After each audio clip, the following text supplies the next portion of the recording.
I rank where the view is nothing less than phenomenal for how I express and project from my abdominal. The only view better, both my daddy and my mama know.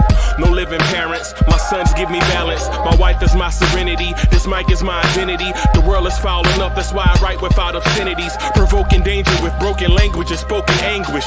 Begging to get hurt, why would you ask to go through changes? Yes, Lord, life's a chessboard, master the angles. Control the tempo, be the one who holds the info. Acknowledge is just as deadly as machete swings. When spoken, the truth is as potent as that Medellin. While others swear the style is free, I just let it ring. Our time is undervalued, soldiers make us better kings. My fans on my shoulder, reaching after better things. Today I take the shot, for them I'd rather set the screen. My mama told me follow my dreams. My daddy told me get it by any means. Stand tall, make him bow to a king. But I've evolved, you can see the result. Look in my eyes when you speaking to God. Life and for those who we caught up in using what I was called with the muse. I guess they call it proving I'm more than an artist. Penciling out my darkest while stenciling out a harvest. And storing what gets me from A to B, just like garages. Instrumental with collages. Envision what I've been drawing. Broadway to give you rhythm like the great Lena Horne. So bent torn, found comfort in the storm. Find peace and norm when you see them others perform. Organized chaos, outcasted like hey ya. Yo, party people in the place to be. What's good? It's your man's Uncle Freezy. What's good?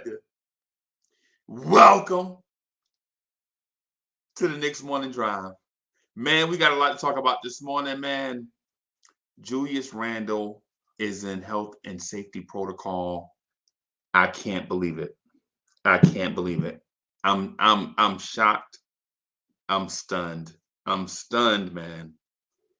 I'm shocked.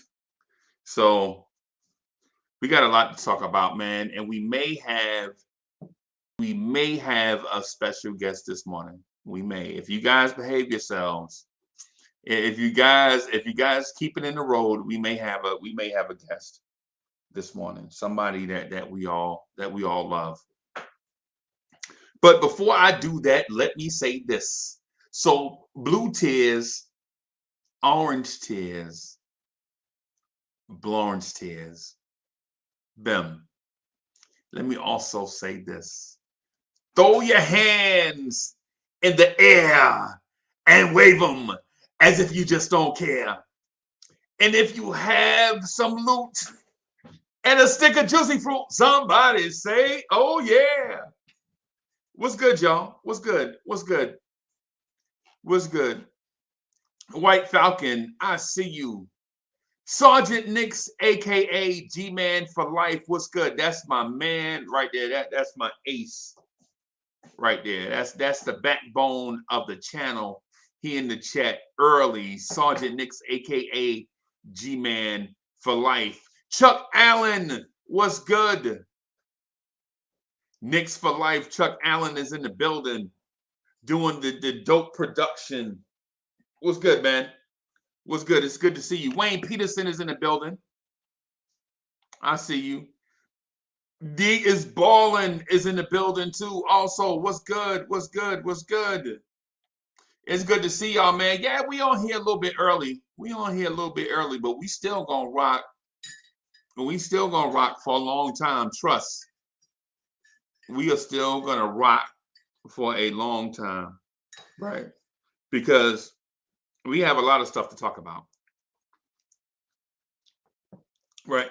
And I know y'all consider me Julius Randle homer number one, right? I know y'all consider me Julius Randle homer number one, so much so that anybody that threatens Julius Randle, I kind of go out of my way to diss that person or player or whatever. And I shouldn't. I know that's immature. I know that's immature, but listen, I'm not a journalist, right? I don't work for the Knicks, right? I don't work for an outside entity. I am a Knicks fan, right? That puts a channel together for, for fans like myself and others to come and talk about the Knicks.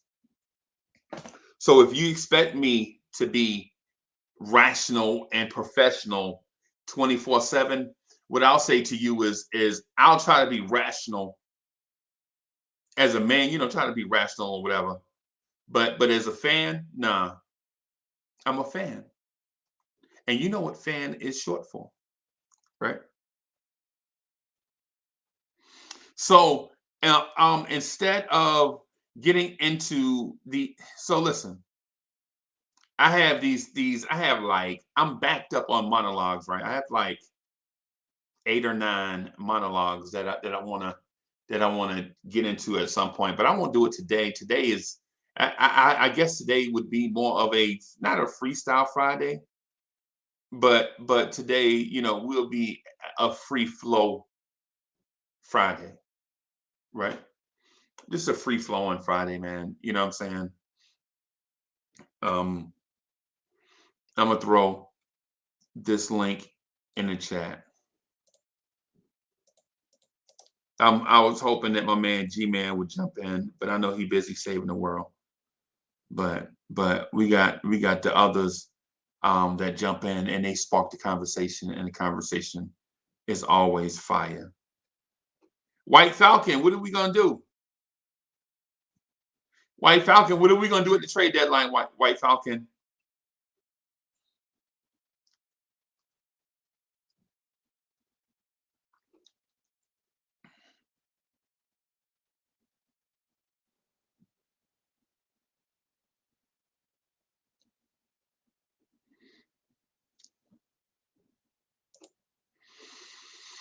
Hmm.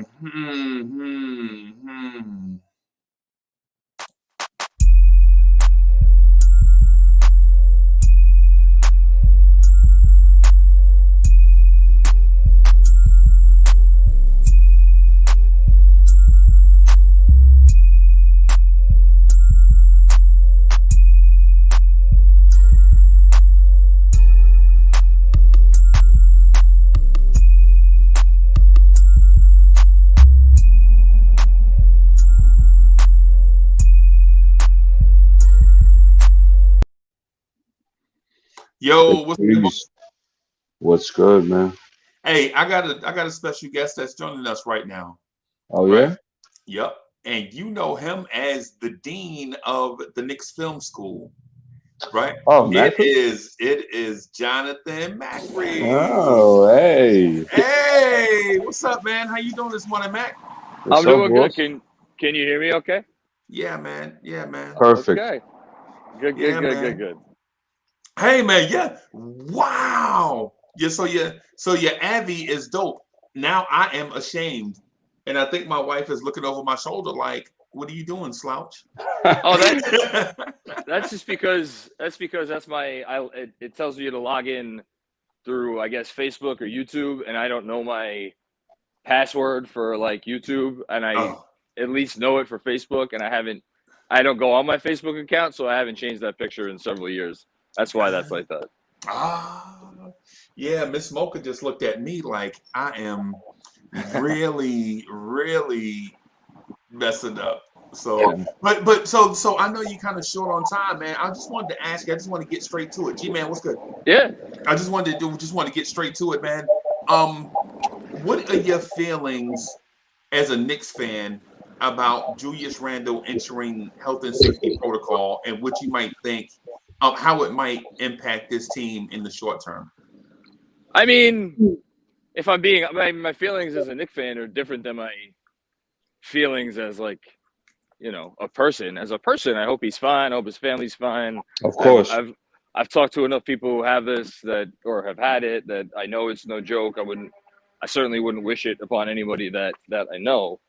But at the same time, like, and I completely agree, like the notion of celebrating this or being happy about this, I don't agree with that. And I think it speaks to like kind of the worst side of sports fandom. But, right. At the same time, I said it yesterday, as a Knicks fan, yeah, I'm very curious to see what it's going to look like. And I think it's perhaps a blessing in disguise for him to get away from a little bit. I mean, he's been one of, if not the most detrimental player in the NBA.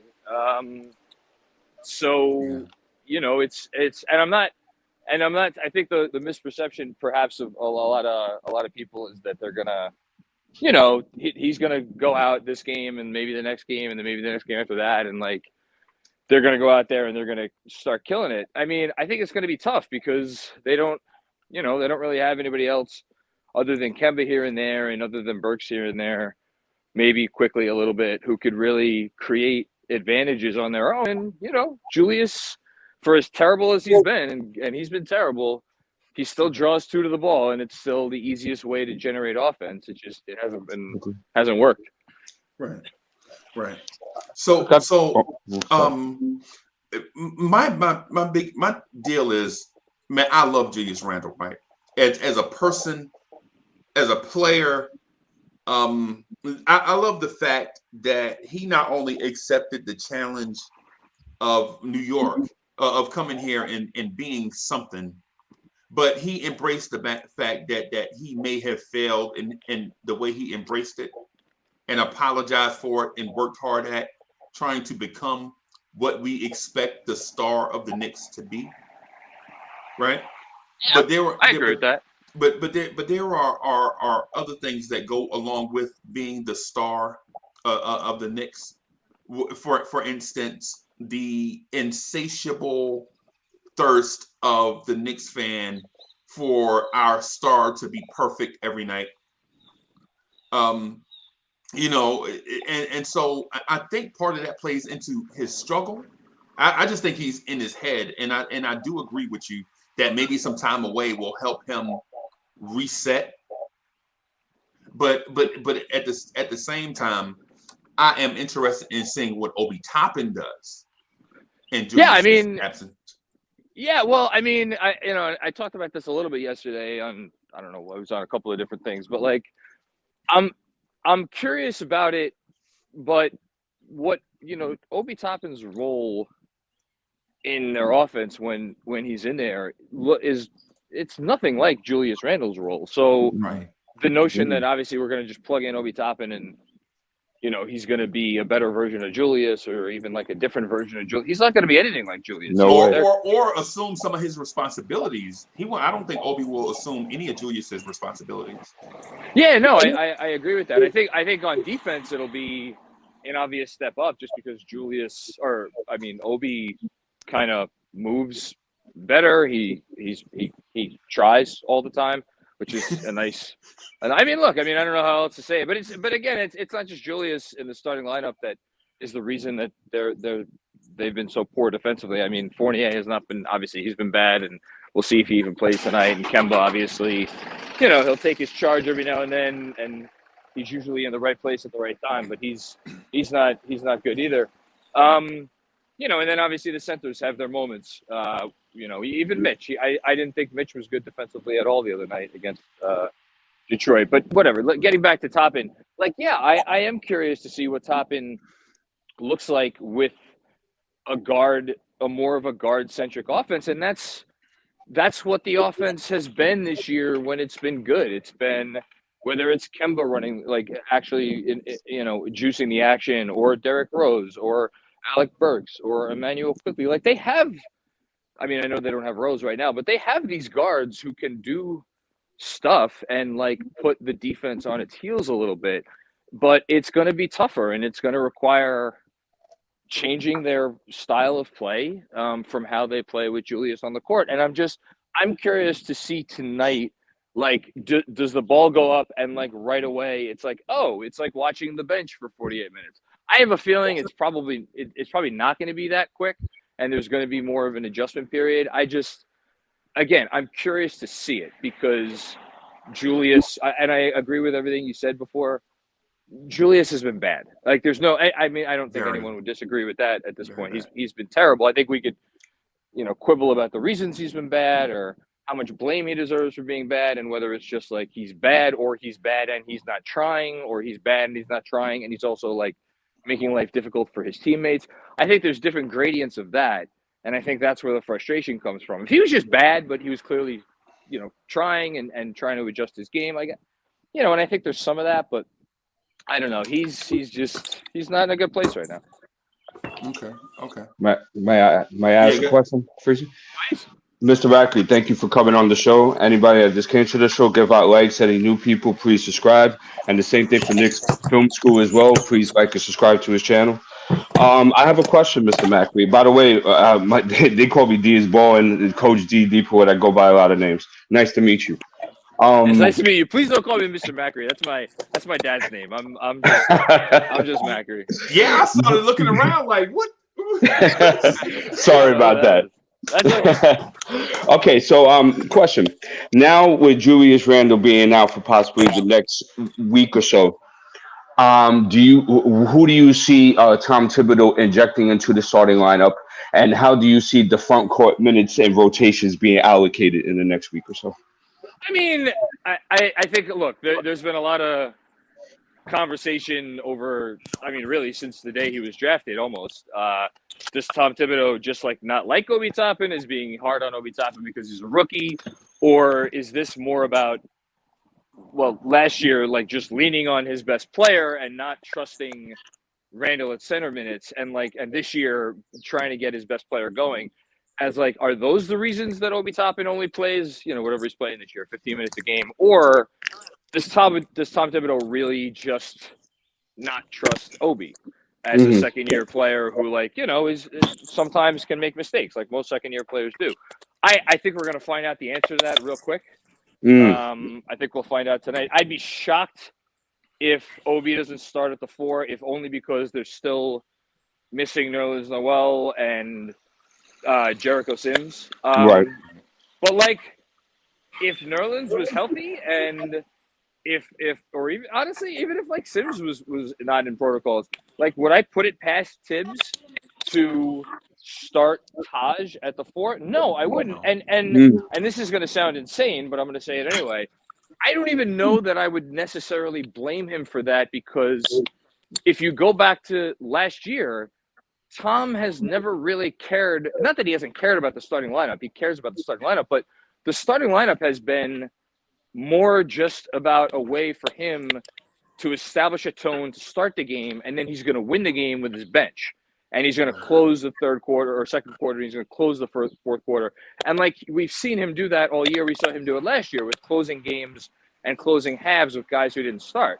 So, yeah, even if Taj did start, again, I don't think he's going to start tonight because the other centers are out. But even if he started and Obi played 30 minutes, I personally wouldn't really care if that was the way it worked out. As far as the rest of the rotation, again, because they're thin at center right now, if we're either getting Kevin Knox minutes or we're getting minutes with Grimes at the 4 or RJ at the 4, and I feel like Tibbs is more inclined to go big than small, and so I don't know. I guess I'm not sure. I could even would it shock me if we didn't get Knox tonight and it was just Taj and Obi splitting the minutes at the 4, and then he tried to run. Yeah, and then he tried to run Mitchell Robinson. But the problem there is then you're running Mitchell Robinson out there for 30, 35 minutes, and there are some games where just Mitch doesn't have it, and he's not able to give you more than 20 minutes. So I would expect to see some Knox tonight. I would love to see some RJ at the 4. I think that would get him going a little bit because he quietly obviously has not had a very good season either. I'm curious, and to be honest with you, and again, this may sound screwed up, I kind of almost want Fournier. I don't even know whether I want Fournier to sit tonight, because there's a part of me that it would be really curious to see Fournier play an entire game not next to Randle, because I do think he would look good. But at the same time, the selfish fan in me, the naive fan in me is wow, you mean I could get a game where it's basically Kemba and Taj and all the kids? That would be fun. I don't know if it would be the best thing. I guess the last thing I'll say is if Fournier isn't able to play, because I think he's questionable right now, I'd probably guess that Burks would start because it gives them a little bit more juice. And I really do believe he likes quickly coming off the bench. You know, he'll play him 35 minutes like he did the other night, but I think he likes him coming off the bench. So my guess would be Burks, although, you know, he started Grimes the other night. It didn't work out. Grimes wasn't hitting shots, but, you know, maybe he would go back to that. But I'd probably say Burks, especially with Julius not out there, if Fournier wasn't able to give it a go. Right. Get Fournier out of here. I know you short on time, man. So just wanted to ask you a couple questions, just really quick, man. So yeah, I got like 2 more minutes. Shoot. All right. So first, so I'll ask you the 3 questions I have, and you know they're relatively short. So for one, how is the new guy working out at Knicks Film School? How's the family? How's the family? And when will you be able to jump on with us again? Well, I'll be able to jump on with you probably not too long because I know February the All-Star break is coming up. At worst, it'll be then, but hopefully before then. The family's great. I just actually did this walking back from my morning walk to the supermarket because I live in Brooklyn now and I can walk places and I love it. So the family's loving Brooklyn. I think we're here now. Let me see, September, October. I think we just passed 4 months at our new spot, so that's been great, much better. And then the new guy, yeah, Benji. Benji's awesome, man. So Benji Ritholtz, for anybody listening to this who doesn't follow him, look him up on Twitter. It's I think his Twitter is Ben Holtzman. He goes, yeah. So Ben, like BEN. Is it Ben a Benji? Is it Ben a Benji? Well, no, he goes by both Ben and Benji, but Okay. his Twitter handle, I'm fairly certain, is Ben Holt or Rit. No, sorry, it's not Ben Holtzman. It's Rit Holtzman. That's what it was. It's Rit Holtzman. Okay. R-I-T Holtzman. Okay. He's great because I've been a fan of his work for a while because he just does film breakdowns in a way that I haven't seen anybody do since He's really JB. smart, bro. Yeah, he's super smart. He's smart, bro. And so we kind of, touch base, and we were like, would you want to just do this for us? And he agreed, and he's been absolutely awesome. He has a great eye for all this stuff, and I hope everybody follows him and watches his threads. I actually haven't even watched the newest thread because his original thread was going to be on Julius for that Pistons game, and then he was about to drop it, and then the news dropped that Julius was out. So we were like, maybe we should do it on something else. But anyway, yeah, thank you for asking though, and I hope everybody's well with you. I hope your wife is well. I hope all the kids and everything. I know your kids are older than mine, right? Yeah, mine are in their late 20s. There you go. I can't wait to get to that point. Although I'm enjoying it for what it is. But listen, man, I got to run. I'm sorry. I got the family the aforementioned family waiting upstairs for me. Man. But Hey, man, it's so I just want to tell you something, man. You are one of the GOATs in Knicks universe. We love you, bro. Chat, throw some fire in the chat for Macri. So if he gets a chance to watch this later on, he'll see all the love and support that Blorange Tears shows and gives the Knicks Film School. They put out fire. The Knicks Film School podcast is fire. The newsletter is fire. I look forward to the newsletter often. I'm usually one of the first to comment on it and share it on Twitter and such. So Matt, keep up the great work, man. In every aspect, the dad part, the dean of Knicks Film School part, the Knicks fan part, holding it down in Knicks universe. Thank you for jumping on, man. And whenever you get a chance, man, we got to have you back, bro. You're always way too kind to me. I always appreciate you having me on. And obviously, happy and healthy New Year to everybody here in the room and everyone listening. Be well, man. Peace. All right, you too, bro. Peace, bro. Peace. All right, so let me do something real quick. All right, so let me get something right. Right. So let me do this, man.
down to the nitty gritty. Oh, wait, hey, I got one more. Hold on.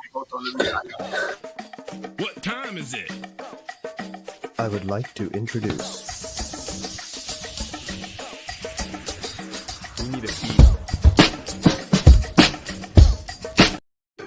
Yo, what's good, fella? Blessed morning to the panel. Blessed morning to the chat.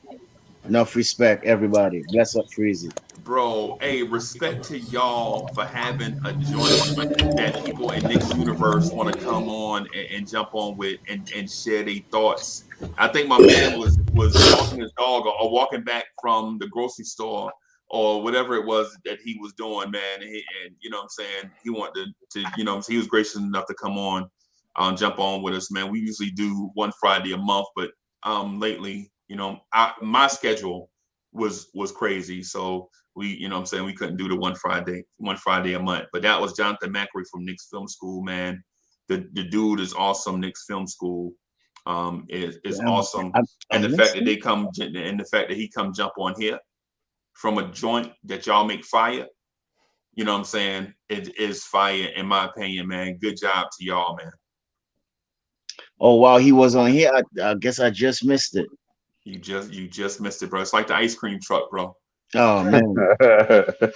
But let me say this though. I didn't know what the conversation was, but let me say this though. I hope Julius Randle and his family and his kids are safe. It's kind of sad to see certain Knicks fans, not all Knicks fans, but certain Knicks fans happy and rejoicing that someone has COVID and going into protocols, which is kind of disgusting. And you should be ashamed of yourself, whoever you is. Shout out to Sim and Ron are still Knicks fans for bringing up that topic last night on their show. It's kind of disgusting that people are happy that somebody has COVID. And, hey, Stefan, we just gonna get to that, bro. We just had the interview with Mac. We just gonna get to that though. I know, but it was just heavy on my chest from since last night when I heard people. We just wanted to set a tone though, because and Stefan, you know, those type of people exist, bro. Those type of people not only hate on Julius, but they hate on us. You ain't never read the comments. You don't read the comments. Some of them are filthy, bro. Yeah, I read the comments, but to be happy that somebody has COVID, bro, this thing has been rampant through the whole universe and people are dying and you're happy? Right. And the man has a brand new child at home? Yeah, man. Freezy. Yo. Let me tell you this real quick, just before I forget. That beat I send you, attach that to when you put in the intro for me. D, I was gonna do that, man. I'm not an elf, bro. No. That was just whenever you're ready. Not right now. I got you. I was gonna do that, man. Yeah, so that's all I wanted to say, man. You know what I mean? Bless up to everybody in the chat. Okay. Freezy, I'm glad somebody brought that up, man, because I don't know if you noticed, but my music and beats are on 3 shows. And one of those 3 shows is not any of the Blorange Tears networks. I should have been the first person to get a musical intro. All right, I'll see you guys later. I usually like to come here to discuss basketball. I see this morning everybody. GI, don't run away. Don't run away. Stay right there.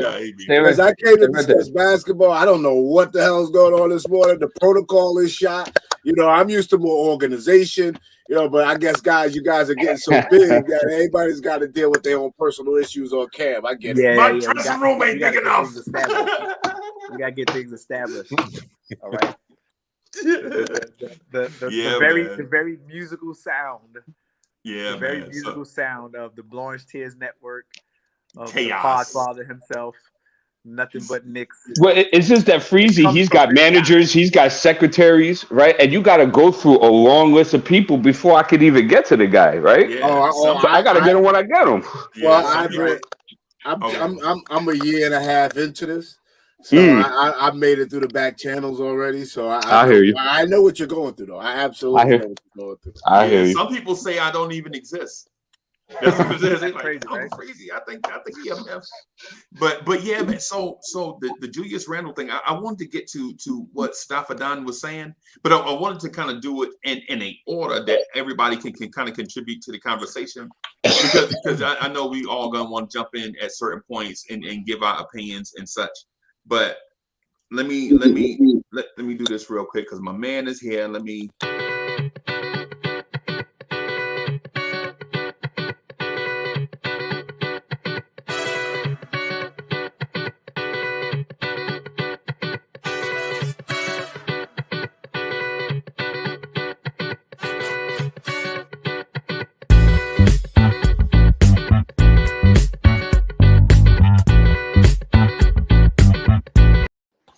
Hey, Chuck Allen, that's you on the guitar, right? On the bass guitar, right? Not on this one. No. Oh, okay. Yeah, but that's a Chuck Allen beat, though, right? Yes, sir. Yo, don't rub that. That's Don't dope, rub man. that in Evergreen's face, man. Come on, man. Put him on something, man. I know. You gotta rub that in my face, King. I'm Hey, good. Chuck I like Allen, hearing Chuck that. Allen, I like how you picked up on that though. You sort of because the spirit of the petty is here. The spirit of the petty is here. I feel it in the atmosphere. The spirit of the petty is here. Is here. Your humble and gracious prophet, his name rings bells. There's no need for me to, I just bring it up. I say my piece. No worry, y'all will hear me soon. If y'all haven't heard me already, y'all ain't been listening for the past 4 years. That's a fact. I ain't been listening for the past 4 years, so I've been here. Evergreen. Big pat to the back. For the things that are understood, they don't need to be said. We got you, right. bro. Hey, Sarge, what's going on here this morning, man? What is we doing, man? Hey, this is what happened when the Knicks fall off and have weird seasons. This is what happens to the product around the Knicks. They don't understand how important they are. We a product of the environment. Oh man. Right. Hey, it's so the thing is, I didn't want to just get straight into the Obi Toppin slander because Obi Toppin slander soon come, right? But listen, the Julius Randle thing, I think this may be a slippery slope of we should have been more appreciative of what we had in Randle, and when he goes, I think it's going to be one of those things that we're going to realize that Julius Randle is a lot better than what we have been giving him credit for. That's my take, right? And that's my opinion. But at the same time, even Macri said just now that it's safe to say that Tibbs is not going to give Obi Toppin all the roles and responsibilities of the dude that was ahead of him on the depth chart. We knew that already. Yeah, that the roles and responsibilities may go to others like RJ Barrett, Kimball Walker, Alec Burks. So what you think, Soulfinger? Peace, Soulfinger. Hey, shout out, fellas. Panel, chat. Hey, let's look at it like this. Before I say anything, we're coming to the end of another year to get ready to come into a new year. For those of us that are still above ground, that are not 6 feet under, being able to open your eyes, take breath, take a blessing, and if you got love, older loved ones, make sure you get to them and talk to them, and what you got, babies or whatever, man, just be blessed and be thankful that you've been able to open your eyes. So I want to say that, start off with that first, because not everybody got a chance to open their eyes and see another day or see the end of and be on the edge of seeing the new year start, even though the last couple of years have been crazy as hell. Now, as far as what we're talking about, because I'm coming in on the back end of it a little bit, we're talking about the Knicks without Randle. Right. It's going to be interesting because now you got a lot of people going to get what they wanted. You asked for this. Now, first of all, pray that everything works out for that man. That his family isn't, that it doesn't affect those babies and his wife, his family, and that he can, it doesn't, that doesn't take a turn for the worse, because we know how insidious this thing is, this virus. I'm not trying to be sour Sammy or Dunny Downer or whatever, man. Just keeping actual factual, and just because when it comes to, we know people that lost some loved ones, and some of us probably have lost loved ones and all that. So I'm not gonna go into that. See what you started, Stoppadon? So, you know what I'm saying? I'm not just gonna go into that. Now on to what's going on with the Knicks. We're gonna see what it is, how it's gonna look. Do I expect to see a little bit different ball movement and things? Yeah, it's gonna be a lot of changes, because it can be addition through subtraction in this aspect. However, we're going to see who's going to be the one to step up. Now, we already know the problem with the first unit. The first unit comes out flatter than a pancake. They don't come out with any energy. The ball movement might be different tonight. And yeah, that's what's saying. Now it may be different. Obi gets in, we may see some rim running. So you're going to get a lot of the things that you want, but then some of the things that you want may not be what you thought you needed. Not to be talking in riddles, but it's going to be rather interesting, because I've been thinking about this a lot. I myself personally, I do expect more ball movement without Randle in there. Honestly, truly, I do. There's no slight on Randle, but he does stick with the ball. But we're going to see who's going to be who's going to turn the ball over. I think, if I'm not correct, if I'm not mistaken, Randle averages four turnovers a game. There's no slight on Randle. This could be good for him to take a step away to see how the team functions and flows without him in it. So you got to look at it like that, so he can come back and readjust his game. That he won't hold on to the ball, that he won't be trying to force things and try to feel like he got to put the team and get back to where I was last year, instead of flowing and involving with the team to go in a better direction. So you got to look at that as well. It's a twofold thing. Right. Okay. All right. Let me see. So where you want to go, Freezy? You want to go on how tonight's going to look, at how the offense is going to look completely? They're going to run the same sets, but the options are going to be more utilized, and the movement is going to be more. So it's going to look different to the layman, but it's really just going to be more of the options being exploited. Right. So you and I agree. Right. You and I agree there. The reason why we agree right here is because I think Tibbs' offense is fine. I think what happens though is the offense gets hijacked. Right? The offense gets hijacked at certain points by dudes that are feeling it. And it's not just Julius Randle, it's Alec Burks also. He'll break off a play and get his shot because he's feeling it. You know what I'm saying? Or break off a play and get his shot because he want to get into a rhythm, right? But instead of running the play as designed and structured, they want to get into a rhythm. And Tibbs allows them to do that. The key culprit, in my opinion, is Derrick Rose. When you see Derrick Rose into the game, ain't no running no plays. Ain't none of that, bro. My man want to get into his rhythm right away because he feels like that's what he brings to the team is instant offense. And when you can bring instant offense, you don't need a play to be run. Especially when you can tell somebody, hey man, I'm the former MVP. Man, I'm Derrick Rose. Well, can I just throw this out there, Freezer? Since you said that, and no slight on D Rose, but the thing is, they kind of, you've seen some cats that balls out, and then everybody getting the habit of standing by and watching them go to work. Right. And now that D Rose is not out there, other people got to add it down. Now that they got to fill in instead of standing there looking at them go to work, or instead of doing what they're going to do. Right. I think this is what I'm hoping. And D, you probably feel the same way about this one. And I'm gonna take it back to the last game, the first half of the last game when we had that ball movement. I got a feeling we're gonna see more of that throughout the game when they had that ball movement, they were slinging around. Right. I got a feeling that can happen. We're gonna see more of it. But I do see that in some spots it's gonna stall. The ball's gonna stick. I like AB. Don't get me wrong, but yeah, like you said, he's gonna look for his. If he's feeling, he's gonna look for his.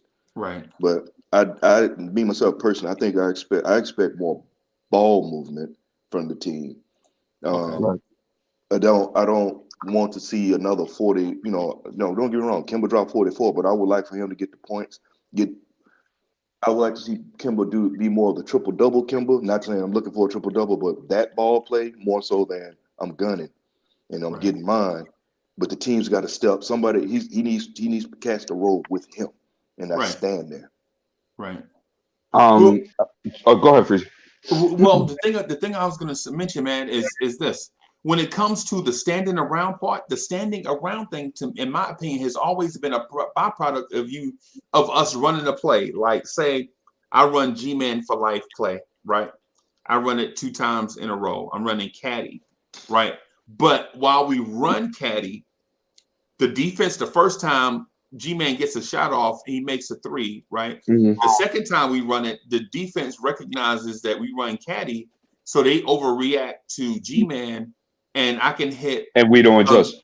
No, but GI is open wide up into the basket. So when I get ready to throw that corner pass, they're reading it, anticipating me. It's like a quarterback in football. They anticipating me throwing that ball to the flat.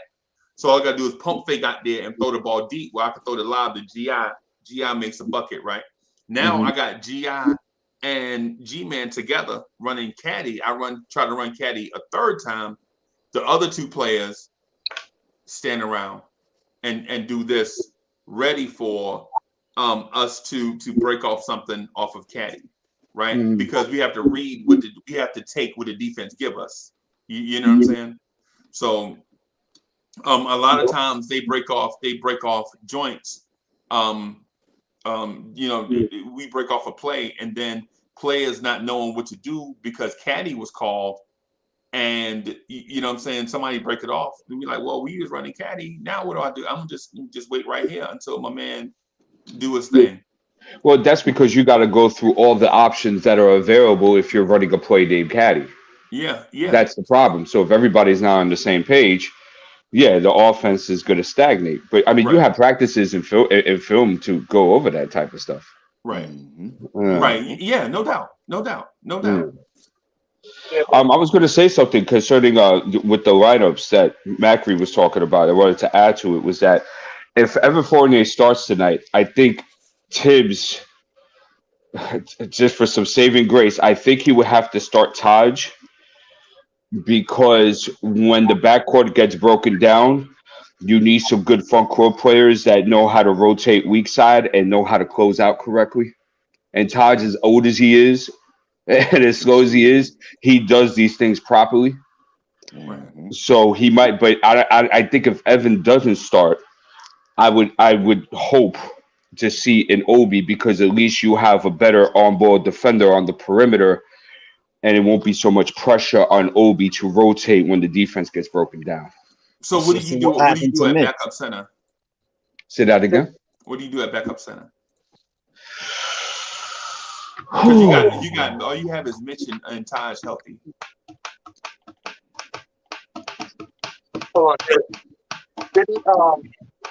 Noel's out, right? Yeah, he's out. Noel's out. And Sims is out. Now the thing is that Oklahoma doesn't, besides Derek Favors, they don't really have like a traditional center. They don't even have Favors, D. My fault to cut you off. They don't? No, thank you. Thank you for the info. Now without, see, you can run a lot of small ball 5 tonight. Yeah, or you can run a lot of small ball 4, like Macri mentioned with Grimes and RJ. With RJ at the 4, right? Yeah, you could. So that means some OB at the 5. Right. So I think if Evan's there and you put in Taj, I don't think that'll be a big deal, especially if you're just starting off the first 4 or 5 minutes of a game, just to make sure that Oklahoma doesn't go on a quick 8-0 run or a 10-2 run or something like that. Right. I think that's okay. It's not about who starts; it's about who finishes, and it's about who plays the most. Right. So anybody got any other questions? Because I want to build off of something that D just said, but I want to change the subject a teeny bit. Just a quick question about one of the my man down in the G League is with the Luka, his foot is still busted, right? Supposedly he's ready to go, is he? Sam, what's the update on Luca down there? Because I know you got the info right away. I haven't seen any updates. I'm assuming they either just not gonna bring him up or he's still hurt because they haven't said anything recent. Okay. I was just wondering because if he was healthy, is this the time to give your the Randle take, or is that? I'm still in GI take. I'm still in your take, G. I just came in the building. Now I'm only playing. Oh, what's good? What's up, fellas? Morning, top. What up? I haven't even given a take worldwide L for you to take anything. You know, I'm just teasing you, bro. What's going on? Well, go ahead. The floor is yours, Gia. No, I just didn't know if this was the time to discuss Julius Randle because Freezy said he was moving to something. I didn't know what he was moving to. Would that be? Yeah. So it's not Randle. So if y'all want to, what I was gonna ask is this. Hold on. Let me give my. I wanted to give my Randle take before you. Okay. Come on. So my position is first of all, roll the Charmin tank. Because unfortunately, good, bad, or indifferent. This season's weird, man. We at some point, and you're getting halfway through it. So roll the Charmin tank for me means get the most out of the season, playoffs or not, and that means get them young guys some minutes. And I'm starting to see more minutes, but now I'm starting to pay attention to what they're doing. So, unfortunately, by these health and safety protocols, the young guys have had to play. But I don't see them playing with a purpose. I want to see those guys. I want to see, like, come on, do you got Sims standing around shooting threes? Is that really helping them? It's been a few games of that. And somebody mentioned I think Juice was an example the other night of that, what you're saying. Yeah. And I think it was you, Dennis, yesterday that says at least Sims realized his shot was off and he stopped shooting them. Because he could have had back-to-back games where he just shot around and chucked. You mean Grimes, right? Yeah. I was like, who? Grimes had back-to-back games where he's standing around jacking threes. I just want to see them do more. So, I am happy about that. But I will say this about Julius. A lot of people think Julius is doing this because this is how he enjoys playing basketball, that he's selfish, and this is what he needs to do to make himself comfortable within the New York Knicks. And you're going to see a lot of guys playing ISO tonight. In fact, Kemba is going to play so much ISO, you're going to realize why Kemba cannot be a starting point guard at this stage of his NBA career. Because he's just going to come off pick and rolls. He's going to keep that ball in his hands and ain't going to move a lot. And he's going to be the primary scorer, and he's going to kick it to somebody late who is not going to be prepared to get that late kick.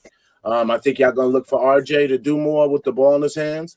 He hasn't been doing it, and I don't know why you think with Randle's out is just going to happen.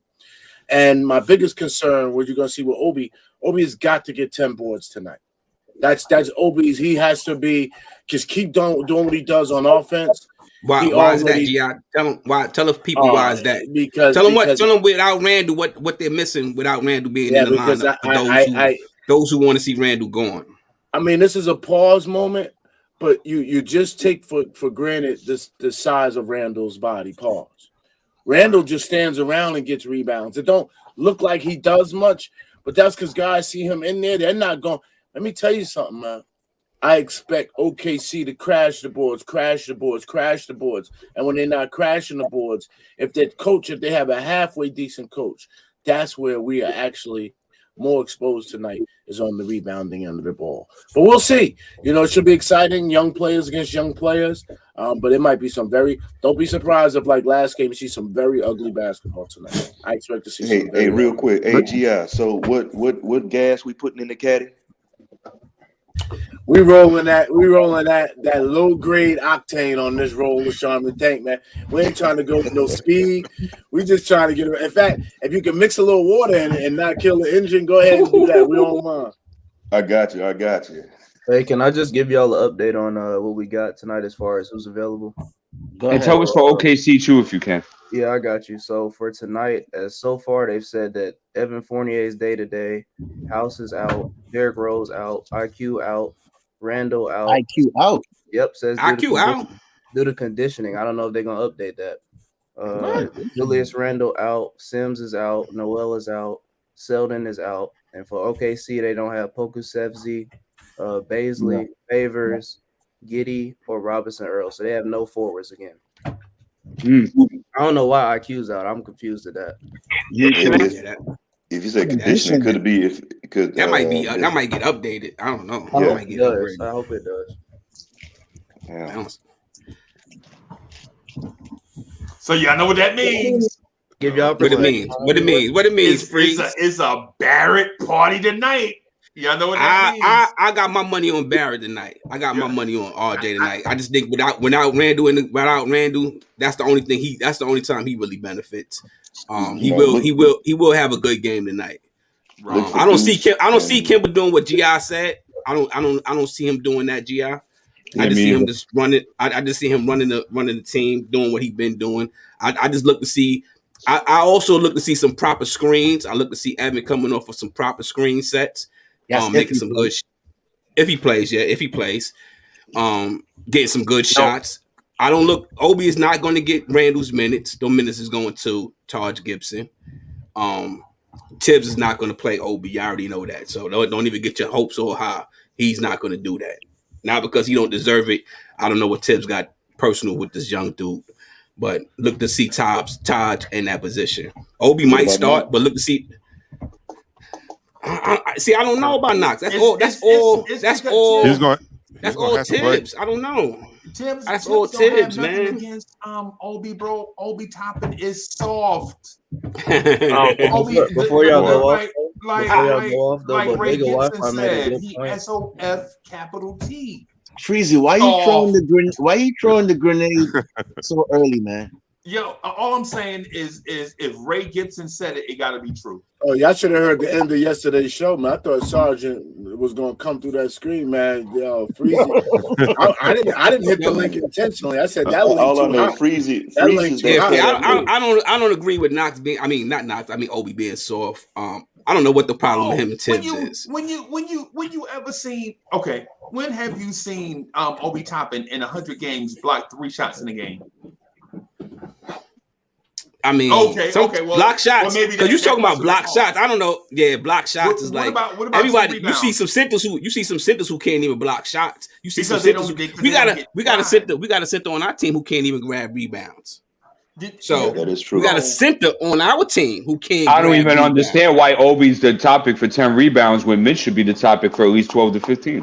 Mitch gets his rebound. I'm not talking about Mitch. I'm talking about Nerlens Noel does not grab rebounds. Mitch has been inconsistent there.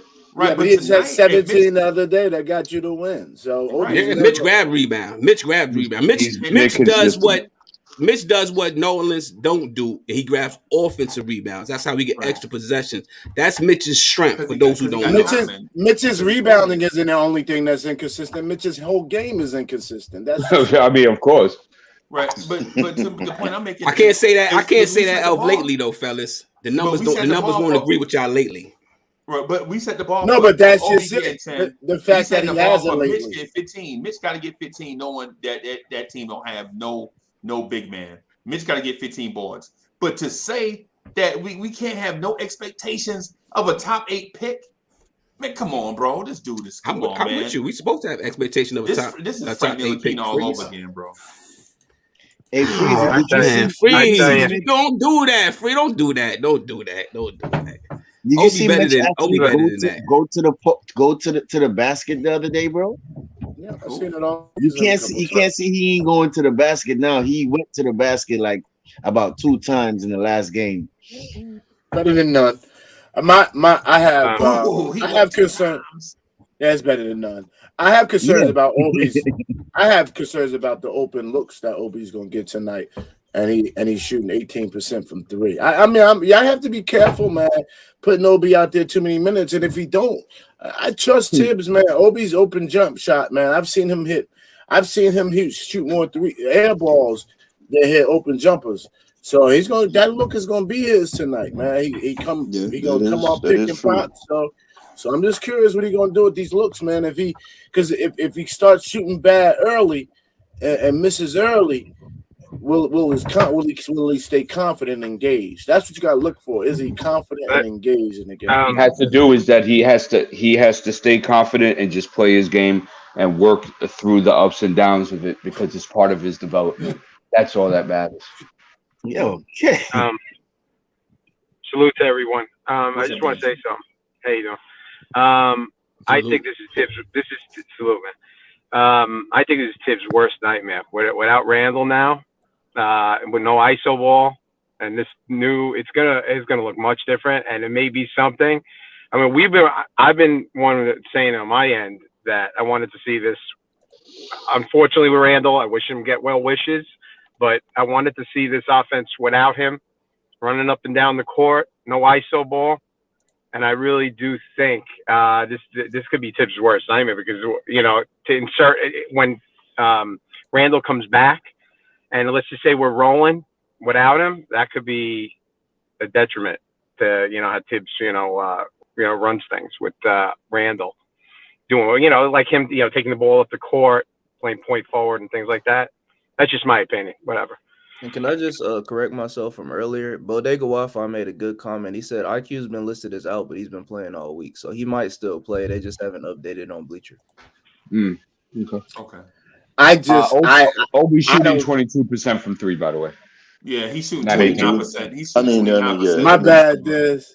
It's still Get that man his percentage points. I would want mine if I worked hard. Listen, if I worked hard to shoot 22% from three, you damn well better not be saying I'm shooting 18%. You damn right. You damn right. I'm with you on that. I just counts. I just don't and I have to ask this question because it's the rational thinking for me. What other NBA team takes their star away and looks better? I just don't understand why Knicks fans think taking your star away from this team, you're going to look better. You're going to go on a run. I don't agree with that. I don't agree with that, G. I don't agree with that. I don't agree with that. But I let Cats talk. I got my gripe with Randle, things that he do with the ball stopping and everything. But I'm on record as saying that I want him on this team. We definitely need him on this team. And I think he's just a piece to the puzzle. But he has to learn how to do other things in order to make us successful right now while he's by himself. And he just don't this season. He's not looking like last year. He's looking like the first year when he came over to the Knicks. Well, so he has to make that adjustment. It's unfortunate for Randle that he doesn't realize how we just talked about a few percentage points, right? He doesn't realize how bad your game can look shooting a few percentage points lower. Because if he was shooting around 40% from three and taking as many as he took last year, which he took 7, he was taking 6 or 7 a game, right? Uncle Freeze hitting 40. So that was giving him double figures right off of threes. And then he was able to do other stuff and then score down the stretch. And that's what I think I heard Rob, the Knick, yesterday, my OG, say Randle's not playing as well down the stretch this year as he played down the stretch last year. And he hit shots down the stretch last year that even Randle haters had to say, how could we go against this guy? He's doing what you need done. Even though he did bonehead stuff through the game and the RJ didn't get as many touches as you wanted him to get and other stuff like that. But so Randle doesn't help himself. He doesn't play the game the right way. But y'all gonna realize how important he is to this team come tonight. What if we go 6-0 while he's not here? With his mistakes. That's what I was trying to do. What happens? You know the roof is going to start going on fire. Even if we go 5-1. Are we going to play big teams, or are we going to play bottom teams that when we go 6-0? Well, you can't do that because we were getting all excited and putting out the pom-poms when we had the starting 5 played against garbage teams. So why wouldn't we put out the pom-poms and stuff like that with Julius? Well, we got to be fair, D. We got to be fair on that point. If we go 6-0, it got to be either good teams or it got to be bad teams. Staff, I'll say this here. Let me just interject on this real quick. For the most part, you have fans don't give a damn. They won 6 games, whether Randle's not there or not. This is the way it is. And if you go on a 6-game run, they won games without Randle. See, it's gonna be like, see what we did without Randle. We don't need Randle. Whether it be a bunch of non-shooting midgets or an NBA team, it just don't matter. That's what I meant. It don't matter. So, and I see where you're going with it, Stafford, but you got to look at both sides. You got the ones that are for Randle. You got those that are not for Randle. bottom line, I'm for the team.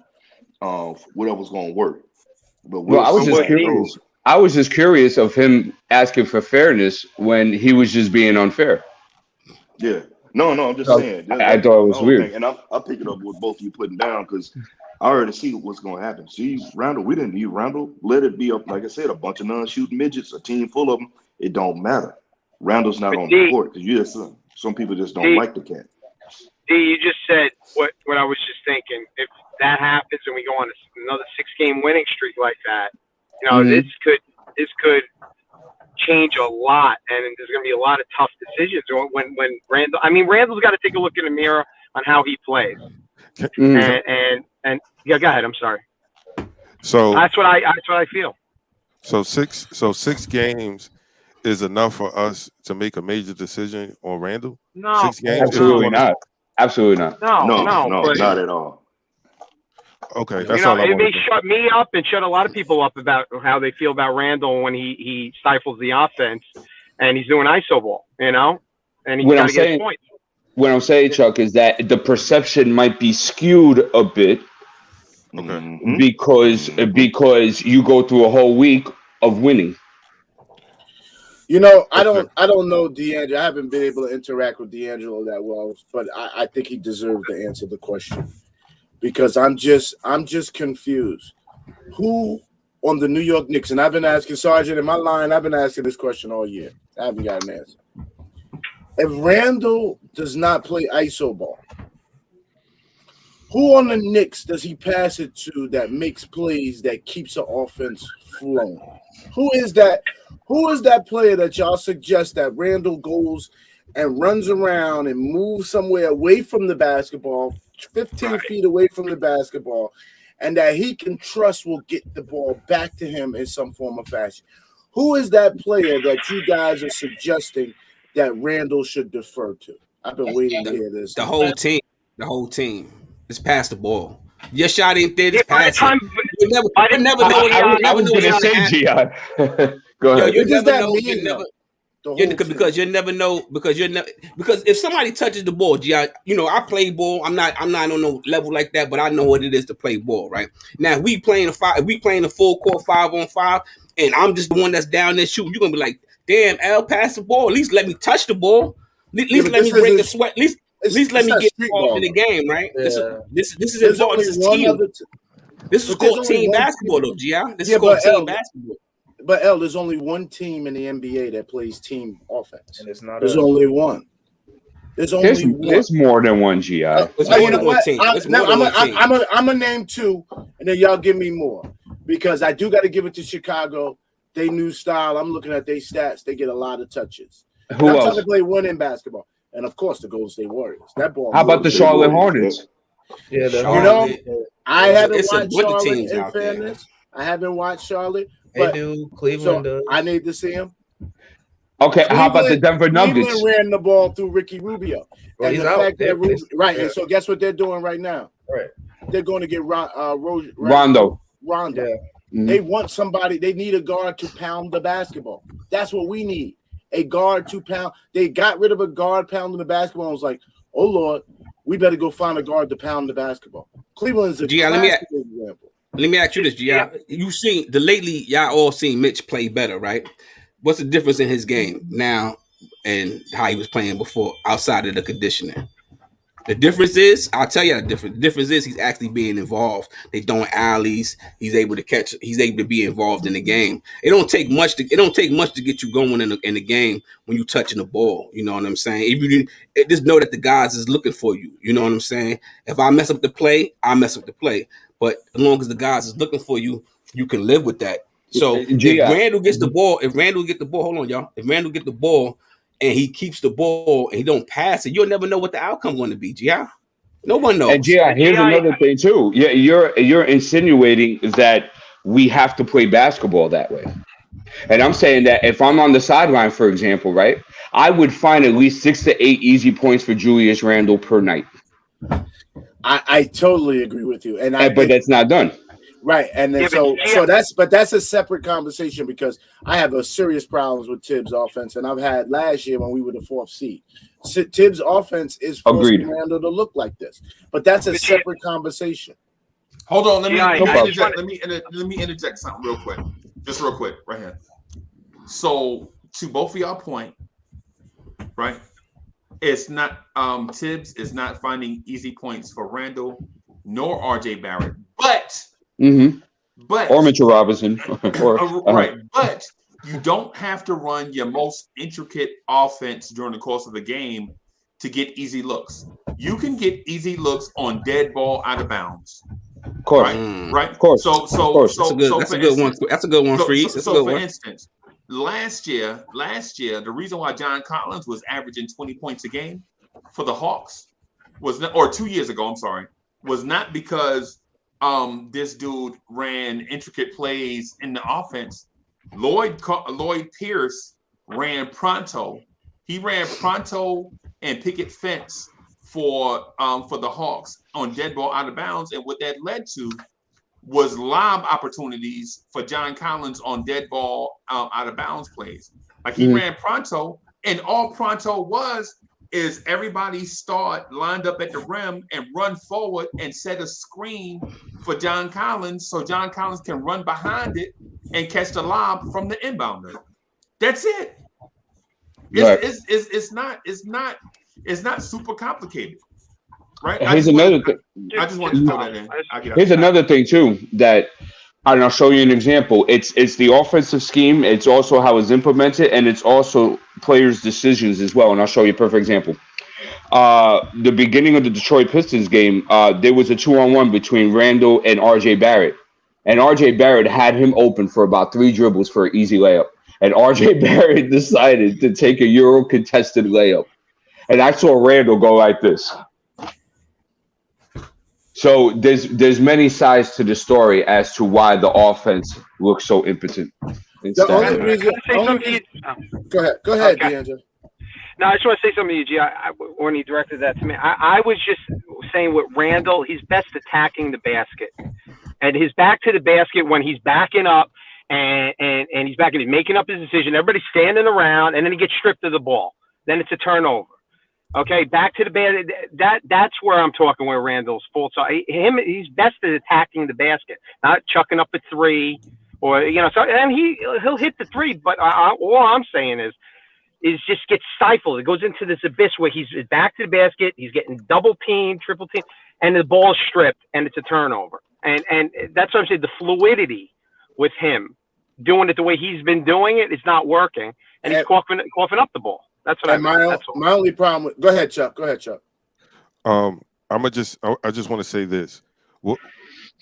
All the things that you guys are pointing out, would a lot of those miscues, being a step too slow, a second too late on a pass, making good decisions, that comes down with having someone on the floor that's a playmaker who can see the play 3 steps ahead. There you go, Chuck. That knows the offense. That good point, this person sometimes with a quarterback, it's not about his accuracy is throwing a guy open, not hitting a guy in the chest, hitting the guy in stride so that he can continue to make run with the ball and make more yards. And we don't have guys that see the pass to throw a guy open so they can get an open layup. Everything is at the last thing. It's people trying to make too many decisions in a short period of time. A person who's a playmaker already knows what to do. I'm not thinking about it. It's all natural reaction. So when it's a natural reaction, I'm not thinking. That pass gets off a little earlier. Now the defense doesn't have time to collapse on the play or get a hand in there. That play that you were just talking about, the Euro step, for a contested Euro step, if he was playmaking, if that was in his psyche, he would have known to get rid of the ball. He's already got a couple steps on the defender. At the worst case, it's an and one, or he fouls and he goes to the line to shoot 2. Am I correct? Yeah. No. I'm true.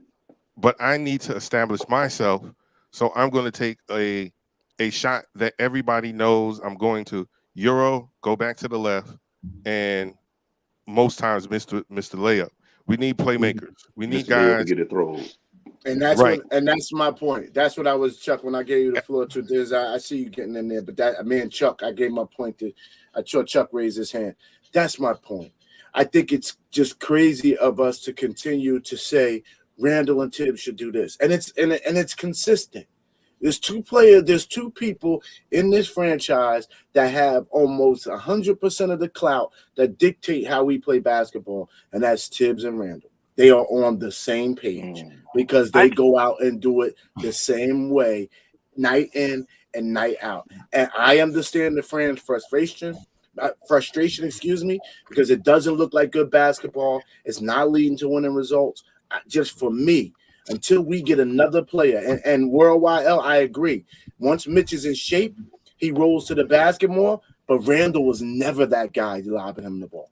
Never. Even last year when they worked 5 or 6 times a game, Randle was not. So you're looking. So you're saying. So you brought that up. Kimba, what I'm saying is Kimba. Yeah, Kimba, but you brought it up. But you brought that Mhm. point up as a point where I'm saying who's going to do something besides Randle. Randle was never the guy to do So it. look, here's my contest, and I agree with you guys, but I do have a contest, and my contest is this: is that if we're living in a community, right, and I know electricity, right, and say something happens to me, and I don't teach you electricity, that means we ain't gonna have no lights in the community. You see? So now, right, and I'll show you an example. When Chris Paul went down last year in the playoffs for those couple of games, right? And Cameron Payne had to run the offense. You see, he was able to do it. Now, Cameron Payne ain't no Chris Paul. And Cameron Payne has never been known to break it down the defense and playmaking and being a floor general and stuff like that. But he was able to do it, and the team was able to do it collectively because Monty Williams and and players as well, and Chris Paul as well, had enabled everybody to have that ability within the offense. So you see, I don't want to sit here praying for a playmaker to come while I have guys on the court that are capable of doing it, but I got to have them in repetition in doing so, right or wrong. Practice makes perfect. I agree. Right. I just don't think Randle is good enough. I just think you guys are suggesting that there's somebody on this team that has the ability to be a much better player, but Randle is stifling them. I just don't believe. Well, I don't think that. By the way, I don't think he's stifled anyone because we already see how he plays with RJ already. He's not stifling. It's just that I think the acquisition of the new guys and Tibbs' offense, like everybody says, stagnates these guys. Because everybody numbers is down this season. Everybody across the board. This team is way too happy with the 3-ball too. They're chucking up shots like left and right. They get in love with the 3-ball. They don't take it to the hole. Yo, D'Angelo, you know why they do a lot of that too? You know why they do a lot of that? Because they don't move the ball. So they don't. You seen how that second unit moved the ball the other night, and they was finding guys for wide open dunks and cuts to the basket and things of that nature, as opposed to shooting a 3 as much. So that's what happens. So you end up shooting a 3 because you ain't trying to go to the hole. And that's the only shot that's available. So you see that at times where if Fournier don't have nowhere to go and he'll chuck up a 3. Randle too. IQ at times he'll do the same thing. They don't have nowhere to go, they'll chuck up a 3. So that goes back to the ball movement. I mean, Fournier got his 70. Go ahead. So go ahead, Sophie. Oh no, I was just saying because at the beginning of the season they're saying they're going to shoot more 3s. I was worried about that because I thought about how some players get when you give a player the green light and they fall in love with that 3, and and then all of a sudden I know it's Tibbs' defense, but then sometimes it looks like the Mike D'Antoni 7 seconds or less. They come down and just start chucking 3s for no apparent reason at all. No ball, like you said, ball movement. Ball movement what we need to break teams down. Ball movement is what sets the second unit apart from the starters. So if you look at it, every time we get in the hole because of what the start lineup is either coming in slow and sluggish, ISO, chucking up bad shots, not just 3s, just bad shots in general. Dribble the air out of it, not in one spot. In the pound a hold in the floor, and then the second you there to come in, and then you see ball movement and bodies movement, constant movement, motion. And the more the words of Bruce Lee, you got to be like water and flow, and that's not going on with the first unit. So I just want to say this real quick. one thing so we talk about a lot of stuff, but the one thing that we didn't mention in our conversations, and I'm talking about all season long, right, is that as a league, the 3-point percentage of the entire league is down across the board. It's everybody, right? Now, with that, the Knicks have taken a precipitous fall, right? The Knicks last year finished the regular season shooting 39.2% from three. We were tied for second in the NBA for 3-point conversion, right? Now, did we take a lot of shots? No. I was going to say we were last in attempts. But we were effective. That's an attempt, but we took smarter shots. We were effective. We almost shot 40% from three. And it's because a lot of dudes had career years from three last year. We're running the same offense with more skilled players, and now we're 8th in 3-point percentage, right? Now, going from 2nd to 8th doesn't sound like it's a big fall, but you're talking about when you remember when G.I. said, give that man his flowers with his 3-point percentage when he went from 19 to 22. But when you're talking about the Knicks as a team going from 39 as a unit, 39.2 as a unit, to 36.1 as a unit, now you're talking about when Randle used to kick those balls out to the corner, right? Though he used to get assists on those because dudes was knocking down those shots. This year, Randle kicked the ball out to the corner with more skilled better shooters, and they're shooting worse percentages. So now you're asking Randle, hey, man, Randle, do you want to keep kicking it out to that corner? For a dude, you used to kick it out to non-shooters in the corner, and they used to make it. Now you're kicking out to the corner with shooters, and they don't make it. So now what's Randle going to do?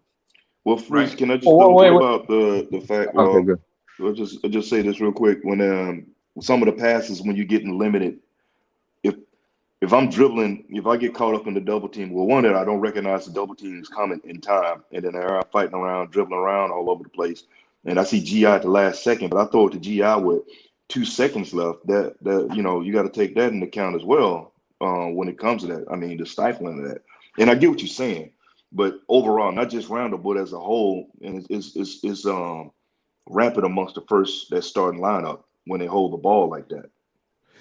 It's also stagnant when you hand it to someone with 4 or 5 seconds left, and they're not a type of player that can get their own shot.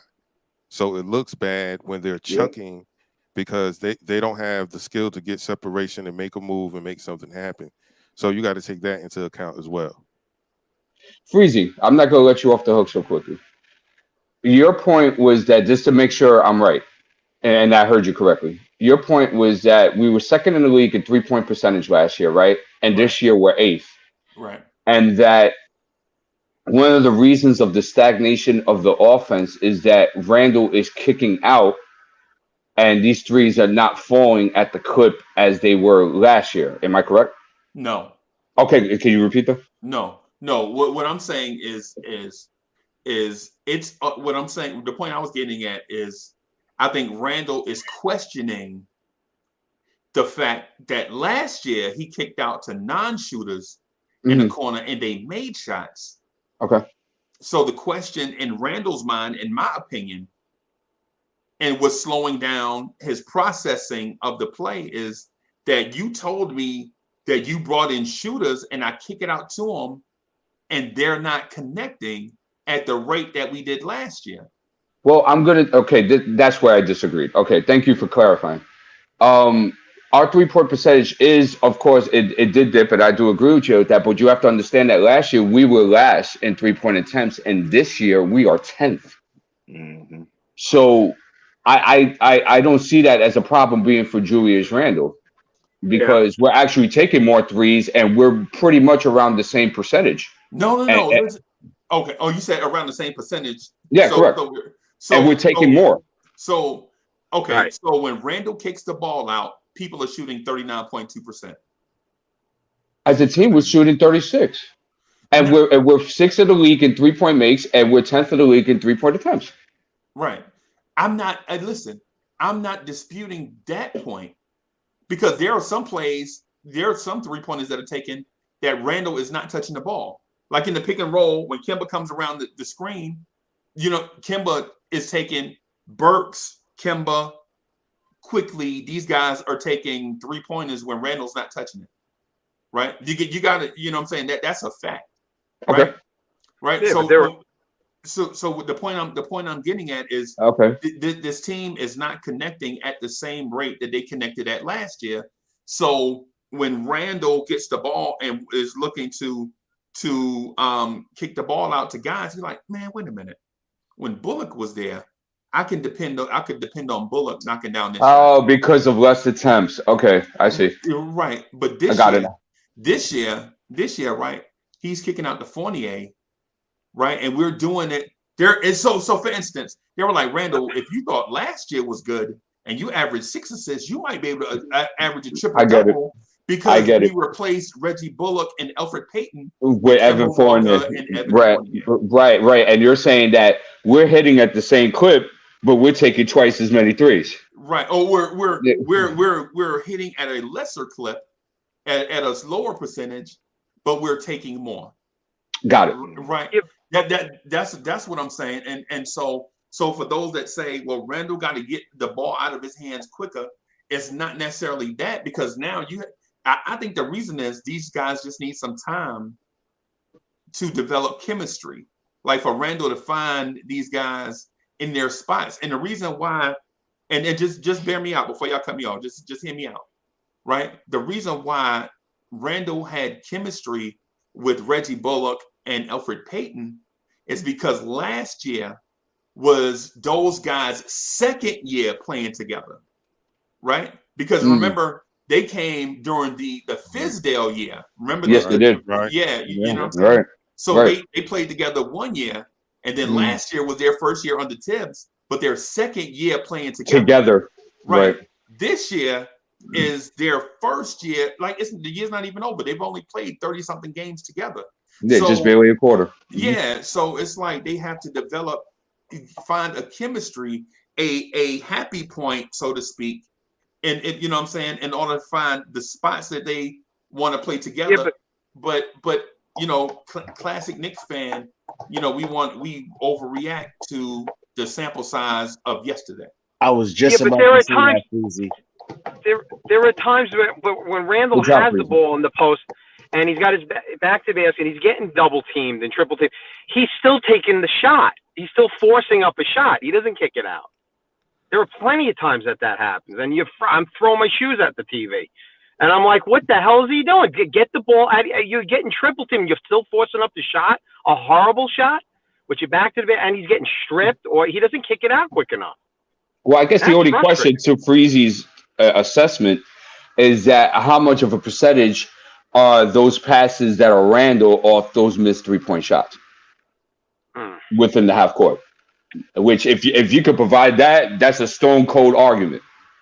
Right. Yeah. I don't know. Here's what I learned. Here's what I learned about. Go ahead, Steph. I'm sorry. Here's what I learned about our top 2 free agents the last 20 years. Carmelo Anthony, to me, wasn't a free agent. We traded for him. He wasn't leaving all that money on the table. Our top 2 free agents the last 20 years were Julius Randle and Amari Stoudemire. And what it proves to me is, you can't start a team with a power forward. You can't. One day, the top guy coming through the door is going to be a point guard or a wing player that does a lot of stuff with the basketball in his hand. Until the Knicks get a real person that we could give the basketball to and be excited about his stats night in, night out, we're not going anywhere fast. The Randle bashing. And you know what? I'm gonna come. That was trolling. Let me back up. The assessments of Randle are honest and they are accurate. I haven't heard anything that I would say that they're bashing Randle. He has gone long enough this season where he is earning what D'Angelo is saying about him. He's earned it. No true human being. The problem is, I just want y'all to tell me who else wants the ball, because I'm gonna tell y'all something. Let me say this and I'm shutting up. These guys that your favorite players that you want to see excel when Randle's out the game, they are not looking forward to going into the game without Randle. I promise you that. Yeah. We'll see. Tupac says all eyes on me. Quickly wants the ball. Sometimes he gets too stuck to his hands. So, I don't mind. Quickly he'll make a big shot, but I don't want him to have the ball all the time like that. He turns into a ball hog. So that's just my opinion. But I think he wants the ball. That's the other option in this team. So, and now he's doing conditioning, so we won't see him tonight. So who knows? I don't know. Okay, with the guys that are available for us tonight, who do you all think is starting? Who do you think is coming off the bench? I think we would have 8 guys, 9 guys. I think D said it early. I think Taj is definitely going to start tonight. If Evans starts. Right. Yes. Yeah. So, I mean, I think maybe Grimes. We'll see. Probably get the start too. If Fournier, I think that's what he did last game. Fournier was out. He put Grimes in. So. Yeah, I think it's not a given that Fournier is going to play. So you'll probably see Grimes starting. And I said it yesterday, I feel like Taj is going to start. I wouldn't want to see it, but I just feel like that's what Tibbs is going to do. G-Man, what's your starting 5? I don't want to see Selden. He's out anyway. He's out. All right. Okay. Oh man. I mean, we don't have anybody on the back of the bench before you go off. Yeah, we don't. To Sam's point, we don't. If Tibbs starts, and I understand the notion of wanting to start Taj because you got that experience, but who's the backup 5? Yeah, Obi's got to start tonight. Yeah, if we go small ball 5, that's an option, right? But what do we do? So I look at historical placements of players. So the last time Julius Randle was out for the birth of his baby, who started? Obi. I'm gonna help you out. So, no surprise. I'm joking. For those that need to Google the question I just asked, I'm gonna tell you who it is. It was Obi Toppin, right? So why would we move away from that at this point? Because again, to Sam's point, we don't know what the status of Evans is going to be tonight. So that's a major factor. So again, are we going to continue down the same rabbit hole that we've been going down this entire season? Man, look, that's all I got to say, Jimmy. I'm so frustrated right now. I don't even do it myself. That's why I had to poke the bear, man. No, I'm so it's tough. He fall for it every time. He fell for it crazy yesterday. I tried to tell him. You know what? Sam, you were supposed to help him yesterday, though, Sam. You let him go down. And who was debating yesterday? Who was going out? No, Mo went on his other path. He went on his other path. I couldn't save him, G. I couldn't save him. And then Kev came in here. Kev came in here wild, and nobody could save Kev. I don't know what Kev had going. Kev lost it yesterday. Yeah. He said narcissistic. Yeah, he said somebody was narcissistic. Man, y'all leave my man Kev alone. He tried to compare. He tried to compare Obi to Pascal Siakam. I'm not gonna let y'all bash my boy, right? Y'all know he has problems picking up words, right? He did it to himself, G-Man. He did it to himself. He did, but Kev likes to go out there and invent words. He's trying to build this new G-Man. Sauce, right? He said narcissistic. He I thought he said narcissistic. It was narcissistic. What in the world? And he said it, G-Man, he said it with passion. But you all know he did. He said what he said. But on a real note, on a serious tip, guys, this is why I believe where we are with this game tonight. So number one, regardless of how this thing comes out, people are going to make their own comparisons and they're going to create their own narrative, whether it be positive or negative based on who you're rooting for. If you're not rooting for the New York Knicks, then something's wrong with you. I'm going to tell you that first and foremost, right? So whatever the lineup is that's on the court, whatever the rotation is, I hope it's successful. Because I'm telling you right now, there's no way possible in the last game, I'm leaving the players on the court through 8 minutes of the third quarter and they only scoring 4 points. I don't know what went on there. I have no idea. But eventually somebody said, we got to make a change. And, we eventually got to a point where we were able to win again. I take that for what it's worth. But at the same time, I said this on our show last night. So for those of you that did not watch the podcast last night, it's out there on the Blorange Tears Network. Go get the video and rewatch what went on last night. And I said this last night. Foundational basketball, ladies and gentlemen, is what I'm talking about right now. When we talk about next man up, I believe in next man up, but you have to prep your team for next man up. To G.I.'s point, who on this basketball team right now is ready to take the ball out of RJ's hand, Julius Randle's hand, and go do what Julius does? And to G.I.'s point, I don't think nobody can take that mantle. Honestly. On a consistent and consecutive basis, I don't think we have that person on the team. That person. Why is it gotta be like that though? Like, because it's a game of talent. This is a league of talent. Only 5 guys go out there. You either have talent or you don't. Yes, I'm gonna tell you why. I'm gonna tell you why, D. Because in any successful organization that you have ever viewed in the world, there's what? There's a leader. There's a leader, and then there are followers.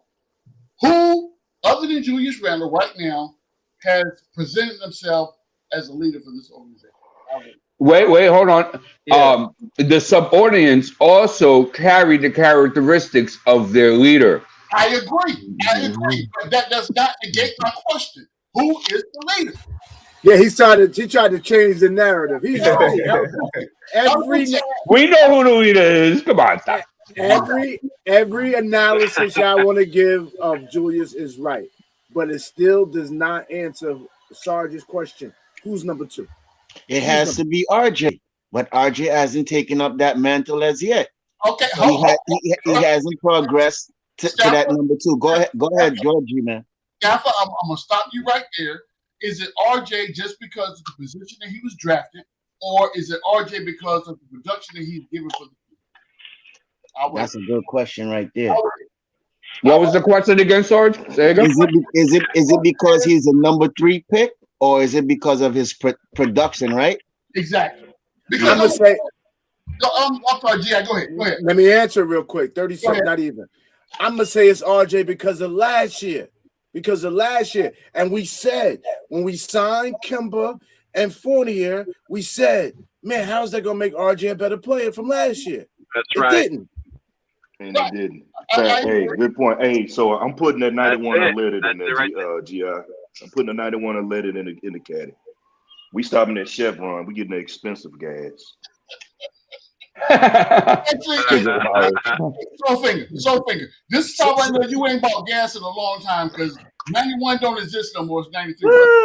So can we say RJ has also regressed also to from we still got some 91 out here in Cali, bro. Hold on, Stafford. Go ahead, Stafford. Stafford, run down the list. I don't think you should stop at him, but go ahead. Go. What you just said. Do you think RJ has regressed from last year also too? Yes. Yeah. So far, yes. He has, and yes. I won't just leave it at yes because yes is too. He has regressed because of what G.I. just brought up, right? So when you organize when you have the whole team, fellas, the whole team. Hey, worldwide, I was ready to yell out IQ. The whole team. IQ came out last year. Look at everybody's stats. Look at everybody's stats. Even look at Fournier and Kemba stats. Look at everybody's stats. The whole team has dropped. I've said this before, and I'm gonna shut up after this. I promise you. I've said, what is the foundational direction of this Knicks organization? Somebody please tell me. Please. Say that again. What is the foundational direction of the New York Knicks organization? And not only that. Nobody knows. I'm gonna say this. I'm about to say this when I ask a question. Roll the Charmin take. Here we go. Hold on. I asked what the recommendation is, right? Then I want you to show me what actions we're taking to move towards that direction. I'm gonna shut up. Acquiring talent, acquiring young talent. What talent have we acquired? No, I like what we acquired. Go ahead, Chuck. I like it. Keep Grind. The free agency. Oh, okay, draft. Okay. just There's in two just in questions general, there, though. just in general, acquiring talent. Like we're in the acquiring talent phase. We do not have a finished product yet. We're asking this question: Who's the number two? If you're asking that and don't have confidence in the guy that's your number one, then you're still in talent acquisition mode. Gathered Correct. enough talent to go after the guy that is going to be the number one, unquestionably, undoubtedly. We have a lot of hope and faith in guys because we like what we saw in college. We like what we saw in summer league. We like what we saw in spurts in certain instances of the game. But is that necessarily sustainable? You know, obviously the coaching staff don't. Obviously the coaching staff don't think so because they would give you time. This isn't AAU. This isn't high school basketball where you have a gripe with a guy, so you just don't play him, and he's the best guy on your team. That's the quick way for you to get 86th out of the league. Not just your job right now where no one will touch you. You mean to tell me y'all got this guy right here that's been doing this in these amount of minutes and y'all don't play him? No. Our coach don't have the utmost faith in the guys that he has. That's why he plays them the minutes he plays them. Even though we see what we see, we're not the coach. The coach has a different perspective on it. From the outside looking in, it looks different. When you're looking from the outside in, like if you walk past the restaurant and people were sitting down, eating and having a conversation, you can guess what that is. You can guess what they're saying, but until you walk in that restaurant, you don't know what them people are talking about. So you don't know what the coach is. You don't know how he necessarily feels. I know. But what direction are we going in, though? That's what G-Man did, and I agree. But there is no direction. Talent acquisition. That is the direction that we're in. We're in talent acquisition mode. Do we have a superstar on this team? Anybody? I was just going to ask that, Chuck, and I was just going to ask you and say, so Randle is our temporary a fake number one, fitter until we get into. I got something. He's the placeholder. Randle's the placeholder. Right. For right now. Right. Man. Let me ask you this, Chuck. Let me ask you this. Do you think the front office, Tibbs and Randle, is holding back RJ's talent? No, because RJ was able to get off last year in a lot of games. Randle made sure that he got RJ the ball. Like people were saying they had a rift, but I'm like, yo, those guys be dapping and high-fiving after plays, especially when it's between them. Thank you. Like Thank you. I think right now, because of what happened last year, as fans, we're amped. We're in a mode like, yo, we got something. Let's build on this. Let's go. And the front office and the coaching staff is like, no, we benefited. We exceeded expectations, but we still have a long way to go. We got to really figure out. I like this narrative. We really have to figure out. No, we podcasting. RJ has to be. Chuck just turned this into a podcast. Chuck just turned this into a podcast. RJ has to be Randle's Robin, like the Batman Robin. And Randle has to get his butt into the gym, get better, not worry about dating models, which he's got some, okay. The man is married. What are you talking about? That was not good. Yeah, he's the one of the best. Angelo, chill, bro. He's one of the best family men. Not only is he married, not Randall. Barrett. No, Barrett. No, I said, take that back. Take it back. Edit that, Freezy, please. I didn't mean Randall. I meant Barrett. He's got to get his butt in the gym. You meant Randall. No, but Barrett has to get his game. No, he got to get his game better. He's got to get his game in check. He's regressed big time this year, you see it. Well, what if the league figured out RJ and Randle? Because D Ballin used the analogy or used the instance where RJ had Randle open for a layup, but he continued to do his Euro step and get blocked. How many times has RJ used that in the open court, that stutter, and then goes over the Euro? So could it be that the league has figured him out too? Oh, well, this is how we got to play him. Make him. I feel the same way about Randle. Right. So if it's that easy for for 31 other teams in the NBA to figure out our supposedly stars of the team, our up and coming third round pick, and our free agent crown that we supposed to have got, then guess what? We don't have that just yet. We don't have what we think we have. Sarge, thank you for setting this table. I got to give you props for setting this table for Chuck because he's eating everything. He ain't leaving a bone. We have to temper our expectations. I like the young guys that we have. I think this 6-game stretch will give you an idea of what you really have in guys before you say, okay, well, we're just going to throw them in a package, or yeah, this guy ain't really what we thought it was going to be. I agree, Chuck. That's big time. Yeah. So now, I just go ahead. No, go Chuck. No, you rolling. I just want to throw something out, a correction to something that was said, not by you, but I just want to clear up something that D'Angelo kind of threw out there. I want to just correct something on that. So go ahead, Chuck. Keep cooking. I think what we have to do is take these games. It's a small sample size, but we have to. It gives us time to evaluate, because we were all saying, well, what was this team look like if Randle went into protocol? Now we're going to see exactly what it is. We're going to see what Obi really has, because he's going to play a lot of minutes. We're going to see the young guys that we really want to see, Deuce and Grimes, see what they really do in extended minutes over the next 6 games, right? We'll also be able to take a look at some forgotten talent that's on the bench, because they're going to have to play.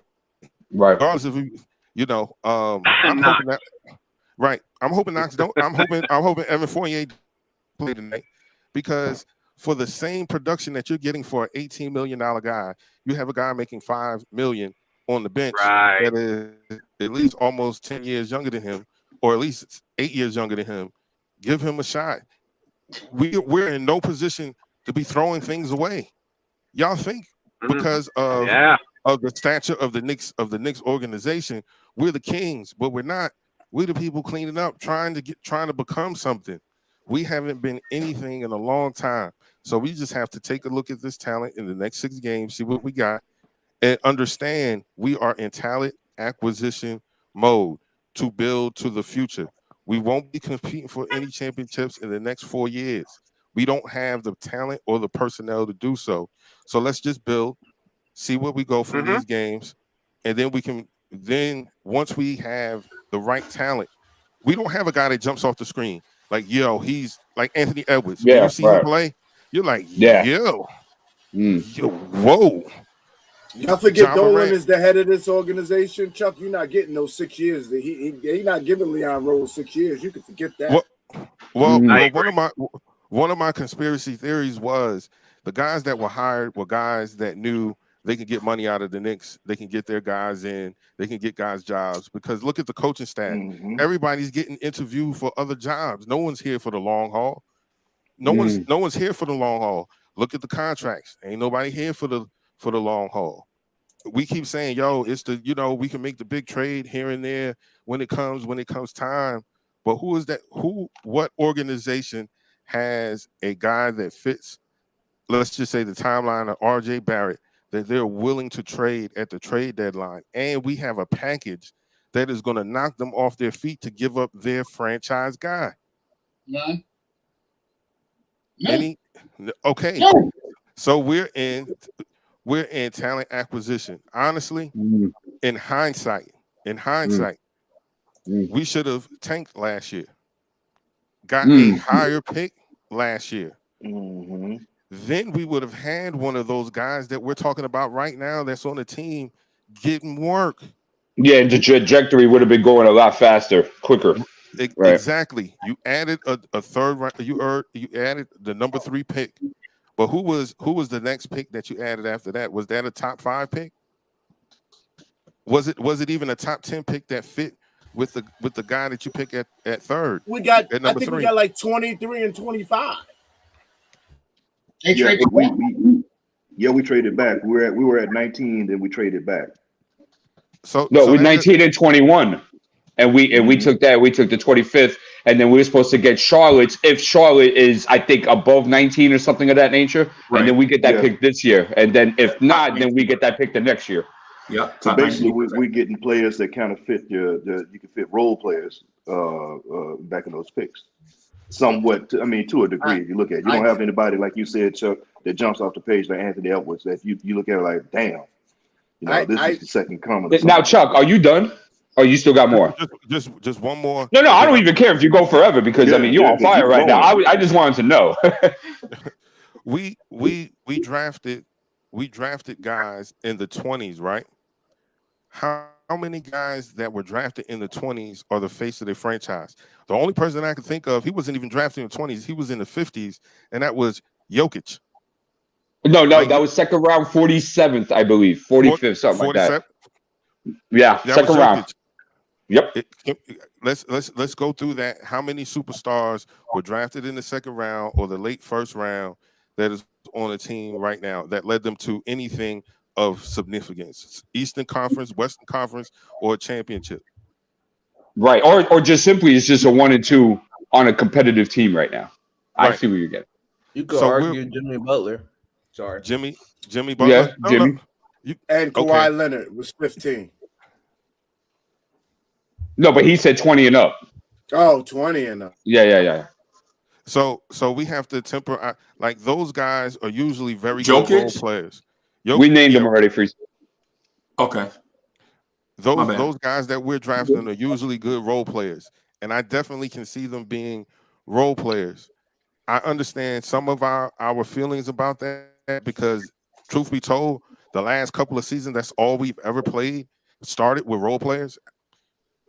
Reggie Bullock, we cry about him leaving his defense. Where is he? Where is he at? Is he starting for Dallas? No. Yeah, they moved him into the starting lineup. I don't know if they kept it though. No, they did. It was just for a couple of games. Yeah, protocol. So he's a bench player. Peyton. No burn in the Suns. Not even playing. Okay. He's on the Suns, but he's on the back of the bench.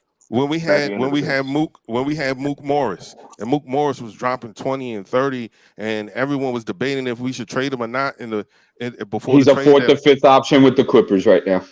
So I believe that the talent acquisition part is to build a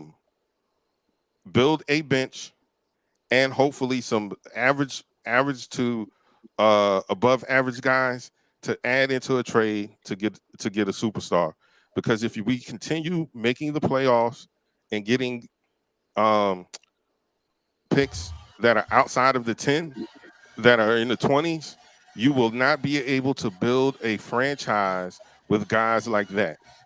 You will not be able to build a franchise that is sustainable and primed to win a championship with guys that are picked in the 20s, 25, and second round. We're still Chuck, okay. Go ahead. I'm done. No.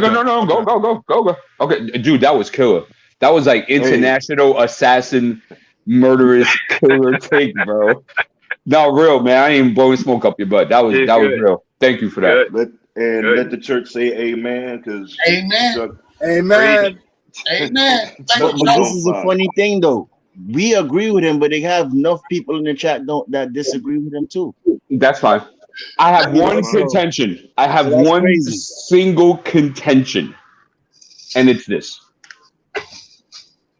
Although we are searching and we're looking, I don't want to be in a position where, it's like those romanticism, dudes, like they're just looking for love, and they might be waiting a really long time to look for that love, that companion, that one. I don't want to be stuck there. I feel like there are certain steps and degrees in which you have to go in order to build as while you're still in that phase. So my question is, my only pushback is, do you feel that the coaching staff, and I will put this on the coaching staff because they are the ones that coach, teach, and develop during the season, do you feel that they're doing the right job in putting the proper steps and places in mode in order for us to continue evolving in this perspective that you gave? I think, okay, back to my conspiracy theory. Tibbs was you're my man. I was your manager for all these years. I'm gonna get you a job because no one else is gonna give you a job. Right. They say you run players into the ground. I'm gonna get you in. Do y'all remember when this contract was being negotiated with Tibbs? Tibbs was holding out for another year to get another year of coaching. 4 years is exactly how many years I guess you would need to develop a system for guys, develop a culture, and then now here we go. We bring in the real coach to take us to the next level. I think Tibbs understands that this is a favor for him, but he's still in I'm the smartest man in the room, so y'all gonna watch me work. That's his mother. I'm gonna win. Yeah. I'm gonna win with this guy Julius Randle. Like I see something in him, and I think I can take him to another level. And that's why he's leaned on him. If there were any other person that he had that kind of confidence in, he would give them that type of control, like he did with IQ. He liked IQ, whether it was before he went to Kentucky or however he scouted him, whatever the case may be. But he trusts him that. Yo, when have we seen? Because we always say Tibbs don't play the rookies. When did we see Tibbs play a rookie and give them the green light off the rip? You talk about IQ last year? Yeah, he gave that to IQ off the rip last year, and it was like, Yeah, wait a sure. minute, maybe Tibbs learned something, but at the same time, I would think it was the okie doke. Like he got lucky, and he was like, see, now I bought myself some time. I don't think. Well, he's done the same thing with Grimes this year too. Grimes got that green light. As soon as he's got a little bit of daylight, he's pulling, contested or not. Exactly, because if you look at all of the players from Tibbs' past, some of the guys that we've mentioned recently about signing in a joking way, but those guys fit that mold of defense. I have some skill, meaning I can make a shot, I can make a layup. But are those guys the starters for the future? That's what I'm saying. Like I think they're good pieces to solidify your young bench. I think those guys can come in and give you quality starter minutes. But to put a franchise on the back of those young men, they don't have that thing that make me say, yeah. Yeah, put the ball in his head. Do your thing. I haven't seen that guy. I haven't seen anyone take that kind of initiative in the off season, like RJ did. RJ shot was not falling. RJ came back with a better shot. Then you're seeing RJ learning how to shoot off the dribble, or at least attempt to take people off the dribble with that crossover and step back. But even that doesn't jump off the screen like, yo, next year this time, oh man, RJ's going to be. He's definitely taking a step back this year, for sure. But I think it's because the league has figured him out. He doesn't have another go-to move in his arsenal. Offensive players have combinations. Like, okay, this is not working, this cross and step and not working on this side. Let me go to this side. RJ don't have a right hand, so he's limited in that. He's not as dynamic. He's not as dynamic as James Harden, who is left hand dominant. James Harden gets wherever he wants to on the floor, as slow as he is. Does RJ do that? I'm asking. Yeah, but Tibbs. No. Not outside of Tibbs, but can he do it? Yeah, but comparing RJ's handles to, I mean, RJ has one of probably these worst handles at the wing position in the NBA. He has some of the worst handles. It just does. For starting wings, he's comparing it though. I'm think Chuck is. No, trying he to say said if he can't do it. No, well, that's a comparison. He compared him to what Harden does on the floor to what RJ does, and no way. Tibbs likes the confidence. Yeah, go ahead. I'm sorry. I was using RJ. I was using it in context as not necessarily a comparison, because you can't compare those two guys, right? But if we're taking RJ's lack of athleticism, match it with James Harden's lack of athleticism, them both being left hand dominant, right? Are their skill sets the same? No, it is not. It's night and day, right? RJ doesn't have a combination where he can go where he's not easy to figure out. Like, you know what's coming. In the open court, you know if there's a defender, if it's a 2-on, you know what's coming. It's fake, stutter, euro, layup, right? If he had something else in his where he could stop and pull up, or he could cross over, get to the middle of the floor and dunk, right? Don't necessarily have that. Not saying he can't get that. He can't develop those things because those skills can be developed. But how much is the coaching staff responsible for you taking your craft to another level? Because the more arsenal that you have in your bag, that increases your bag when it's time for you to get it. You know what I mean? Like, oh no, RJ is the best defender. RJ is the best playmaker. RJ is the best free throw shooter. RJ's the best at the mid range. Like, he's a 3-level scorer. Are we Chuck, saying question that? to you when you're done. Yes. I actually have a couple for you. Well, go ahead. Do you think when you say that, right? Do you think it was right for Coach Thibodeau to call out RJ Barrett on his game, where in saying that he was in the gym last year working on his shot, but this year you're not in the gym as much as possible. So blacked off. Right. So do you think it was right for Tom to call him out about his game? Because some of the fans didn't like it. With RJ Hey, real Barrett, quick, you also got a super chat, fellas. Okay. Yeah. Thanks for the super chatter platter from Pudge Nice. RJ got better defensively and is one of our best wing defenders. Stop the nonsense. Yes, he has become better with his defense on the perimeter. He took on that mantle and he's doing a solid job. Is RJ a lockdown defender? Anybody on the panel want to answer that? No, he's not. No, he's not. But he's absolutely better than what he was when he first came into the league and last year. RJ's still developing, right? I don't think it's over for him. I don't think we should be trading him or talk about trading him. I'm just stating a fact when you're talking about a franchise player, because we assume he's the franchise player because he's the third pick. No one believes Randle's the guy that we're going to build for the future. He's the placeholder. He's the guy that keeps you relevant and competitive, right? While your guy RJ develops. RJ is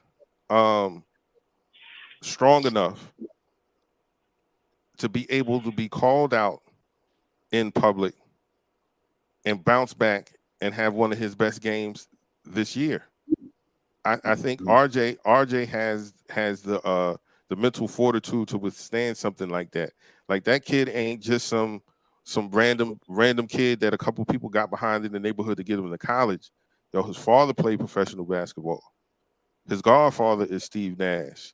Like, he's the elite of elite. So I think he's been groomed. He's not like some of these other kids. He's been groomed. So that kind of call out for RJ allowed him to bounce back. Sometimes you got to shake a mug sometimes. Like, yo, get it together, because we need him. We absolutely need RJ. I'm not worried about the Evan Fourniers and Kemba Walkers and all that, because that's not our timeline. These guys are placeholders for the moment. RJ Barrett is the guy that we should be hoping to step up. RJ should have been the strong number 2 this year, and next year was his year to ascend and take over the team. That's what I thought. There you go. So Chuck, you branched into a couple more things. I had asked you a question. Okay. I'm not sure if you answered it, but I will say this though. I think in theory, what you presented is fantastic. And I think what you presented could work in a lot of scenarios. I'm just not convinced that they are doing that correctly right now. Right. That's my thing. Now, as far as draft picks and building draft capital and stuff of that nature, yes, I think they've done a very good job in that aspect. But I think as far as player development and leading future guys and future prospects for free agency to come and be like, well, you know what? New York sounds like a place where I can go because I feel like if I go there, my game is going to evolve and get better. I don't think they've done that well. Right. So the grass and greener in the future sounds great in theory, and it does, and it works. But it's about execution as well. And I don't think the coaching staff has done a very good job of melding that process if that's the direction they were trying to go. That's it, direction. Yeah. I was saying this part earlier. of the problem is I just want to say it just the whole thing with Fournier coming in, getting that, being put at the 2 and moving RJ. You could play some part of the game with RJ at the 3, but to play to expect RJ to continue as a 3, I just don't see it because it's not working. I think that's part of his regression, as some may say. Has playing the 3 helped him defensively? Yes, because you've seen he's been able to get up on some bigger defenders along the wings, but I think he's more suited to be at that 2 spot than he is the 3. If you have to switch up certain schemes or certain lineups, you can do that, but not for a whole season like we've been doing. I think that's where some of may think that regression has come in. And if we're in a talent acquisition phase like that, right, we want to do a good job of building on what we have, because if we feel in the future that those aren't the guys we're going to roll with, you damn well know we're going to get top dollar back from. Right. And let me tell you something. Knicks fans will have a lot more patience if we did know a direction. If we're just going with the young guys who would play. I mean, everybody look. The owner and everybody, the owner's patience is going to run thin. I don't know if he's going to be patient. Like we're not. I will be patient if we knew what direction we're going. We're going with the young guys, and we're going to tank, or we're just going to lose a bunch of years to get to the promised land. But I really do think that we got to have patience. I don't have a lot of patience. A lot of Knicks fans don't. Oh, that's what I'm saying, D'Angelo. When do you see Knicks fans have patience? No, we don't. We don't. Let me ask you a question. You got people want to see everything over and over from what they did last year to this year. I mean, of course you want to see progress, but it's New York fans for you, man. D was saying about the coaching staff. They're not doing. I'm sorry, D. But I'm just reiterating your point. Yeah, what you're saying, Dave, about the coaching staff. Are they doing the proper thing for the young guys? Proper development, if I'm speaking out of school. And I have a question. Let me know. If I was to put RJ on the market right now and test out his value, what do you think I'm getting back for RJ at this point in time? Oh, I don't think I don't think much. On the team if you want to trade him right now, because nobody. Say that again. I can answer that. They're selling low on everybody right now if you trade him. Go ahead, Freezy. Hit me. I'm gonna tell you, y'all. Just let me answer this real quick before y'all cut me off. Right. I think if you put RJ Barrett on the open market, you are getting multiple first round picks and 2 starters in this league, right? Give me a scenario. Give me a scenario. And so I knew y'all won't agree because y'all Knicks fans. No, right? no. I'm open. I want to hear a scenario. Okay. In general, right? Not you. Got it. But Knicks fans thinks the basketball universe revolves around the New York tri-state area, right? But here's the thing. If you put RJ Barrett on the trade block and offer and say, listen, don't start the conversation until you give me 3 first round picks and 2 starters in the deal, teams will be lining up because of the attributes that we say RJ Barrett has in spades, right? So for one, For one, hey, well, go ahead, y'all. Go ahead. Okay. No, Freeze. I want to hear it. No. Why you laugh, Dez? He's sensitive. You had to let him have that. I was laughing at you, Freeze. I was laughing at GI, man. I'm not touchy. Y'all know I ain't touchy like that. Matter of fact, I want to know, Freeze. Most of the time, people say I don't give a shit. You know what I'm saying? I'll be like, I'm sorry. But most of the time, people say I don't care. You know what I'm saying? And I'll be like, yeah, I care. I just don't. You know what I'm saying? But the thing is, what people forget is that building a team is hard, right? Building a team is hard. You don't just, if you're Portland, you don't just go out and find a Damian Lillard, right? You know how I know this? Because there were years that they drafted guys and they turned out to be absolutely nothing. There were years that they brought in rookie Brandon Roy's, only to know once they got Brandon Roy, they were only going to have 4 good years because his knee was bone on bone when they got him, right? There was a Greg Oden, right? There was. Y'all remember Hollywood Robinson? Anybody in here remember Hollywood Robinson? No, right? No, y'all don't remember Hollywood Robinson, right? So what I'm saying is this: is Knicks fans, just because we see RJ having a downturn or was perceived to be a downturn in his development, doesn't mean that his ultimate development is not going to be as high as what we anticipated. Right. You know what I'm saying? You can't say RJ Barrett shot 3 for 17 yesterday, he a bust. It's ridiculous, right? Teams look at what the Charlotte Hornets have. Charlotte has botched the draft every year in their existence except for Larry Johnson and Alonzo Mourning, who they couldn't keep.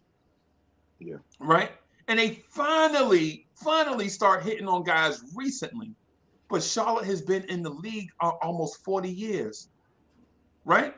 And so when you say what would you get on the open market for a young foundational piece with defensive upside and an unflappable mental makeup, teams will be lining up for that because I said 3 first-round picks, right? Now think about the Knicks' last 3 first-round picks that don't include RJ Barrett, right? So this year it was Quentin Grimes, last year it was Obi Toppin, and Emmanuel Quickley. And if you were the Knicks and RJ Barrett played somewhere else, and the Knicks offered Emmanuel Quickley, Obi Toppin, and Quentin Grimes for RJ Barrett, you telling me you wouldn't consider that? Of course you would consider it. What was that proposal again? I'm sorry. The Knicks' last 3 first-round picks for RJ Barrett. What? Grimes, Quickley, and Obi Toppin. Would you consider trading that to the Knicks for RJ Barrett? Yes, because RJ Barrett was the number 3 pick in the draft. I said no. I'll consider it, but the problem you have, Freezer, you also said 2 starters, and that's what I said. And two starters. The problem, RJ only makes $5 million a year. Can you give me a scenario? I'm a black and white guy. Who started at point guard for y'all last year? Yeah, but I'm a black and white guy. You can't trade a $5 million guy in this CBA for three draft picks and 2 starters. It's just they're not going to allow you to do that. That's not true. That's not true because you don't know what the team's salary cap situation is. You don't have to match dollar for dollar if you under the salary cap or got cap. We're not under. We're not under. But you're foreseeing Barrett as something great, though. Freezy, facts. We're not under the salary cap. That's facts. All right. So the scenario you were given is if we were under the cap. We're not under the cap. I'm just speaking factually. That's all. Okay. But you mentioned the CBA. Yes, because that drives the salary cap. You can't if everything you just said is the CBA. When you just said if you're over the salary cap, you can't absorb the salaries. That's in the collective bargaining. Okay. So in the CBA, if both teams are over the cap, then you have to match salaries at a 5% clip, right? But if another team is under the salary cap and has a salary cap space, like the year where Chris Paul was available, we could have absorbed Chris Paul's contract and didn't have to match dollar for dollar. But in this scenario, I'm not speaking of anything else you talked about. All right. In this scenario you brought forth this morning. Right. Just now. 3 for 1. We will be taking back more players and we'd be taking on more salary because I'm assuming 2 starters and 3 salary cap players are going to be worth more. And 3 draft picks is going to be worth more than $5 million. And we don't have the salary. The other team probably could do it if we could move 4 of our players for one of theirs. Right. but we can't bring all of that salary back. We don't have the room to absorb it. Right, I got you. But the point that I really want to get to is RJ Barrett has a value, right? That is higher. Because if you would have asked this question at the end of last season when RJ Barrett was playing great defense, shooting 40% from three, right, and scoring 17 points a game, then y'all would be like, well, I don't want to put RJ Barrett out there. You know what I'm saying? But RJ Barrett is in the midst of a downturn in what, 35 games? Now we super down on RJ Barrett, and now we don't think that some smart GM, like say a Sam Presti, would give us 3 first-round picks and 2 starters, like Kenrick Williams and whoever else starts for them. No. This is important. It's important because now you're raising a barometer as to exactly what Barrett's value could be. Right. So I'm saying, okay, so you're giving me these 3 draft picks, right? Can you tell me what the draft picks are? Because the whole point of the conversation was that, going back to Chuck, was that he was saying that in the talent acquisition phase, like we're in this because we're starting to build something for the future, right? Within the next 3 or 4 years, you say. And I'm saying, well, you got to go ahead and make sure your guys are right and evolving in order for you to get the juice out of that.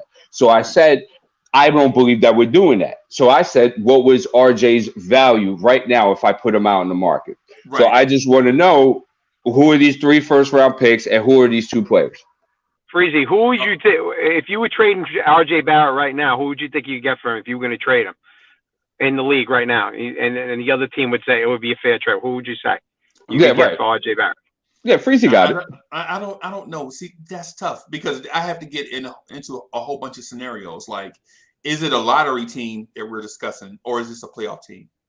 Right? Well, if this is a lottery team, what direction are they headed? If they're a lottery team that's got the hard tank going, you know what I'm saying, straight diesel fuel, they don't want to win, then they're not giving up draft picks. They're not giving up draft picks or and neither would we want them because they would probably be too high. But what I'm saying is that, okay, I'll show you an example. Maybe this might help you out a little bit, right?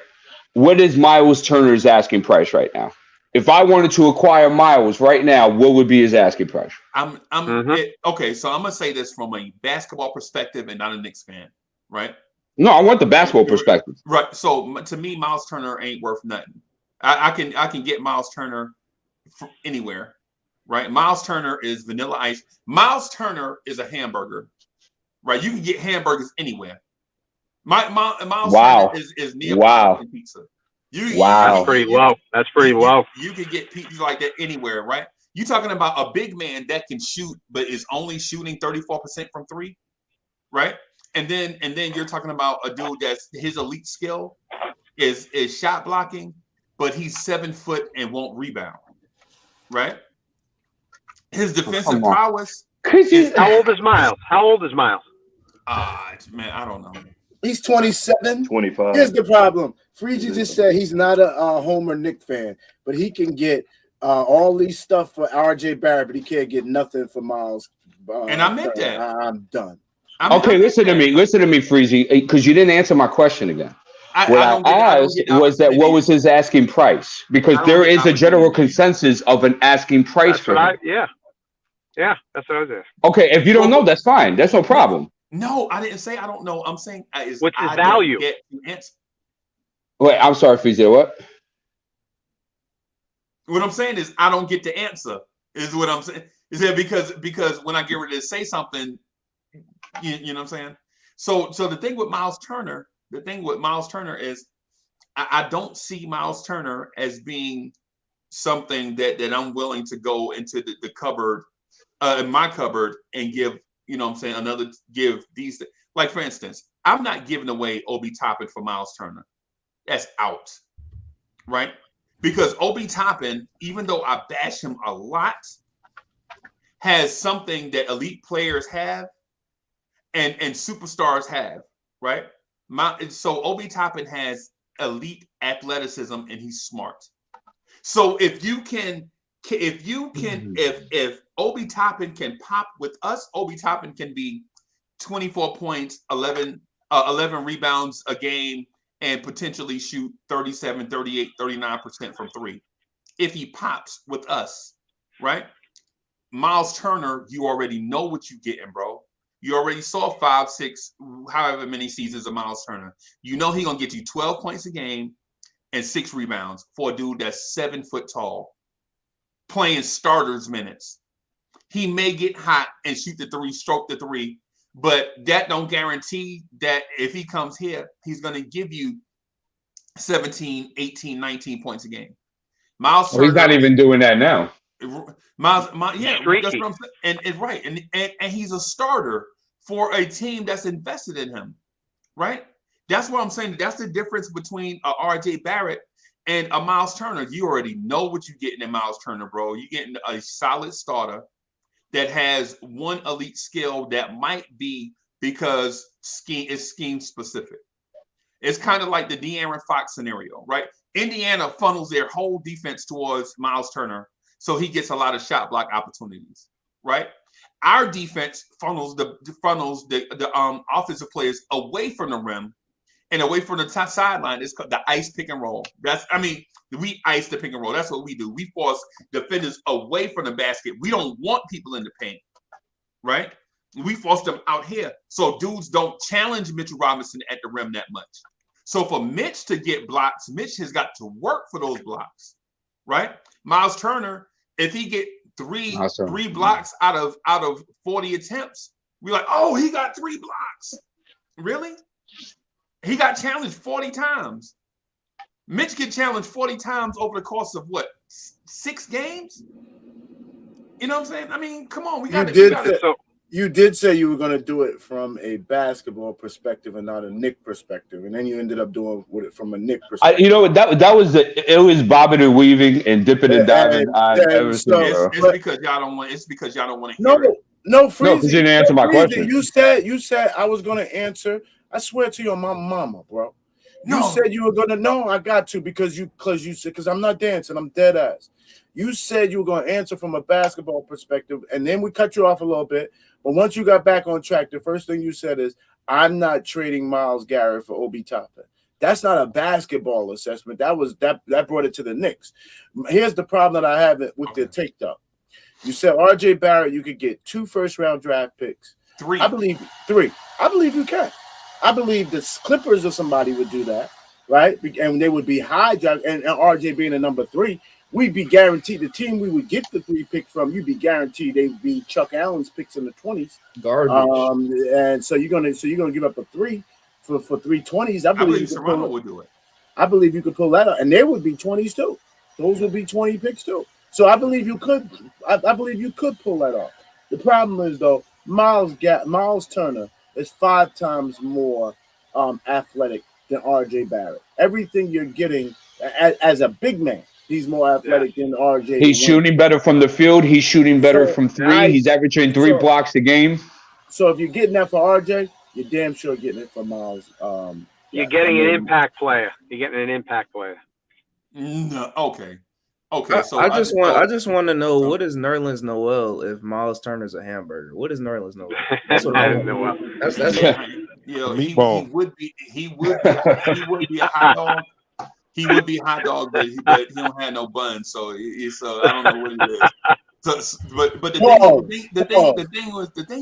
thing with Miles Turner, bro, is we also forget, like, we do these linear comps, like, yo, Miles Turner does this, but what about Miles Turner's surrounding cast? Does RJ Barrett have a quality point guard? No. Wait, hold on. Got a lot. Malcolm Brogdon is not a quality point guard? That's not what I said. Nah, he's talking about what does RJ have? That's RJ. Sorry, my fault. Sorry. So that's what I'm saying, man. And then look at the shots that Miles Turner takes. Miles Turner is 6'11" and getting shots at the rim. RJ Barrett is 6'6", going to the rim, and we know he can't finish there at the rim, right?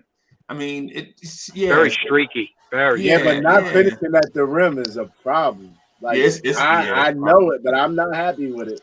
Yeah, it is a problem. When Tibbs called out Barrett too, and he had a good couple of games, and then just tailed off after that. So Bloom was off the ropes real quick. Right. So yeah, and so what I'm getting at, man, is the talent that the Knicks have on their the Knicks have talent on this roster, bro. We definitely have talent. Julius Randle is talented. Obi Toppin is talented. RJ Barrett is talented. All right, quickly is productive. Quickly talented. Stop it. He's productive. He's productive in a sense, but he's not blowing anybody away. He's got that aggressive nature that one day he might be, he's got that Chauncey Billups makeup to him, but not Chauncey Billups' offensive game. He makes some big shots. If he doesn't get more efficient quickly, he's going to be an enigma. Yeah. He's got to become a more efficient player. His efficiency is low. Right. And it's not even his shots. It's his shot IQ.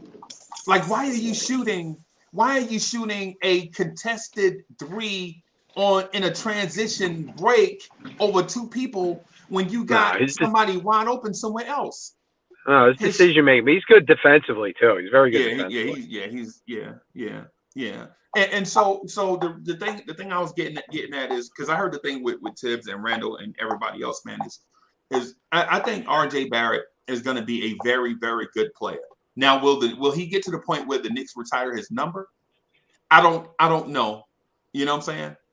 But I do think he is going to be very, very productive in a Knick for a very long time. Right.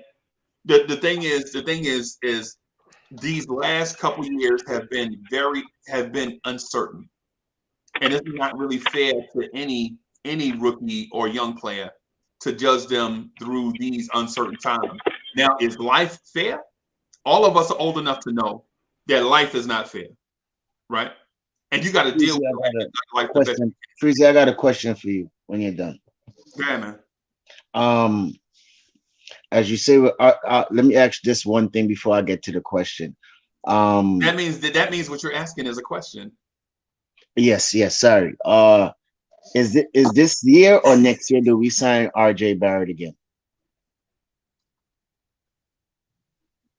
I don't. When's he off his rookie contract? Crazy. Is he's off his rookie contract this year or next year? No, he's going to get an extension. He's going to get the Knox. He's in the Knox. Remember, he's 1 year after Knox. So Knox is in that 1 year extension. Next year, RJ will get the 1 year extension. So next year, do we sign him a Knox extension for 1 year, or do we extend him 3 years? So okay, all right. So you're asking about the rookie max extension. Yes, that's what you're asking about. Yeah, that's what he went into. Too, but I'm saying that you say that how he's going to be productive in a Knicks uniform for years to come.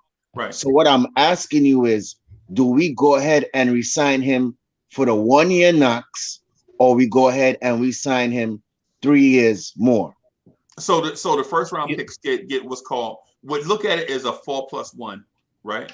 That's what you should look at it as is a 4+1. Okay. Right.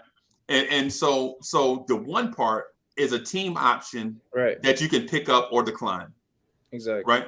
So the Knicks have not picked up Knox's the Knox is in his fourth season, right? But you hadn't heard mention of the fifth year with Knox. Right. I think they're going to decline Knox and let Knox off if they can't trade him. Right. RJ though is the darling of New York, right? Whether people want to admit that or not, that's who RJ Barrett is, right? So RJ won't make it that far. When it comes to, as soon as the window opens for the extension, I think RJ Barrett is gonna do a team-friendly extension with the Knicks. I think where RJ Barrett is gonna get the Knicks though, where RJ Barrett is gonna put the hammer to the nail, is 5 years. Because you can get the fifth in your rookie max extension, you can get the 5th year. So that's where so the dollars per year may not be as high as say what Minnesota is going to offer Anthony Edwards, but he's going to get his bread. Trust that, and you can trust the years are going to be there too. And here's another thing to keep in perspective, right? So when you look at Ja and Zion, so Memphis and New Orleans are going to offer every dollar they can for every year that they can to those two ahead of RJ, and it's going to look like a slight towards RJ. But what people have to realize is, who wants to play basketball in New Orleans, Louisiana? So if you sign Zion back, or if you let Zion walk, are you going to be able to attract a LeBron James to come play in New Orleans? Hell no. Or would you be able to attract a LeBron James to go play in Memphis, Tennessee? Hell no. But free agents always have New York on their list, whether they join the Knicks or not. New York is always in the conversation.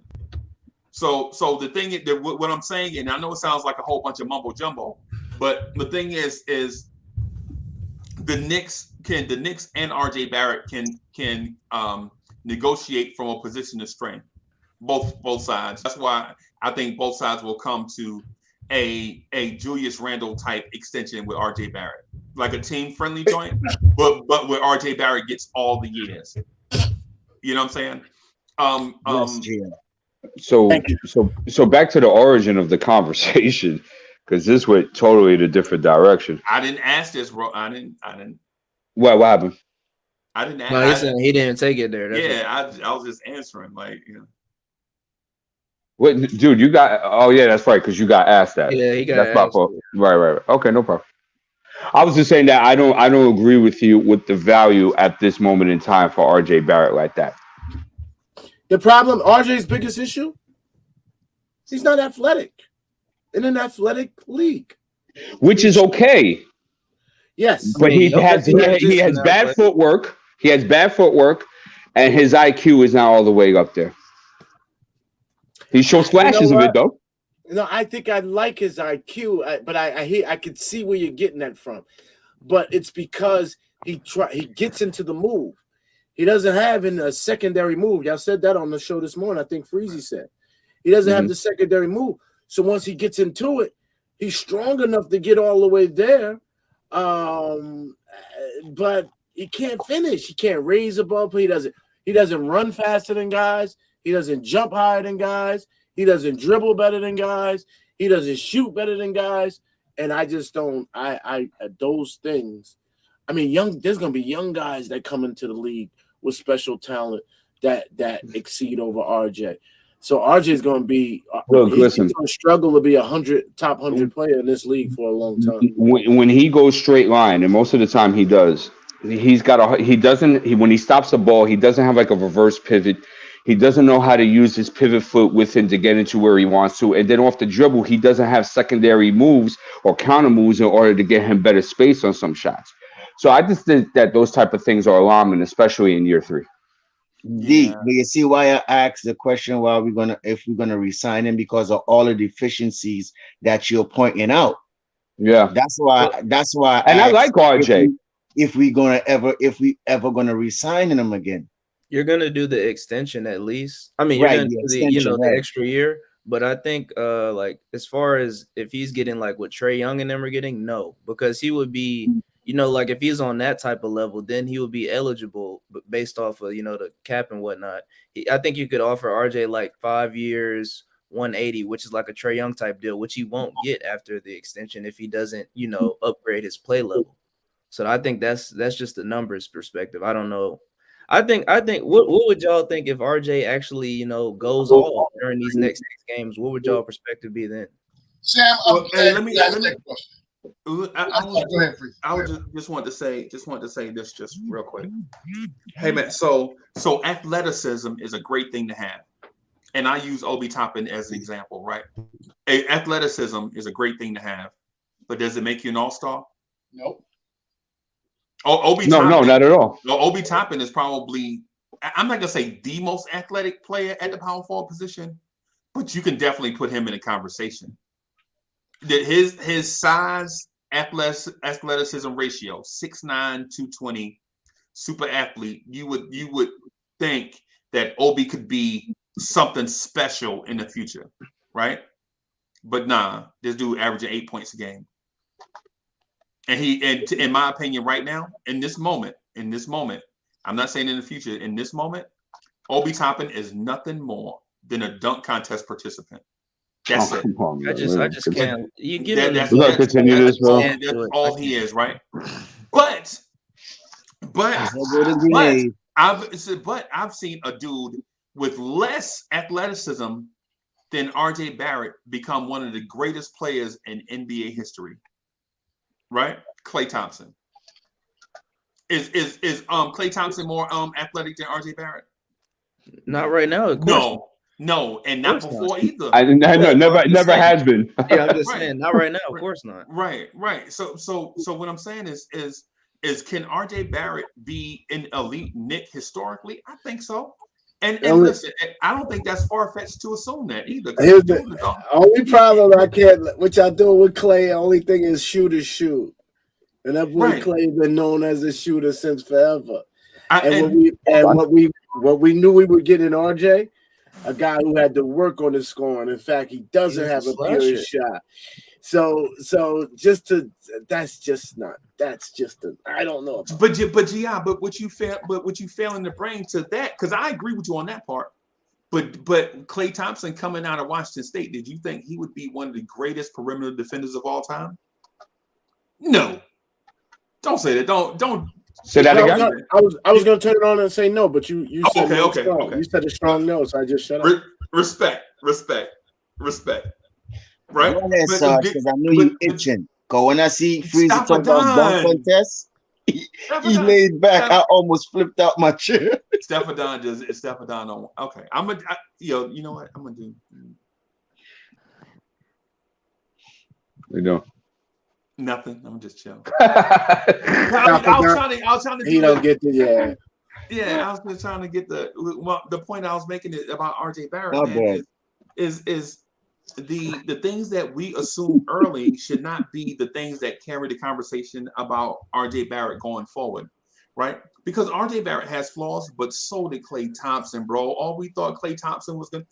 When Klay Thompson coming out of Washington State, bro, I thought, and a lot of other people thought that he was going to be a souped up Wally Zerbiak, a souped up Doug McDermott, right? A dude with limited athleticism that can shoot the ball and had good size at 6'7".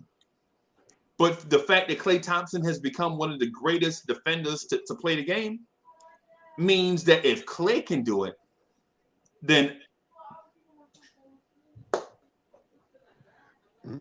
that's what I'm saying. So what are you saying RJ is going to become? A great perimeter defender who has a shaky offensive game that's going to get him minutes?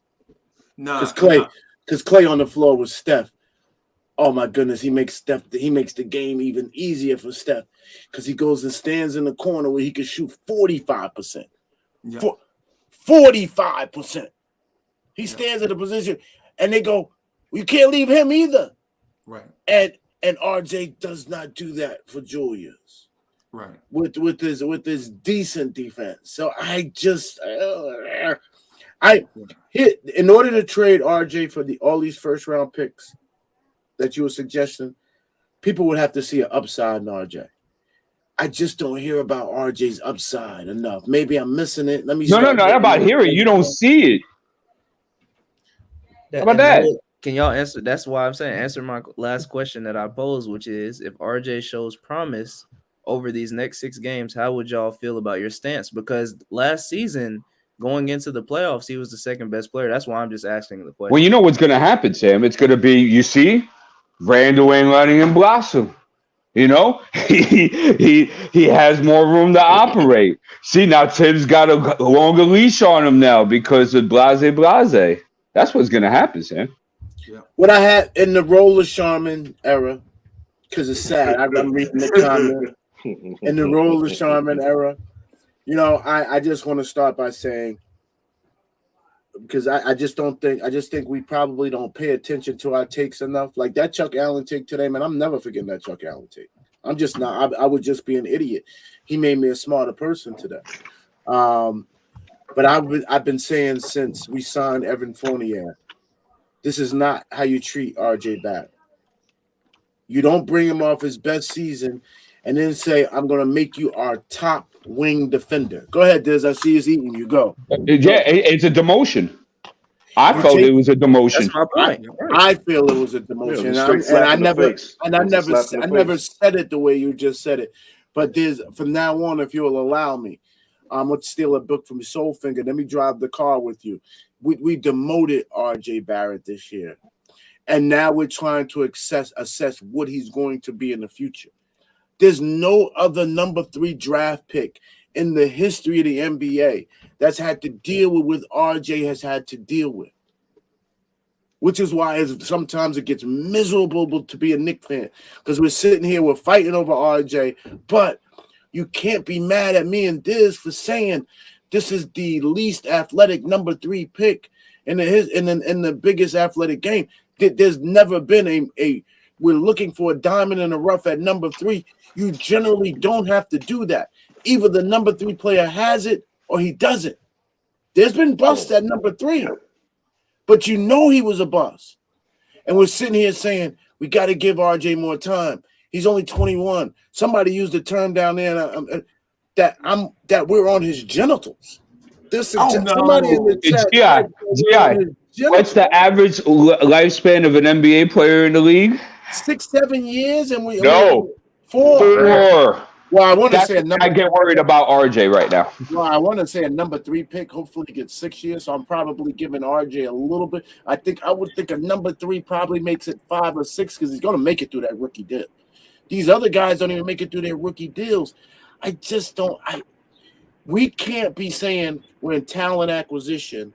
We need to do more, but we got this RJ Barrett. We're going to just be patient with him. That's not how it works.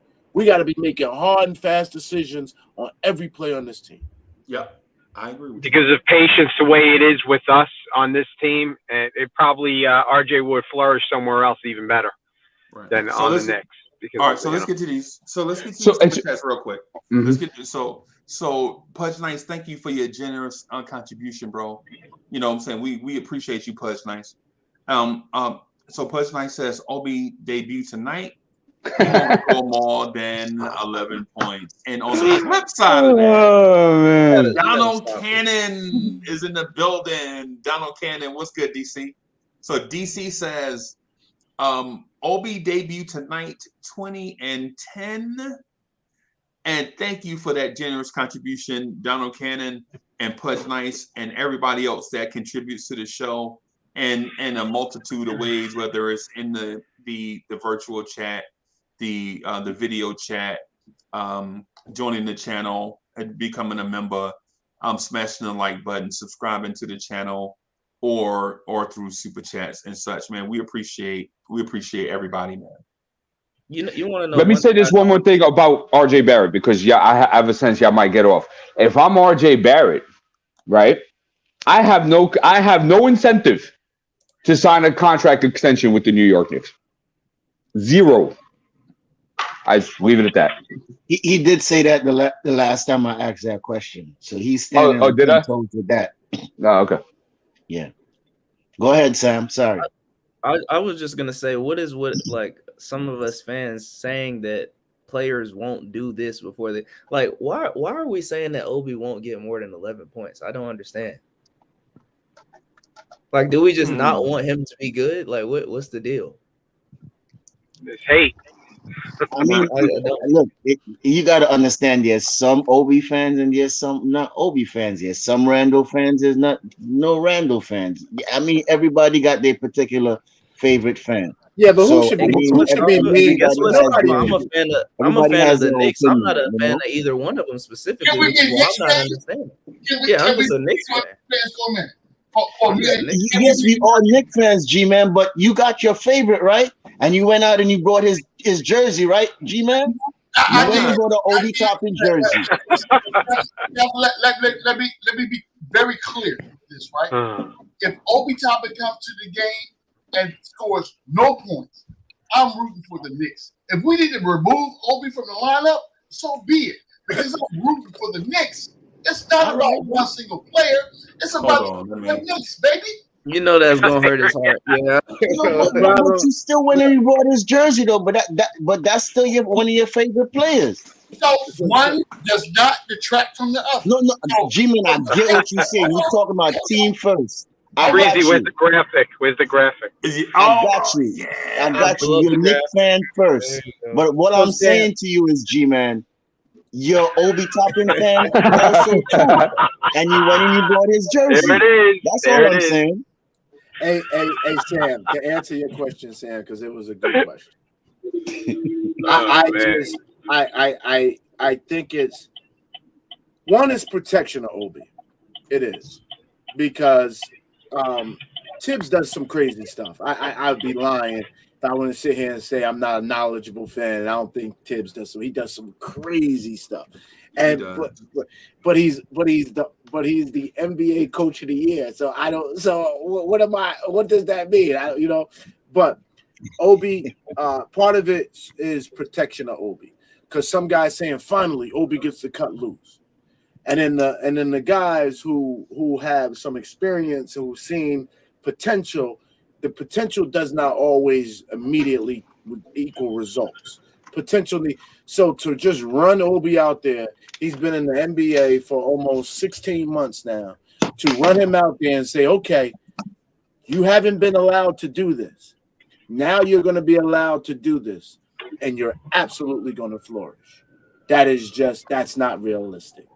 In fact, the first thing that's going to be realistic is all his weaknesses will be exposed. So if you remember the few games that Julius didn't play last year, and that's the only thing, Julius plays about 95% of the games since he's been a Knick, ever since he put on that uniform. But you're going to hear Tibbs yelling, Obi, Obi, Obi, Obi, Obi, and I just don't know how the young guy can play. He's still gonna be looking over his shoulder. So to suggest that he's just gonna say go out there and look like he's got 20 years of experience and he's gonna be running up and down the field, he's gonna be hitting shots, he's gonna be so nervous. So that's why I think 15 points and 7 boards is realistic for Obi tonight. Okay. G-Man don't agree with that. Actually, I do.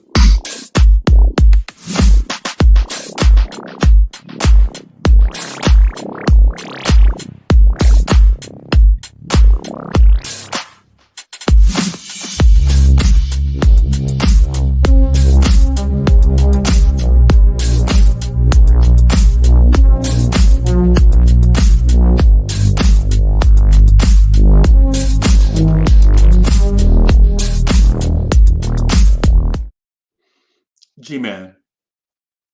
I think, so you mean Yeah, hey, before we bring everybody else back in, man, I just want to chop it up with you about a certain thing. Yes, sir. Right. So for the record, and listen, I'm just ISOing us. I'm not. It's not like a weird whatever. I'm just ISOing us just real quick for Obi. Yeah. So I think we are setting the bar low for Obi so that he can exceed it, so that we can come in and be like, I told you so. Right. I told you Obi can do. Right. Listen, man, I'll be honest with you. My heart is telling me that Obi Toppin can be one of the best players in the NBA. Right? I agree. My emotions are frustrated to a point where this dude don't do nothing, and it make me act out against what I'm seeing from Obi. Right? So this is what I'm telling Knicks fans. For those that think I hate RJ Barrett and think I hate Obi Toppin and think I hate Julius Randle and think I just hate everybody. Right? During the offseason, I was bashed for being a homer. Remember that? Mm-hmm. Oh, you think the Knicks gonna have 12 All-Stars? Remember that? I remember. Right. And so what happens now? What's happening is the thing with Obi is tonight, in my opinion, better be Obi Toppin breakout game. Right. And this is the reason why I say that. And this is what I mean by breakout. Right. I want Obi to do stuff I don't want to see Obi depending on Kemba to grab a rebound while he's streaking down the sideline with his hand up so he can go do a dunk contest dunk. Right. I think that's whack. I got you. I think if you 6'9", 220 with a 44-inch vertical, yep, you should have your backside on the backboard. Right. Right. I got you. Right. Mm-hmm. All right. So what I'm gonna say is this: in the Obi Toppin breakout game, you know what I would see. You know what would be a breakout game for me? What's that? If I saw Obi Toppin with 11 points, 14 rebounds, and 5 blocks. Okay. That would be breakout. That would be tremendous. You know why? Because that means he would take away the soft title. Because Obi's soft, bro. Obi's soft. Obi is as soft as carnival cotton candy. Cottonelle. Okay, I got you. That's what I think. I got you. And I know people are gonna be like, nah, Obi ain't soft. He just don't really get into rebounding. He just don't like physical contact. Hey, bro, in my opinion, that means you are soft. Okay. Right? Right. And so here's the thing. Here's what I can compare it to, right? It's like in week 2 of basic training, when drill sergeants showed us how to low crawl. Yep. It was like you got to put the crown of your Kevlar in the dirt. In the dirt. Right? It got to be in the dirt, right? And your chest got to be flat, and you got to move them elbows and crawl. You know what I'm saying? With your weapon. Remember you remember where your weapon was at? Yeah. Weapon on your back. Yeah. And do that. Yeah. And the city cats that came out, you know, the ones that was like, yeah, I just can't join the military to make this bread. Yeah. You know what I'm saying? All that stuff. They ain't never seen dirt before. They used to see concrete. They lived in the concrete jungle. Now you're trying to get them to get in the mud. They're like, hey, I ain't used to this. I'm with you. Well, bro, if you ain't used to this and you don't want to do it, bro, and bullets flying, you would rather die. You would rather die than get dirty. Yeah, that's what I'm saying about Obi, bro. Okay. The thing about Obi is you got to impose your physical gifts. You can't play like a shooting guard in a power forward's body. Okay. So let me first start by saying I hear and understand exactly what you're saying, because my wife always tells me it's important for you to first acknowledge that you understand what was said. So I understand what you just said, right? I'm going to tell you this. First and foremost, I don't know how anyone could come to the realization that Obi Toppin is going to be anything different than what we have seen from him in the past, because that is what the bubble that he was put into to be able to perform in. Now, all of a sudden, since Julius Randle is not in the game, we expect Obi to jump out of this bubble and become this other person. Stop the madness right here, right now, right? So what I would say is this. I would say that we expect Obi Toppin to continue to perform in the manner that he has performed in thus far, and then allow him the space to grow.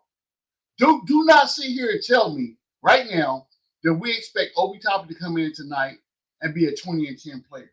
Stop it. What I need for you to do is go put your head in the smallest body of water that you can put your head in without drowning yourself. Because I'm not feeling that right now, right? I'm a realist. When we put people into different positions and give them these parameters in which they are expected to perform within, then that's what the expectation is. So just because the parameters change, that should not change the expectation of the player, because you have put this player in said parameters in which they're willing to perform in. So how do you tell me tonight, just because your star player is out on protocol, now all of a sudden the player that you've handcuffed over and over and over again, now you expect for him to be the star player on the team? Miss me with that. All right, hold on. Let me do something real quick, G-Man. Go ahead, bro. Oh, my man's in them. My man's in them. All right, so I'm gonna bring everybody back. I just want to clarify your stance and my stance on Obi. No doubt. Right? Because I think sometimes in the conversation it gets lost. Know what? Yeah. There's a loss in translation. Like when I say a certain thing, you know what I'm saying? I know we have 10 people here and everybody want to speak. Yep. And if I don't say it, and if I'm not contrite, then a lot of the points are lost. Get lost, yeah. Yeah. So yeah. My thing is, I'm not bashing Obi because I hate Obi. I'm frustrated with the promise of what Obi can become versus what Obi is. Yeah, I'm with you. You know what I'm saying? So I just want to clarify that. Let me bring everybody back in. Okay.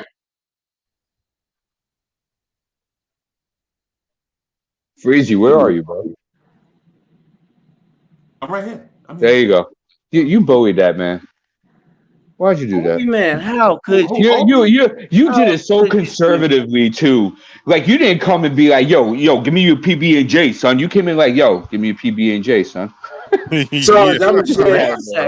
Sarge, I gotta be honest. I'm ashamed of you, Sarge. I'm ashamed. What? Sarge. I really am. But I will say, Sarge, you didn't fall for the trolling. So I think you trolled back. I just think that was a whole troll session is what that was. I think both of you were full of it, but that's okay. So let me say this, because I look, like people always say when you come in here, I've been quiet for a long time, and I've listened to a whole lot of things, a lot. And I've bitten my lip over and over and over again.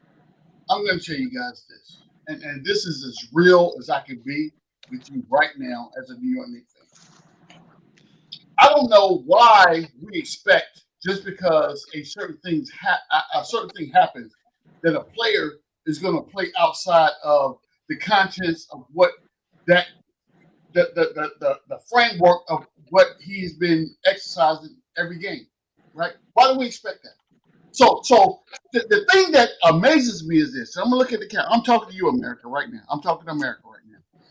I want to know how it is right now that because Randle is out, you expect if, and I'm going to say if, Obi starts tonight, you expect him to be 20 and 10. Where does that come from? Please tell me. It's called false narratives, G-Man. G-Man, let me ask you this. G-Man, you think I'm crazy? And you know what? The answer is yes, G-Man. I read the art of war. Yes, G-Man. Yeah, and so what G-Man is doing, and which I don't realize it, G-Man also read the art of war, right? So what he did is let me move forward on the battlefield and with all my troops and use up all my resources, so that now when he starts on his attack, he can break the will of the troops that I have out there on the battlefield, because the morale will be low because now my troops are hungry and have limited resources. That was an awesome analogy, though. So what G-Man is doing, right? Okay, y'all go ahead, man. So next we'll have a reading of the 48 Laws of Power by Freezy. I want to see G-Man. G-Man. This is what I'm saying. I couldn't even get to the joint. That's why. Remember when I said if I'm not contrite, then I get jumped in and get back. That was an awesome analogy. That was the word. So basically, what G-Man did to me is let me set myself up in a way. G-Man actually won that little segment that we did, and it was smart, because what he did was let me come. Basically, he let me come in and waste all my bullets, so that if Obi does perform at any level, if there's any crease with increased minutes, G-Man won, right? So if G-Man, if Obi Toppin with more minutes outproduces what he normally produced in limited minutes, G-Man won. That's all I'm saying. And I didn't want to just say it like that. I wanted to, add some seasoning to it. But no, without a doubt, you tried to get him to set the bar higher. He didn't go for it, man. And he didn't go for it. Yo, I'll be honest, that was very well played on his part. But he will not win, because he is the number one Obi guy. And if Obi and if Obi goes bananas with a jersey, and if Obi with a goes jersey, bananas, and he could not foresee Obi going bananas, he's gonna get his jersey. Watch. Then we are He gonna Rob. get What the we jersey. doing? We taking his Obi status from him because one thing about Rob, if Obi was Rob's guy, Rob will be telling you, "Oh, my guy's getting 20 and 10 tonight." That's what Rob will be saying. Look. His high school history. He'll give you his college 4-year African names and all that. Yeah, he'll do all that. Yo, and I'm laughing because I be trying to not have G.I. be completely real 24/7, but he can't help it. It's like a reflex. Yo. G.I. be keeping it a buck, man.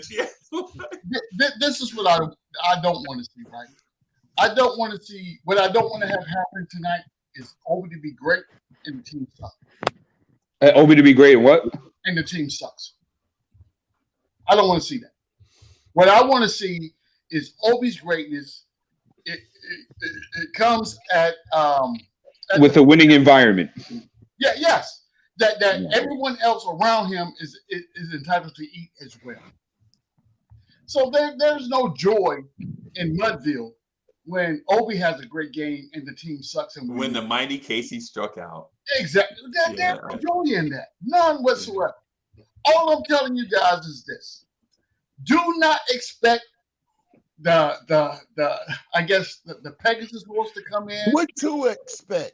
With the wing knight on it and save the day. What are we talking about? What to expect, G-Man? What should we expect?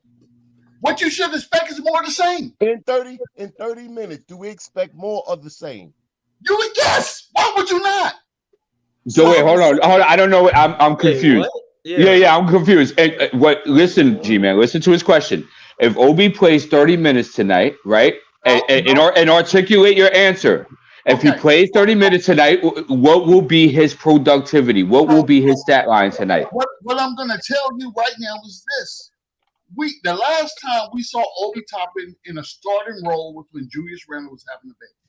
In that game, he scored 20 plus points, right? I'm not saying that's the productivity he's going to have tonight. What I'm telling you is what Obi Toppin is used to is what Obi Toppin is used to. And just because Randle is out and his point or his minutes production may increase does not necessarily equate to his productivity increase. That's not what the per 36 minutes say, but yeah. So G-Man is using the Sun Tzu Art of War analogy. He said what he's saying is G-Man, stand on your hill, bro. No, G-Man, what are you doing? He's not doing it. I disagree with this Sun Tzu stuff, but continue. Basically what it is G-Man is not gonna step out on a limb. He's gonna let everybody else do it. So when we are wrong, he looks right. That Art of War reference Give me is your gold. Obi jersey, G-Man. Give it to me. Give it to one of us. Give it to one of us, G. You know what? Give it up. I tell you what, I already ship it. This is where I figured out who the. Hold on, you got to give me this 20 seconds. Go ahead, bro. I figured out who the best of the pod couple is. It's absolutely Cornerstone Cat. Every time it looked like Frank Ntilikina was going to get minutes, it was on him. Cam stepped out and said, Ntilikina is going to have 20 tonight, 10 assists, lockdown defense. Now, Ntilikina only ended up with 6 points, 2 assists, and average defense, but every night he knew Ntilikina was going to go out there. And here you are telling me Obi is going to give you more to say. So that's why Obi is your best player, big bro, because he's going to give you more of the same and more minutes. Come on, man. G-Man, you folded on me, G-Man. You folded on me. Man. So G-Man, will he give you more of the same in his second stint in this stretch? So if how about his third? If I can speak for more than 5 minutes, not being interrupted, I would tell you exactly. Oh no. I would tell you exactly what's going on. So what you guys want me to do is go out here and give you some hyperboles about what I believe Obi Toppin is going to do. So when has Obi been put in position that he can perform and to a sense that you can actually evaluate what's going on? Tonight might be the best chance. Okay, no. When prior to tonight has this happened? Is my question. No, it hasn't. We agree. Before he got COVID. Well, he only played 20 minutes that night, Rob. 29. What are you talking about? He played 29. No, he didn't. So because I'm not going to sit here and tell you. No, he didn't play 29. Sarge, here's the problem, and I know you're frustrated. Stick with us though. Here's the problem we're having. Obi might be the one of the tallest players on the court tonight. We said that. The only other tall player is going to be Mitchell Robinson. Okay. Thanks. So they don't have. We said this team we're playing doesn't have any forwards tonight. They don't have no forwards. That means Obi gonna be running around with a bunch of guards. Let me tell you something, Sarge. If I see Obi on the floor with a bunch of guards and there ain't nobody out there 6'9" to guard him, and he ain't eating people's food, then Freezy's right. Obi's soft. And I don't know what we expect to get out of the future. At some point, he has to realize, because this is the NBA, he's got to see tonight. I get the feeling he's going to be talent-wise is going to be head and heels above the rest.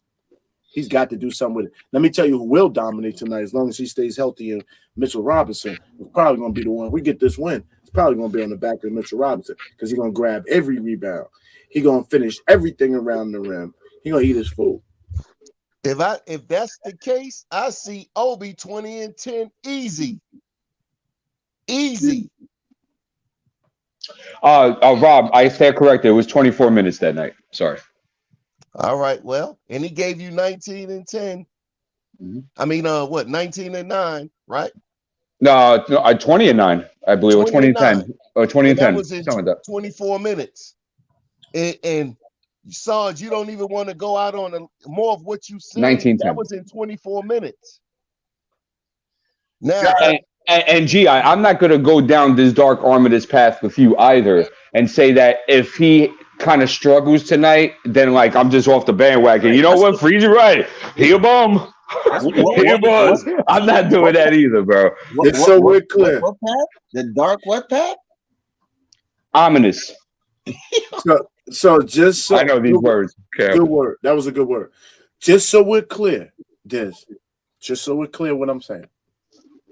If I see Obi as one of the tallest players on this court all night, y'all just told me the other team don't have no forwards and very few teams have centers like Mitchell Robinson, which is why Wilson makes Mitchell valuable, but that's another conversation. Mm-hmm.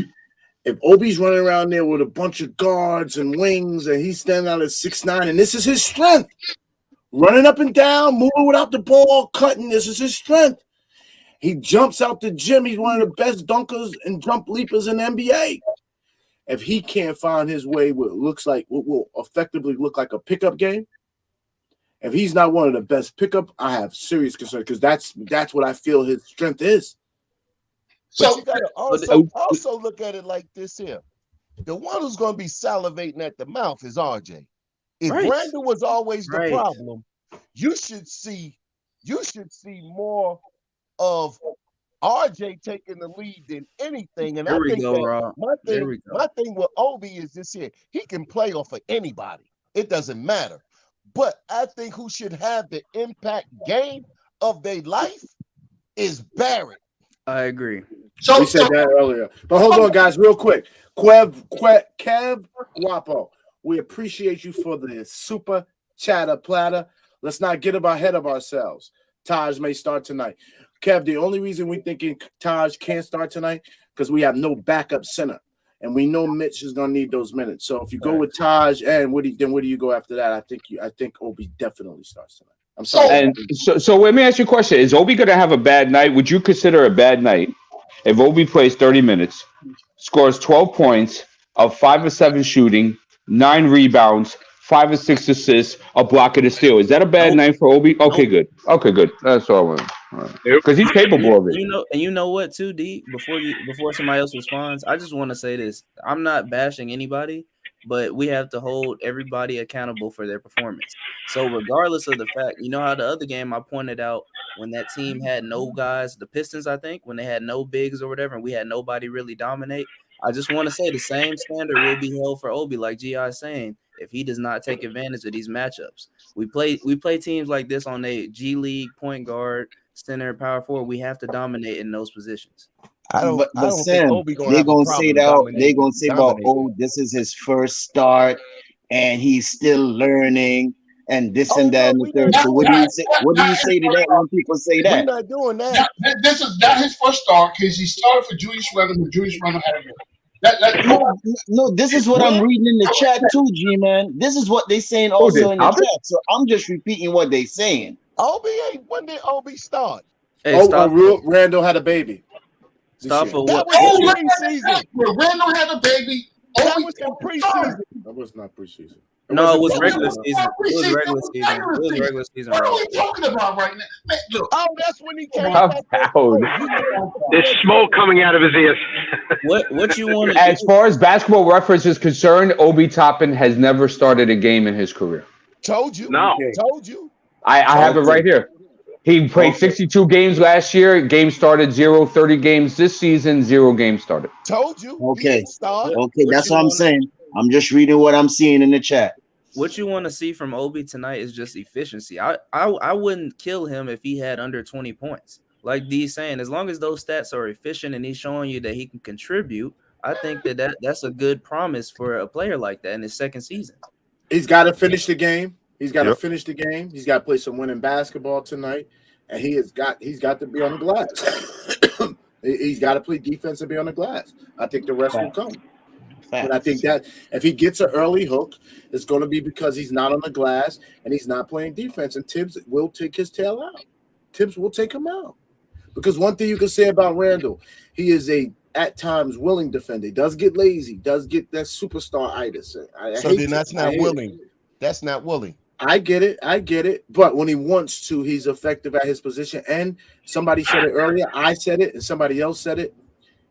You cannot deny his 250-pound frame around the rim. He doesn't get bullied. He comes down with rebounds that sometimes he shouldn't get. I don't see Obi getting those boards. He got to get them tonight.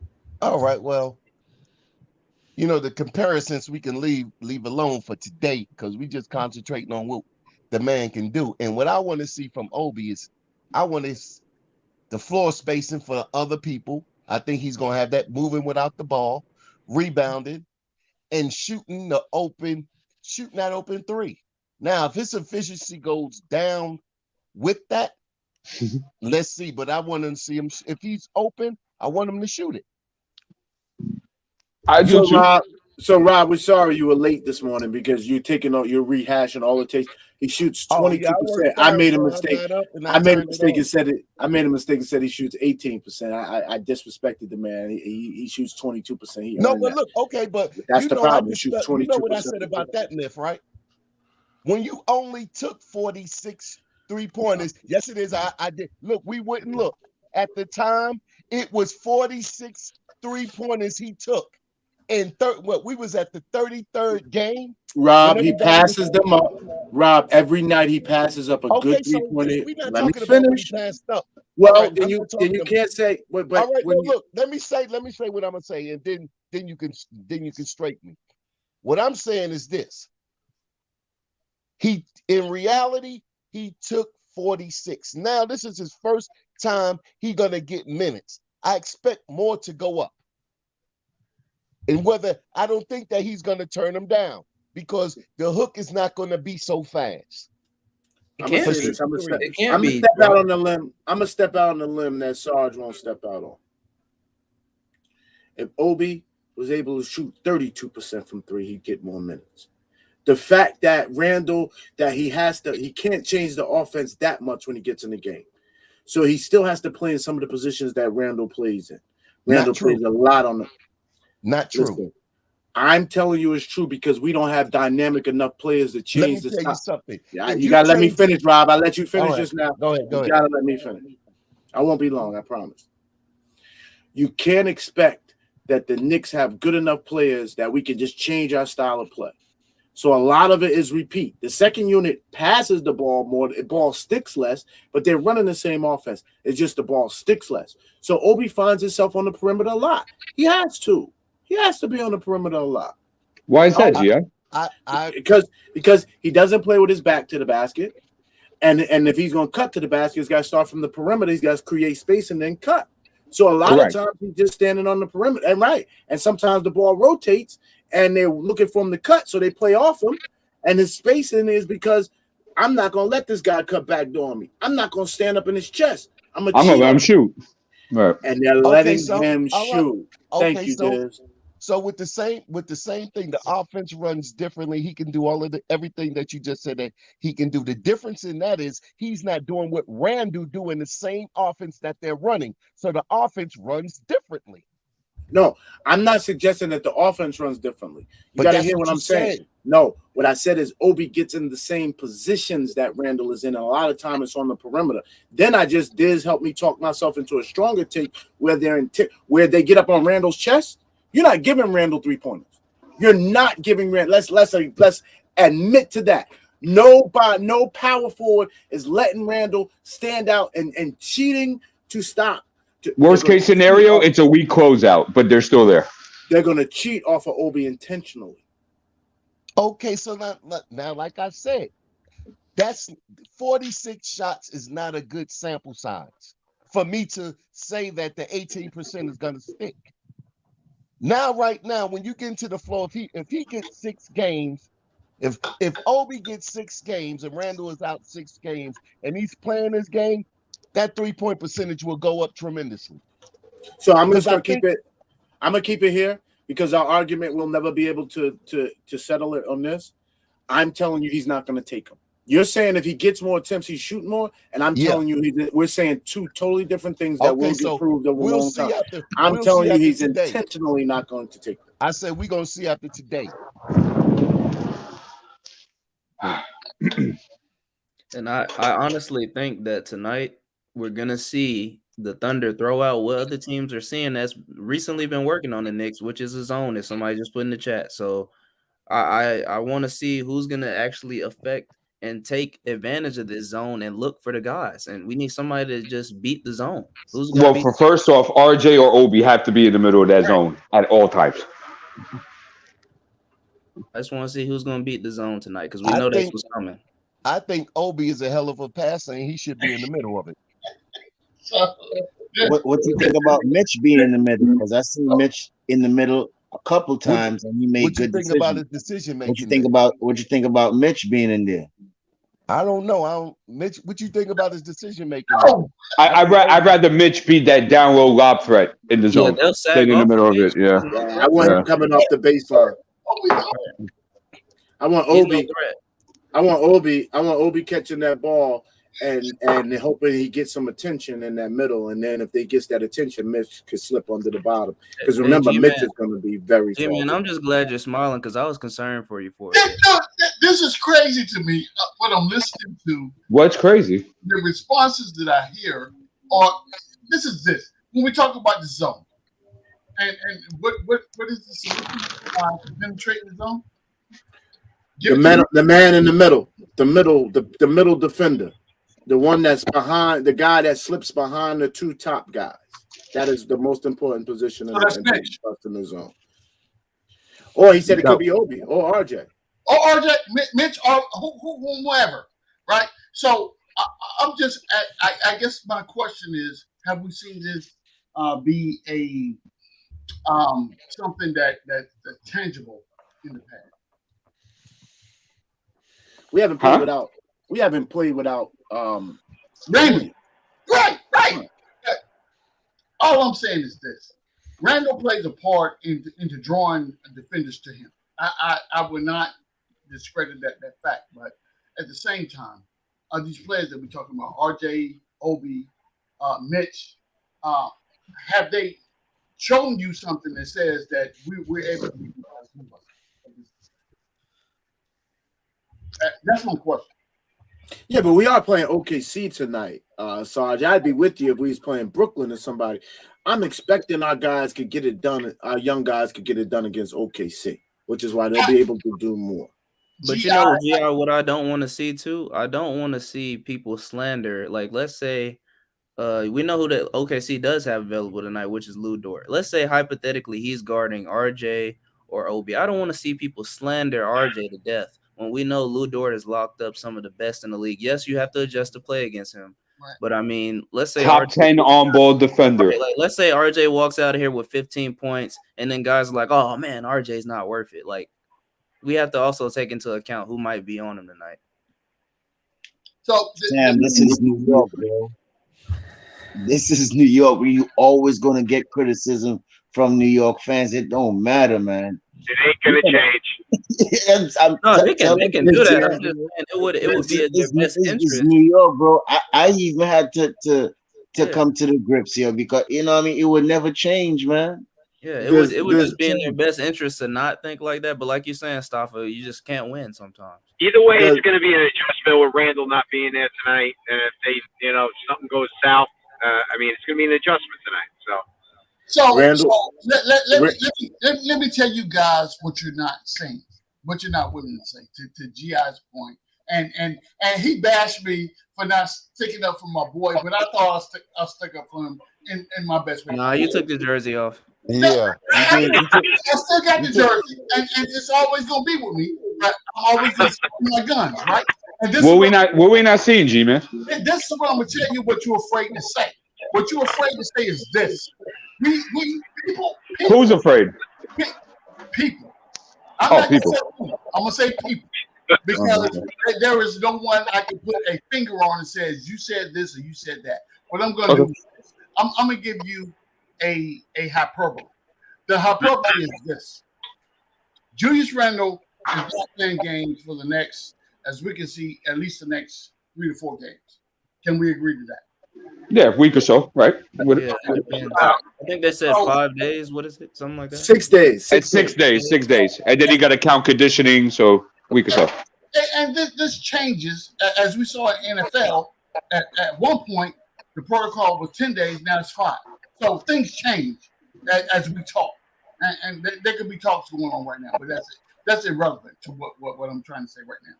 What I'm saying is, how can we come to a resolution that expects people that have not been put into a position to have a certain outcome in the last 10, 20 games, now all of a sudden because one player is out, we expect them to step up and be something different? I guess it's my question. Okay, the question. Let me answer that for you. It's two games that we went to this year. Charlotte and Atlanta. At every commercial, when Obi got pulled out, he was on Tibbs' ass. He was on Randle's ass. Randle even had to agree with him a couple of times like this here, and this was during commercials. So if Obi thinks that he's ready for this moment, Obi is ready for this moment. We're going to hold him accountable for what he said and what he was doing and the way he acts on the bench. Every time you pull him out, he got a problem. Okay, now it's time to show and prove. That's what we're holding him to. We're not letting him run a scapegoat like you trying to let him get away with. He's what am I trying to let him get away with, Rob? He's 23. Look, let me finish. Take the hit. I wanted to get you riled up. Go ahead, Rob. Go ahead. He's 23 years old. They said he's ready for the NBA. This was coming out of college. He has a year. We put Summer League in front of him. Now he's got 100 games under his belt. It's time to go. It's time to go. Hey, Freezy, take note. If you that dude, it's time to go. Hey, Freezy, hold on, Rob. I don't mean to cut you off, Sarge, but I just got to get Freezy's attention. Freezy, that's how you troll. You tried to get it earlier, some right, order of war. That's how you troll right there, man. Okay, so since where's the jersey now, Freeman? Yeah, that's what I said. D'Angelo wears a jersey. So let me understand what you're saying, Rob. Let me understand.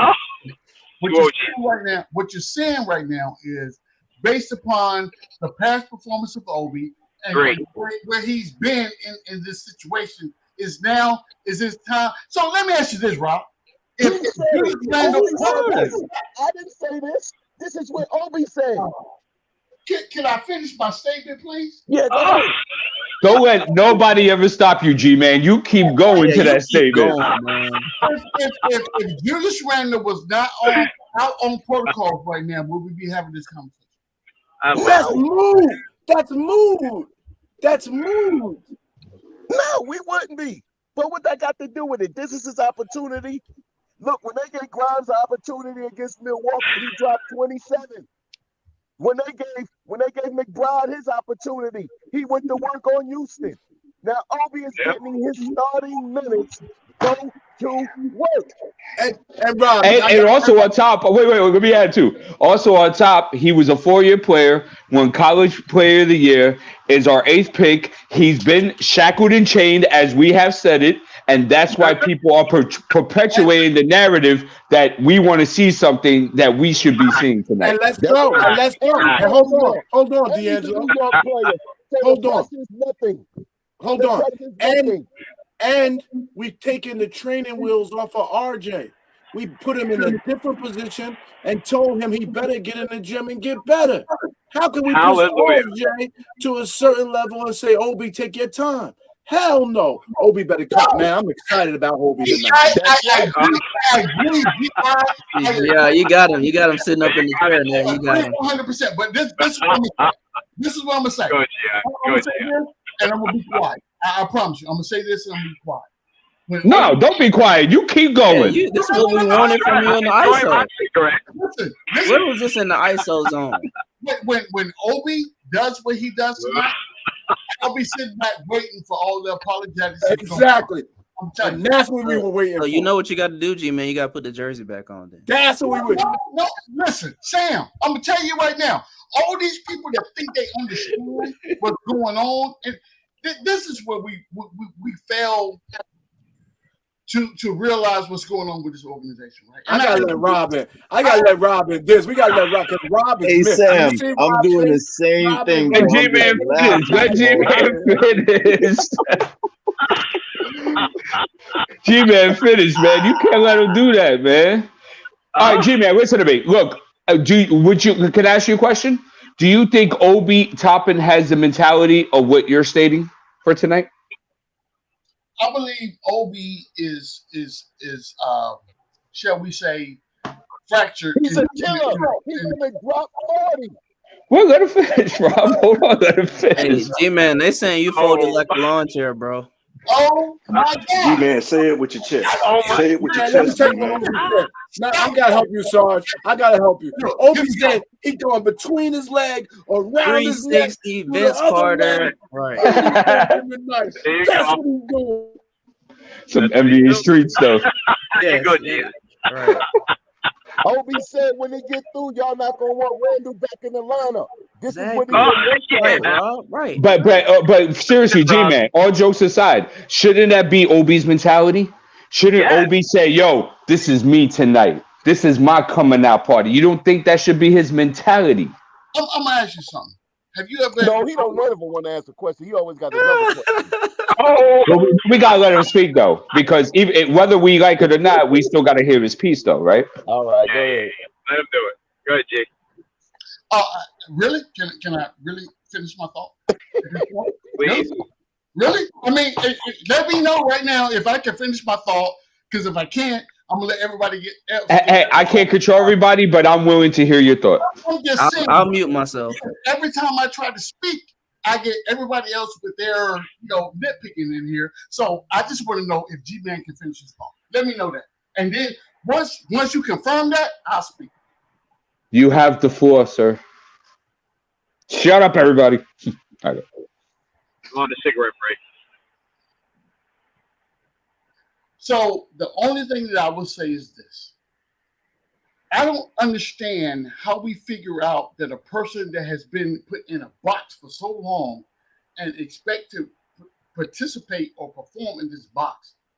Now all of a sudden you open the box up and the expectations goes up. That's ludicrous to me. 100%. Now if he does that, I'm all about it. I give him his props and whatever else goes on. But I'm saying that this has to be in conjunction with what's best for the team. It's not about Obi Toppin's hyperboles and whatever he can achieve. That's irrelevant to me. What's relevant to me is how does his, I guess, assets or the things that he does is better for the team in the long run. That we win the game. At the end of the day, it's about winning the game. To be honest, I don't care who it is. If it's Burks, if it's Obi, if it's Mitch, I don't care. I just want to win the basketball game.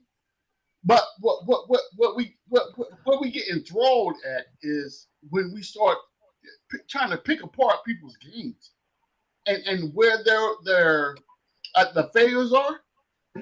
But I would go back to what I had said a long time ago. There is one orchestrator of what the scheme of the basketball game is supposed to do. And who does that belong to? Somebody please tell me. Sarge, Sarge, you didn't even answer my question. But Diz, I'm gonna be honest. Sarge is skating a little bit. Sarge, I'm gonna turn the heat up on you, and we can. Yeah, he on the fence. That's he on the fence a lot. We're gonna take it from the perspective of we're gonna go ahead and do this as the power couple versus the free because we go ahead. Let's get it. Freestyle when missing in a few weeks. So, hold on. Yeah, you break it up, Gi. You pinging, bro. I'm gonna have an airplane flying over your crib or something. Talk about winning this game. Let's talk about winning this game because that's the avenue you win, and that's a legit avenue, right? Because one thing I gotta give to you as I listen to you, you're a bottom line guy. The bottom line is what's important to you, and that's important to me too. So I'm gonna humor you in this. Okay. To win tonight's game, they have one of the best on-ball players in the NBA. Heads and heels above anybody we could put out there. Which and is SGA. SGA. Okay. And Lou Dort is there too. Now there you go. Then to package that, they have one of the elite wing defenders. So they're going to be good on the ball and they're going to be good on the wing defense. These are the two places where we're the weakest. We're weakest in on-ball defense. I agree. And we need our wings to score at a high rate. The last thing we need is somebody coming in here trying to stop us at our strength is at the 4 and the 5 positions tonight. Obi is in a position of strength to make this win easy for us tonight. I have to hold him accountable. If Randle was playing tonight, I have no concerns about us winning this game because he is going to go at the 4 position and dominate this team. He did it to Atlanta earlier, which lets me to prove because he knew he needed to be efficient at the wing position with all those wing players that he was playing against. And at the Obi is an asset tonight. We can't be talking about him going out there and just going through the motions. He has got to go out there to be one of the best young players on that court. If he goes any other way, we're in big, big trouble unless Mitch can pull this thing out. Unless Mitch can be Obi, unless Mitch can play 4 and 5 tonight and carry us, we're in big trouble without a big game from Obi. Okay. Let's get it.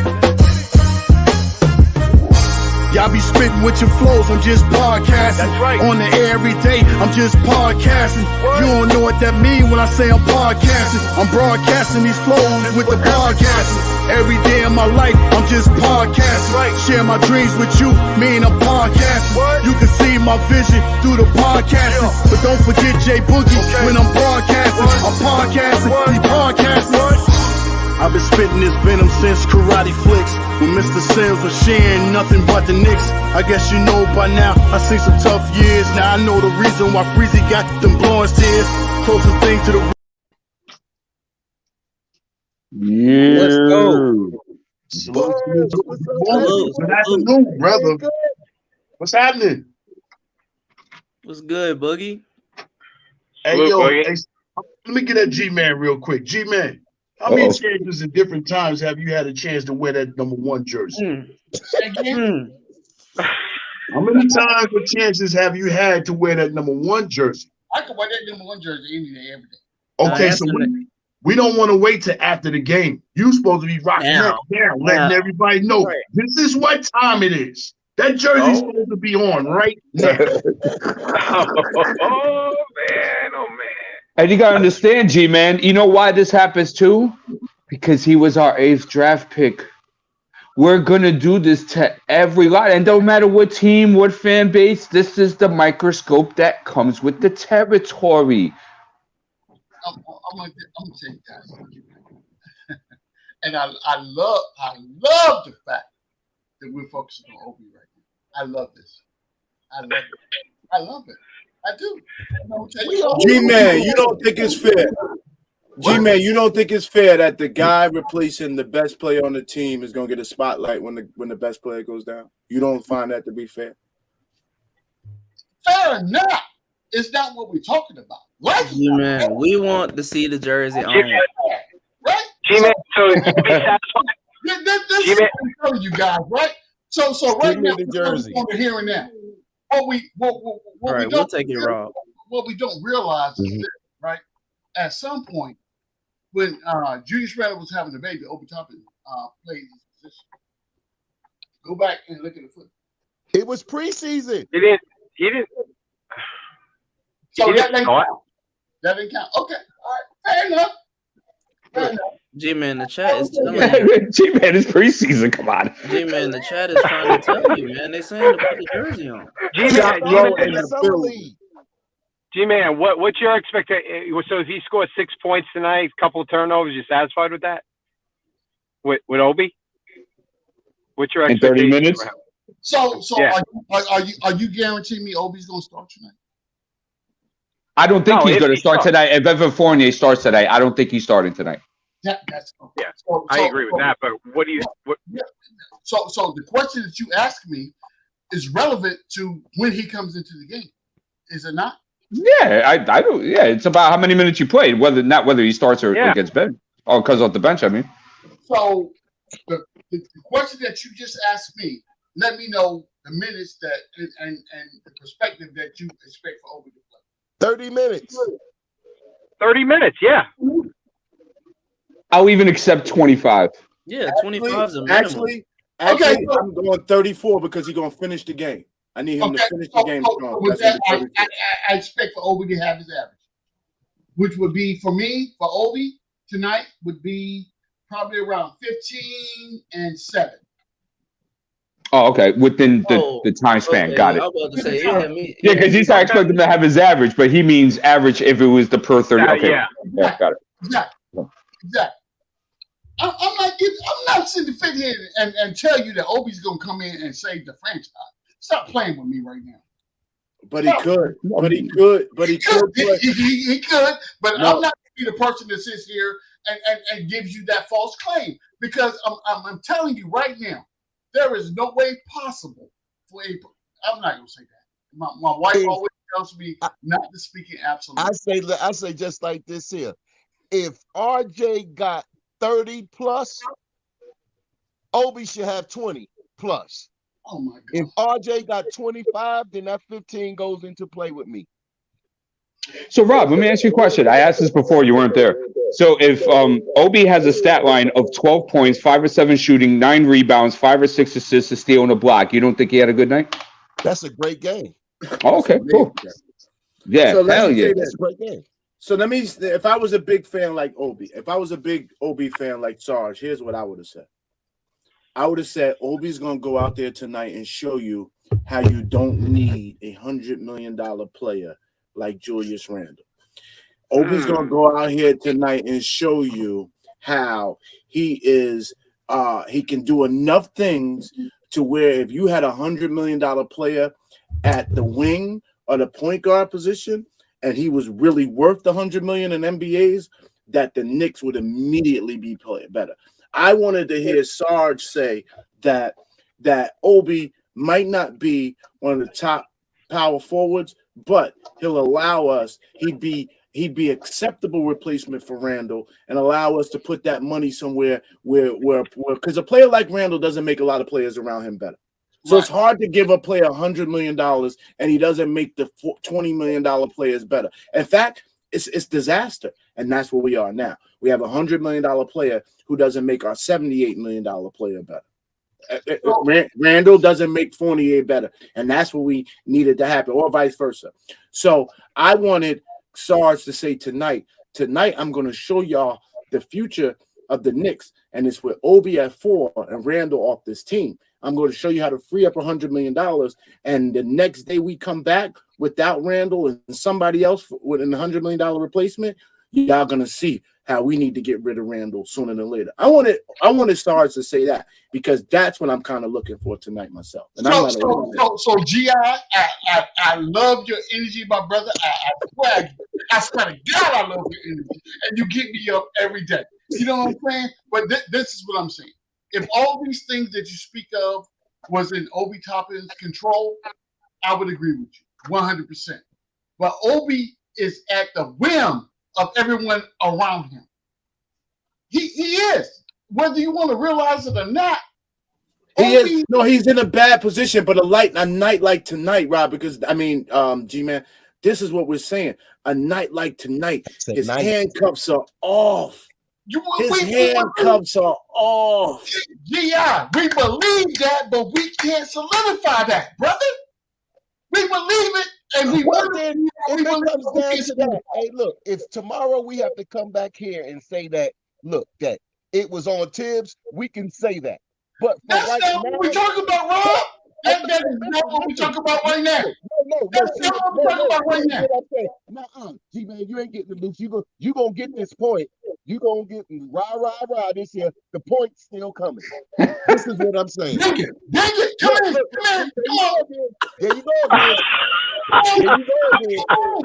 again. Listen. I love this. We know that shit. But look, this is what we're saying. If he's playing anything like he's been playing in these lesser minutes, and he continues to do that with the whole game, Obi is automatically going to have an impact on the game, just on the way he plays. That's automatic. And why can non-Obi fans say that? And the non-Obi fans can say that, but the biggest Obi fan can't say it. That's why your tail is on the hot seat, G-Man. In fact, G-Man, you had a show last night. You knew the day was coming. You supposed to have that jersey on last night. And he did. I don't understand. Sam, look at the chat. Ask you a question real quick. Sorry, go ahead. I really don't understand. Maybe I'm missing something at present, but I guess my trepidation here is, how do we expect for Obi to be more than Obi has been in the box that he's been in? Now,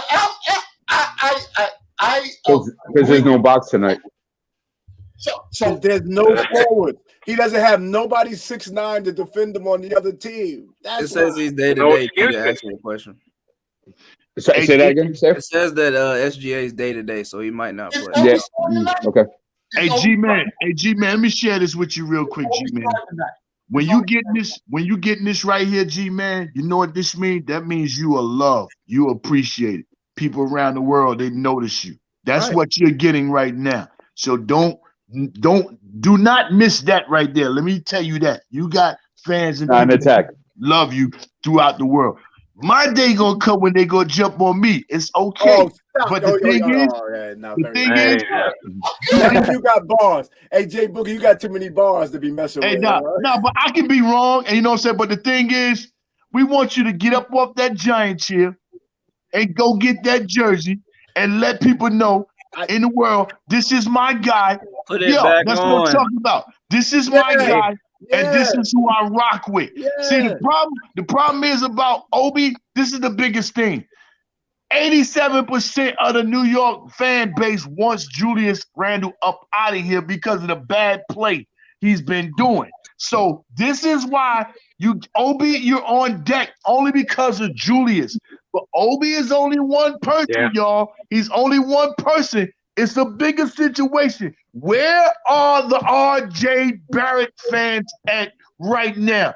G.I. commend you for what you spoke about earlier about building two power forwards. No, we can't do that. When has anybody done that? The thing is, RJ, we talking about trading you. We talking about what can we get for you. But Let me the clear thing my is, throat. what are you gonna do, RJ, tonight and forth until that man comes back? Because you say that he's in your way. You need more touches. I should see nothing less.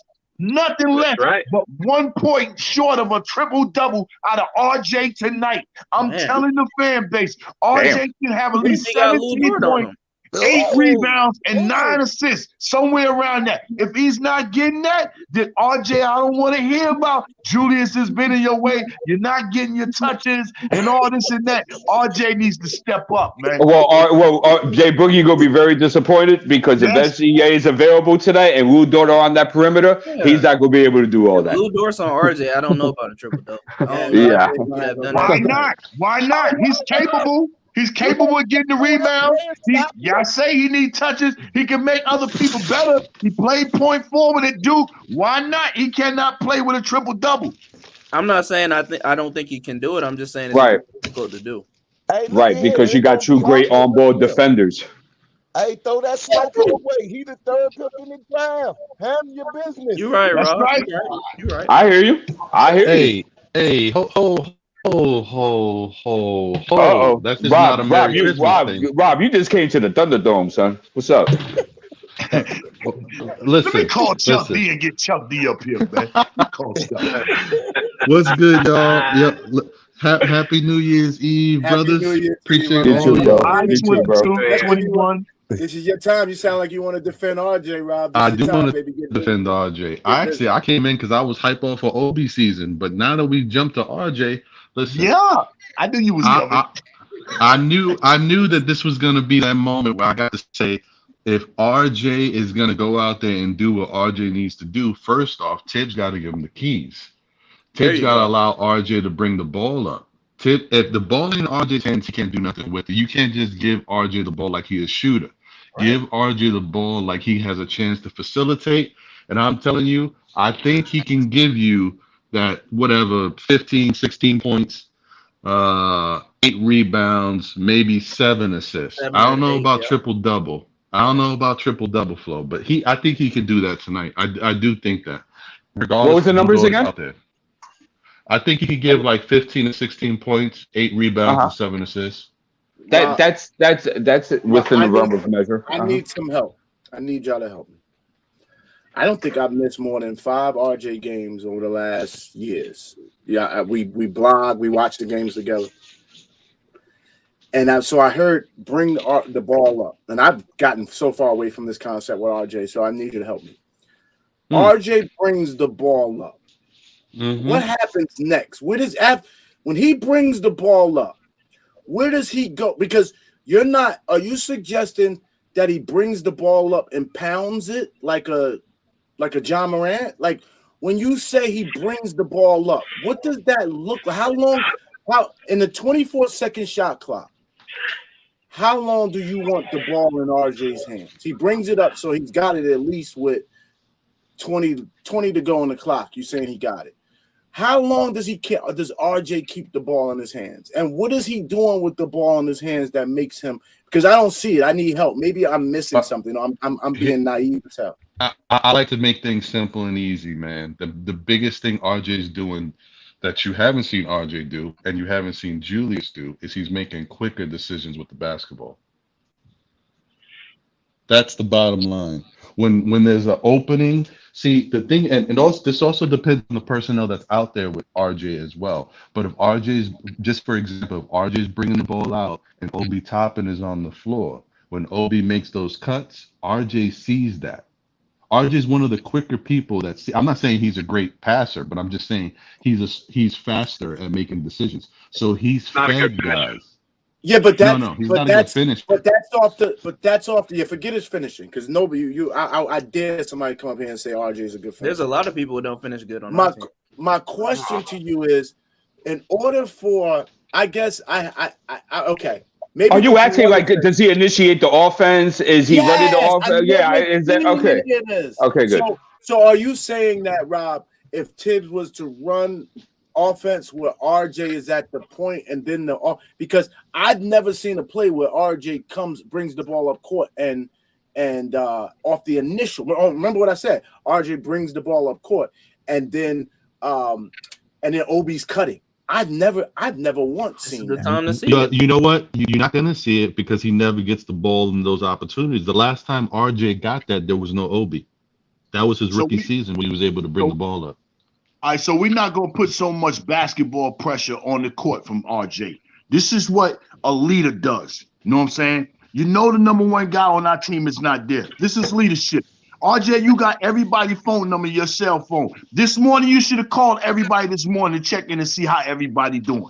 Then when you get to the locker room, you recheck into all of those guys and make sure they feel the same way, if not better than what you had the conversation with them when you got on the court. Now that goes from inside the locker room. When you get on the layup line, I need you to be getting everybody tuned up, ready to go. Then when the huddles come, I need you to be the vocal point, letting everybody know this is my time right now. Those are the things. I want leadership.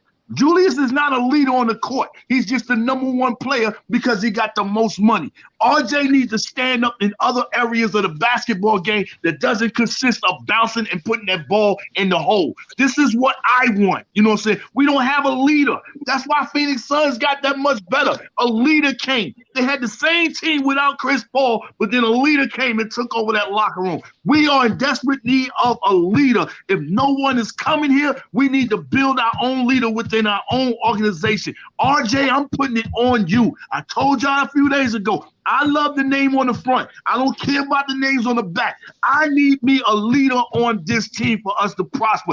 Then another all-star say, I want to go play with that guy. I'm with you, Jay Boogie. But you know what? Even though I said I expect Obi to get busy. I hope Obi gets the minutes he deserves. Even if he don't start, if Tibbs goes with Taj as the starter, give Obi his 25 to 30 minutes, whatever it is. Yep. Yeah. But and let RJ get that same type of opportunity. But let me tell y'all something, guys. I don't know how Tibbs sees RJ anymore. I wouldn't be surprised if does anybody know if Fournier's back today? He's day to day, so he might not play. But I don't think he likes Fournier either. I think he Fournier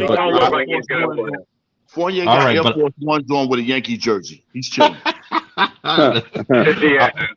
the steak in his mouth.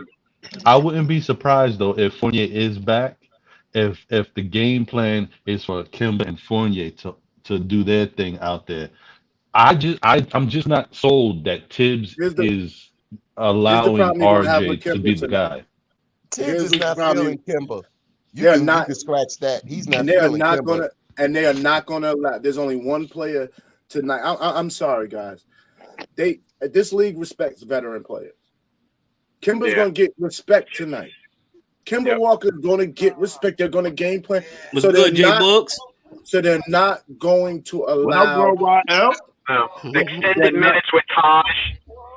They're not right. They're not going to allow Taj to come out and set solid picks for Kemba all night for Mitch to come and let Kemba get loose. They're going to go to the zone to force Kemba to either take bad 3-point shots or swing the ball and hope that the ball doesn't get back. They're game planning to stop Kemba tonight, period. So that's going to put the ball in everybody else's hands.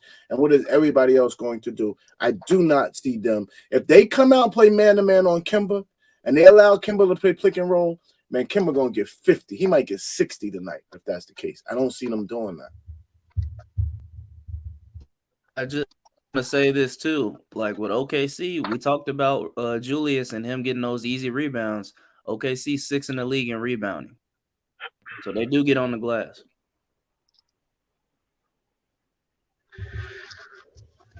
Interesting game tonight.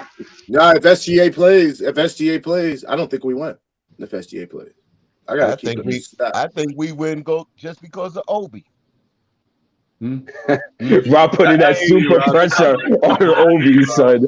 He putting that super duper. And I gotta keep it. No, but I gotta keep it a stat. If Obi is able to run, jump, and throw in a little shooting tonight, I'm gonna ride Sergeant even harder. Pause. Because I was gonna say because he should know a game like tonight fits Obi's game. Unless Obi just mentally checks out somewhere. Tonight, it's unfortunate because RJ, you got to give RJ a little pass. J Boog, he playing out of position at the 3. He likes the bully ball. He wants to play bully ball. Listen, Rob, I'm going to give the man a pass. Here's why. And you got to allow me to tell you why. He's a number 3 draft pick. Number 3 draft picks get some clout in this league. They don't get put out of position to play smaller. They don't get demoted. They don't get demoted. Thank you, Diz. I apologize. They don't get demoted, right? After being the second best player on the playoff team. On the playoff team last year, he finally proved his point. For a French croissant, that's a marshmallow. I'm going to tell you why he proved his point. Because Julius Randle had one good season. He became the most improved player of this league. He became an all-star. He became second team NBA, and he got a $100 million contract. So one season in the NBA matters. Definitely for RJ, who came into this league and immediately got broken up over COVID. He already had 3 coaches. The Knicks can't. RJ deserves some pass.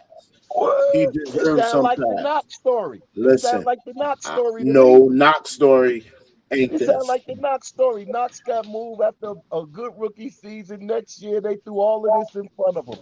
No, we're not going there.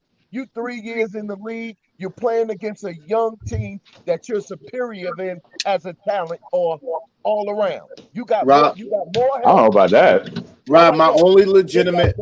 See, that's where you're wrong because we're not superior all around. You got more help. Your record is better. And Thank you, supposed to Sam. beat them. Thank you, Sam. And number 2, Rob, my response to you is this, and most important, because we say this is a copycat league, and we've seen other teams win championships. We've seen other teams grow. We've never seen no other team treat their number 3 draft pick like this. We've never seen it. We've never seen it. All I'm saying is Anthony Bennett. He was the number 1 pick. What happened to him? You said who? Who? Anthony Bennett. Oh, He was trash. And the Cavs are worse. Of course, he was trash, but he was the number 1 pick, and he ain't even in the league.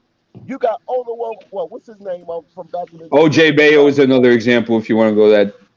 But at least OJ Mayo gave you something. Anthony Bennett was a bomb. Hey, look at here, but he was the number 1 pick. So if you got to look at it like that, but you still can't say they was moved out of position in the league with a wing position. They got moved out the league. You're not hearing me. and I'm gonna be honest.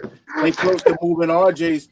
They putting a non-athletic player in the position where the best athletes play. They getting close to moving. I'm gonna be honest. This is an old narrative because we all agreed it happened to Knox. I don't know if we could say it happened to Knox. Yes, it did, man. You put because Knox never got minutes. Knox never got minutes. You put 3. RJ still get the minutes. That's what I mean. And he's getting the more. At least with Knox, you could question whether he could play or not. No, not after his first year. You put all of that in there. Hear me. They threw all of that. The fact that he's not playing. The fact that he's not playing, you could still have questions and concerns about what he could do if he does play. RJ is playing and can't get it done. The questions about to stop being that we're about to stop asking questions on RJ. The proof is about to be in the pudding. So what you're saying just because he had one? So therefore, GI, he should not be getting a pass. He's no pass, man. Nah, put him back in his position.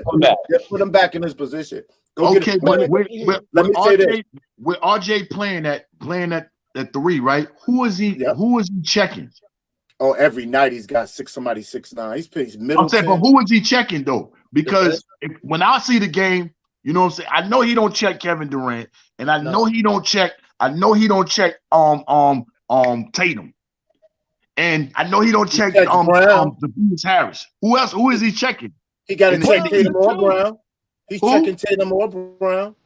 Well, no. Actually, Jay Boogie, no. RJ was checking Tatum. Remember, I mean, they haven't. I don't know what happened in the second game, but the first game they played, he was on Tatum the whole night. All right. So what's the difference between 6'8" and 6'7"? Oh, a lot. And well, you know what? Don't forget those players got the no. Let me. Hey, don't forget wingspan too.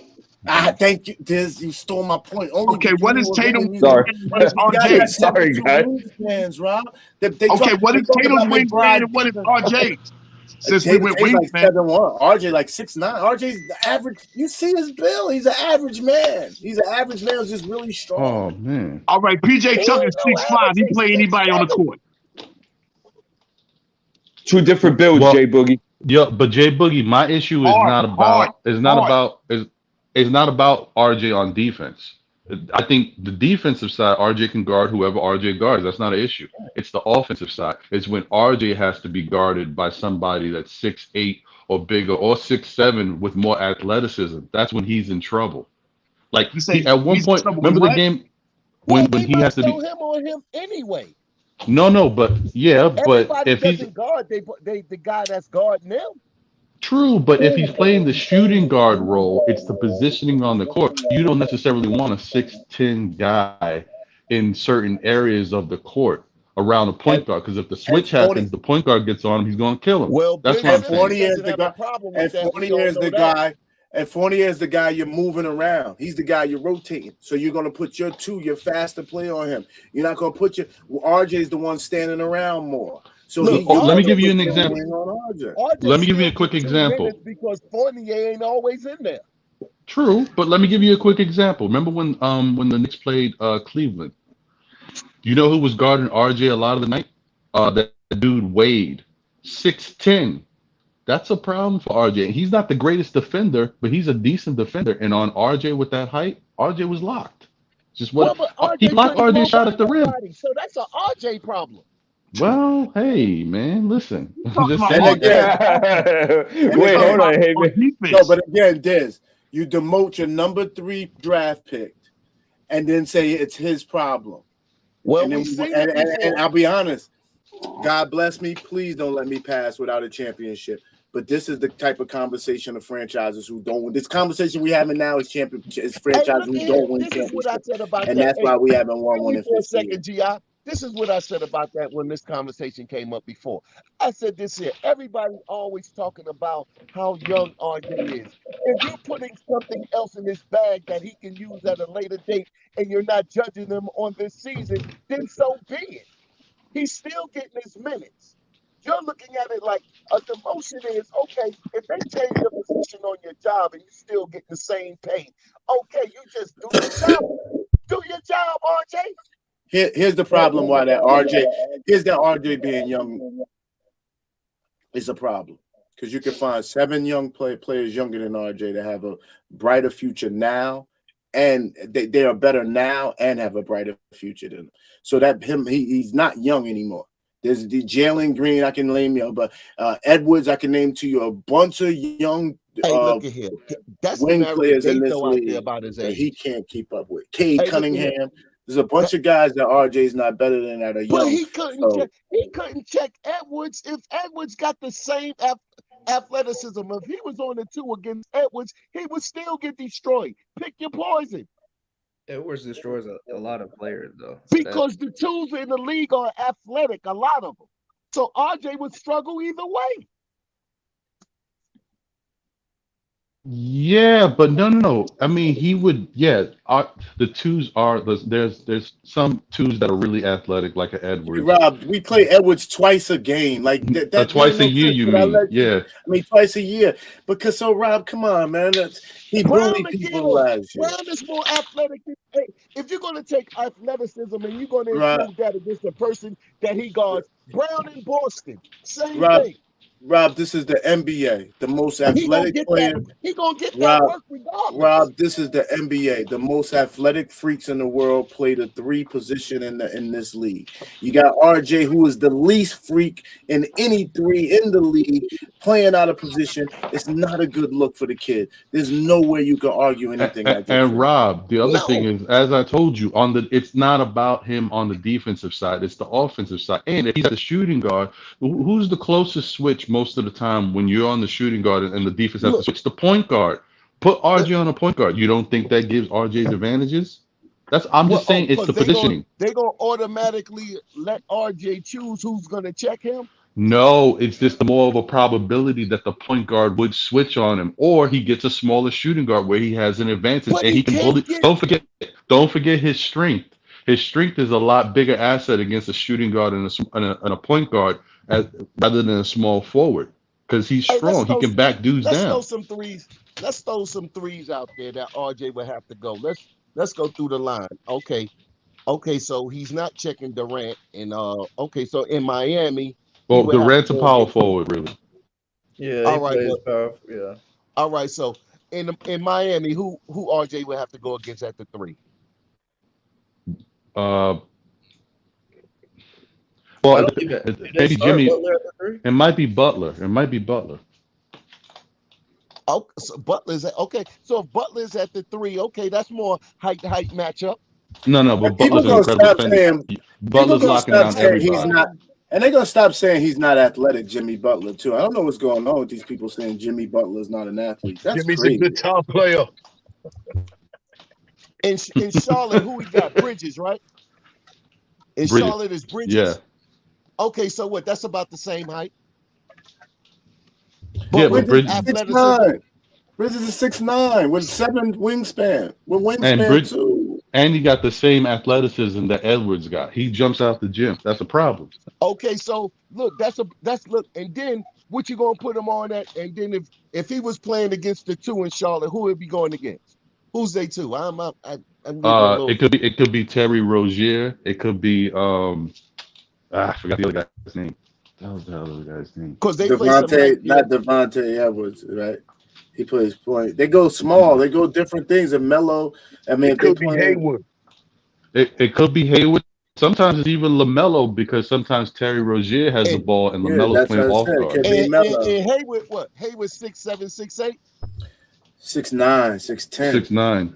Yeah. Yeah, that's what I mean. The wings are 6'9". Pause, man. That's what I want one so bad. But y'all talking about all these wings is this height, that height, man. Ain't nobody posting up, dude. They playing on the wing. Why you can't get in front of them? It's when he goes to the hole. It's when he goes to the hole and they Because he can't get by nobody. But that means he need to be able to get the ball up off them when they put it on the floor before they get to the rack. No, but even if he gets by them, yeah, that's when RJ gets into the lane. His athleticism is killing him. Or No. I'm talking about when he's non-athleticism. on defense. I'm talking about when he's on defense.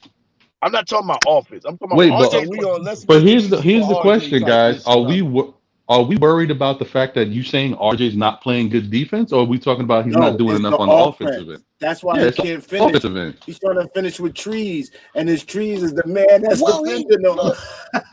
Hey, look, guess what? He got to figure that out. He does. He does. It's true. It's Man, on RJ too.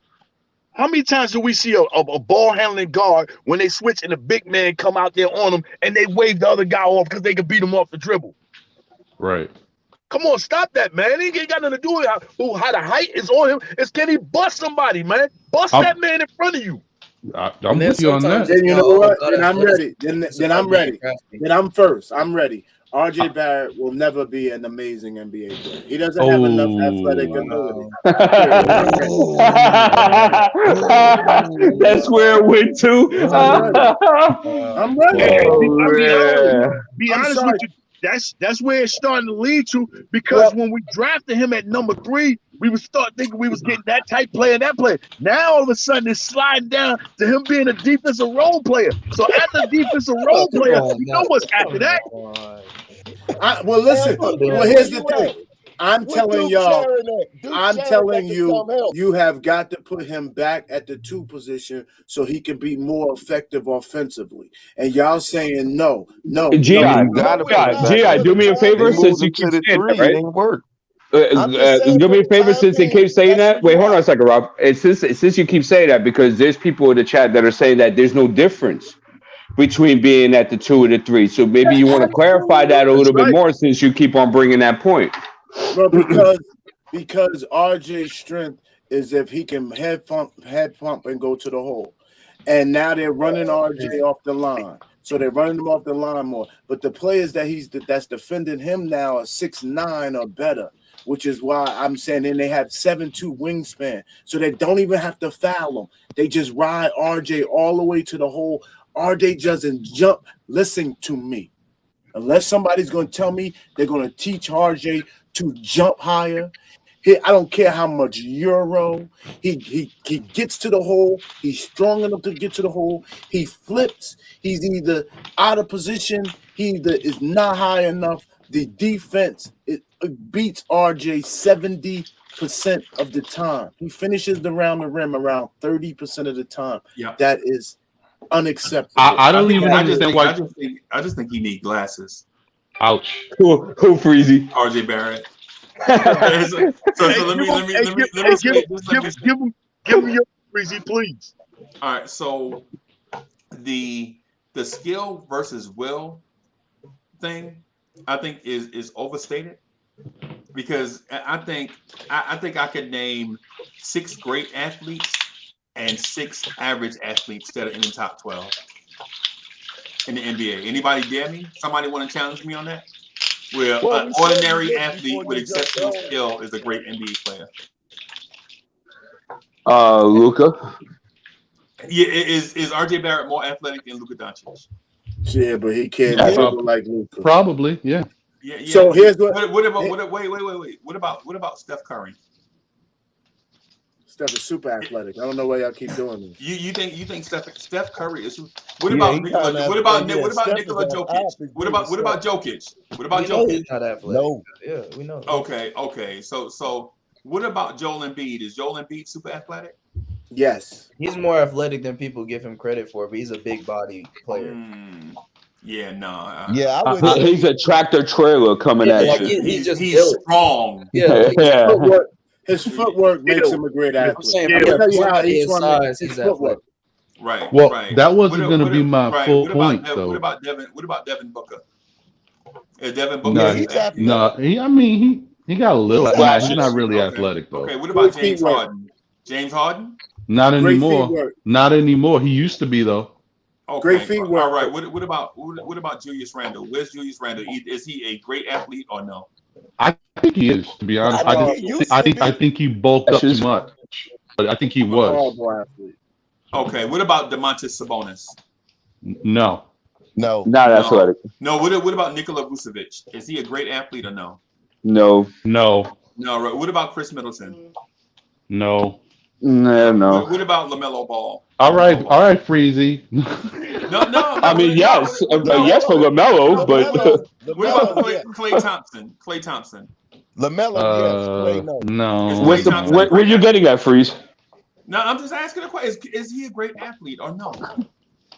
We answered like 10 of them. Where you getting at? What about Malcolm Brogdon? Definitely not. What is y'all definition of it? Is it because he's not doing 360 dunks that he's not athletic? Because I feel like Brogdon's an athlete still.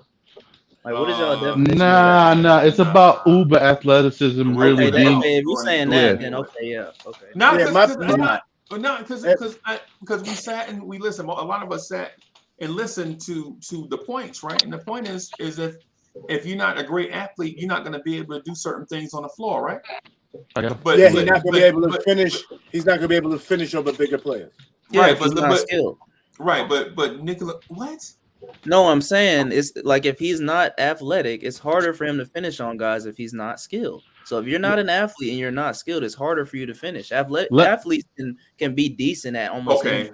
So consider the goalposts officially moved by Sam. No. Right. What he just added. I didn't even. Okay. Sam legit just put the goalposts on roller skates.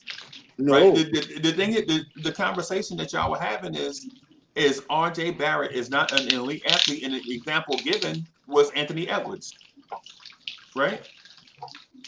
And so because the first argument was size, and Jay Boogie was like, yo, people don't post up in the NBA like that no more. They play on the perimeter, right?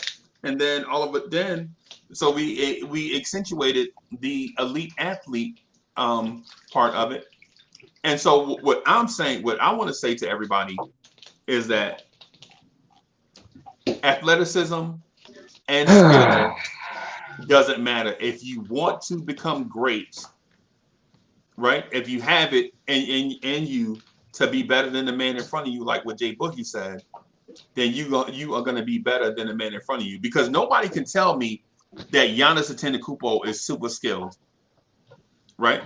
That man is not super skilled, but he's a 2-time league MVP just off of athleticism and will. Right. Steph Curry is not an exceptional athlete. He is not. He is not the fastest. He doesn't jump the highest. He doesn't have the greatest dexterity. And for a long time, people thought he was brittle. Right? Peanut brittle. Right. But he brought a determination. The shooting thing with Steph Curry is not even the thing, because there are a lot of people that can shoot. But Steph Curry has a will and a drive to win that puts him above everybody else. Right? And you have to have that in order to win a championship. The thing with RJ Barrett, his yo-yo matters too. You didn't say nothing about his handles. Yeah. Right. And his handles too. But and he's an underrated. He has underrated passer vision, right? But anyway, so the thing I wanted to get at is if we were given carte blanche to create the perfect superstar, all of us would have a difference of opinion with how we would build a superstar, right? At the end of the day, it's about what you put inside that the player that you built. It's about what you put inside his chest and what you put inside his head. You know what I'm saying? Because when you look at it, you could say who's the best player in the NBA right now, and a lot of us would say Jokic, and Jokic is not even in shape. He ain't in shape. He ain't a great athlete. You know what I'm saying? He ain't never gonna get in shape. Well, Right. he's in better shape than he's been in previous year. Hey, I'm officially making Sam Grandison the excuse maker.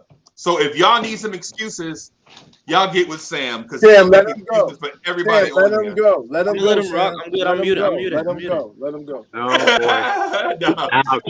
Ouch. No. I'm just, Sam, you can't let him talk to you like this. Yeah, nah, man. Hey, Nah, hey, man. Gotta let him he get to his stunned point. you, son. Me and Sam is Look. ready. We gotta let him get to his point. Yeah, you gotta let him go. Yeah. So okay. So here's my point. Superstars are made up differently, and you can't go by what you see in a gym or what you see by a certain thing. We never know who the superstar is going to be unless it's a savant of the game, like a LeBron James in the 10th grade. You know LeBron James is going to be a Hall of Famer when he was in 10th grade in high school, right? And Zion Williamson, you see with that much athletic ability and build, he's destined to be a star. And Kevin Durant. But aside from a lot of other people, you don't know. Right. There's a lot of practice. So where's it? In what stratosphere does this put RJ? This is not response. Hold on, you gotta give us a check. Exactly. I got this, and Ron, because that's where I'm going with this, because that's Freezy's position. Freezy said all of that to defend my and Sam's position. I guess Sam is with me as it relates to RJ not being athletic. First of all, the people on the list that he named that are top players in the NBA, the thing that Jay Boogie was taught long time ago is pause. You can't coach size. So there's certain players at 7 feet that's going to be able to do certain things if they have elite skill that you cannot. Jokic just stands around with the basketball, and because he can pass, shoot, and dribble at a high rate, he can get away with that and help win games. He can control the game because at 7 feet, you can't stop him from holding the basketball and passing, shooting, dribbling at a high level. Okay, that's where it starts. Yeah. So, and then the other players on that list who you didn't consider to be high athletes, all pass, shoot, and dribble at a high rate. They pass. It's called the triple threat. In fact, my man, who is what we used to laugh at, you made me think about it. He made up the concept triple threat in our hood. And they used to say, man, Lance is slow. Lance can't jump. Lance is the most effective player on the basketball. And he would always say triple threat. And so RJ cannot shoot the basketball at a high level. He cannot pass the basketball at a high level. And he cannot dribble the basketball at a high level. And because he cannot do those three things at a high level and does not have elite athleticism, I now am going on record and believe RJ Barrett is going to have a problem in the NBA going forward. That may be true, but I just wanted to say that my point about RJ, that was only one aspect of it. There's other things that bother me about the situation with RJ. The other thing I told you guys before is the fact of how Tibbs uses him. RJ basically hurt himself, and I don't know if it's the front office or Tibbs who said, okay, well, RJ can do this. So we'll bring these players around and we'll give RJ these opportunities. RJ shot and improved to 40% from three-point line. So now they keep RJ out on the wing and they want to hit him for a corner shot, when RJ could be doing a lot more if you give him back screens, back cuts, give him the ball in the middle of the lane, let him work. But they're not giving him the ball there. That's where they have their Fourniers and their Kimbers to do their work. I'm saying it's not just, it's also the where you're giving RJ the ball, giving him his opportunities, how Tibbs is using him. It's not just about the other mismatches. Look, first of all, if you are in the first unit, you're not getting no back cuts. That's second unit things. They do all of that. That's the true. IQ on the first, so it's not Tibbs. That is Tibbs. The unit that he's playing with. Tibbs is the coach. Tibbs has them running whatever Tibbs wants them to run. Okay, so yeah, but the second unit is running the same thing. But you get back cuts with the second unit. It's not a different it's not a different offense. Me and Ghetto Intellect agreed to that point. That is not a different offense. They just execute it better. Now, if RJ is on that floor and things are going wrong, speak up. That's right. Exactly. Speak up, because he's not speaking up. You can tell he's not speaking up. You're right. Because if you're not getting them type touches, and you feel like you like that, you're gonna go to the coach and be like, "Yo, coach, I need certain touches." But you never seen those type things change within RJ's game. But tonight, you're supposed to see RJ game step all the way up.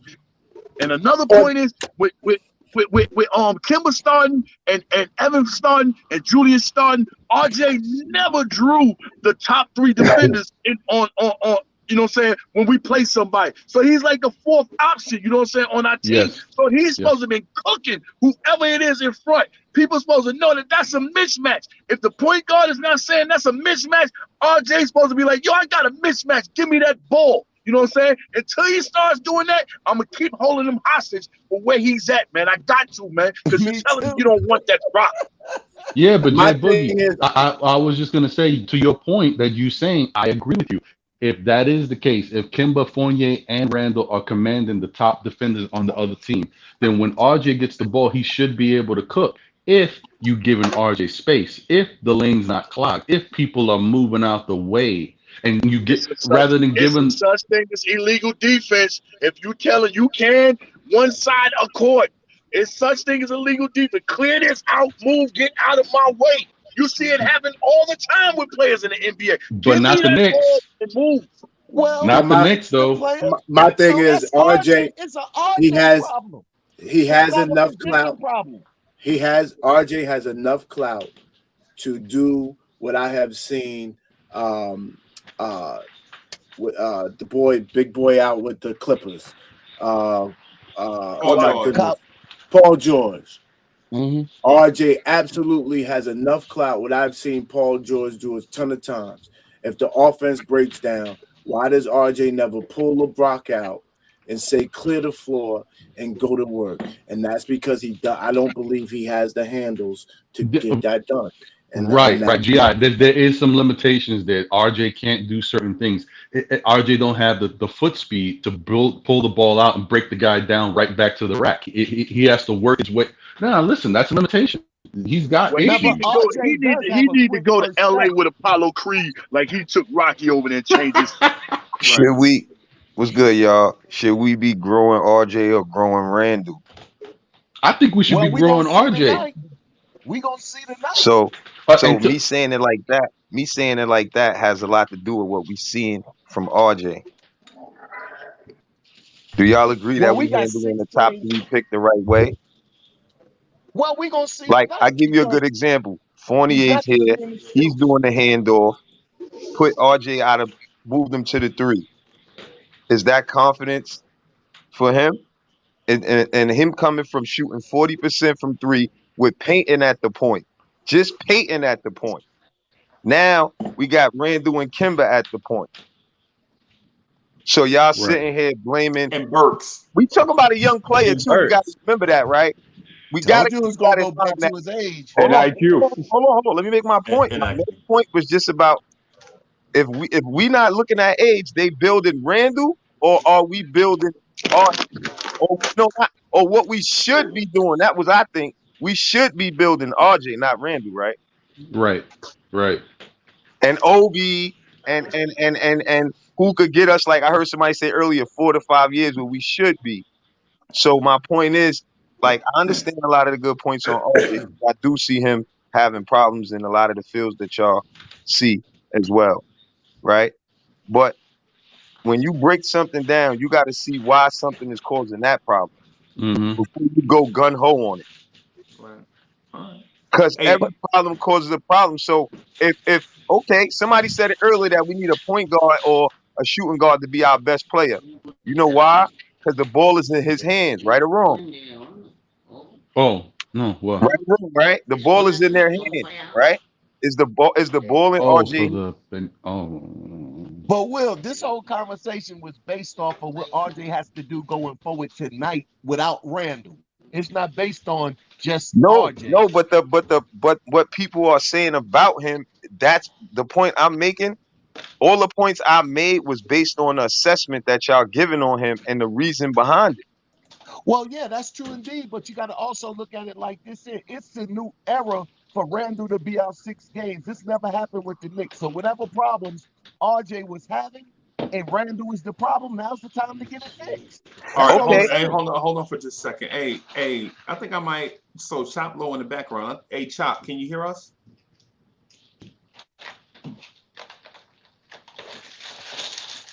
Chop, can you? Okay, all right, okay. I think I got something for you, Chop.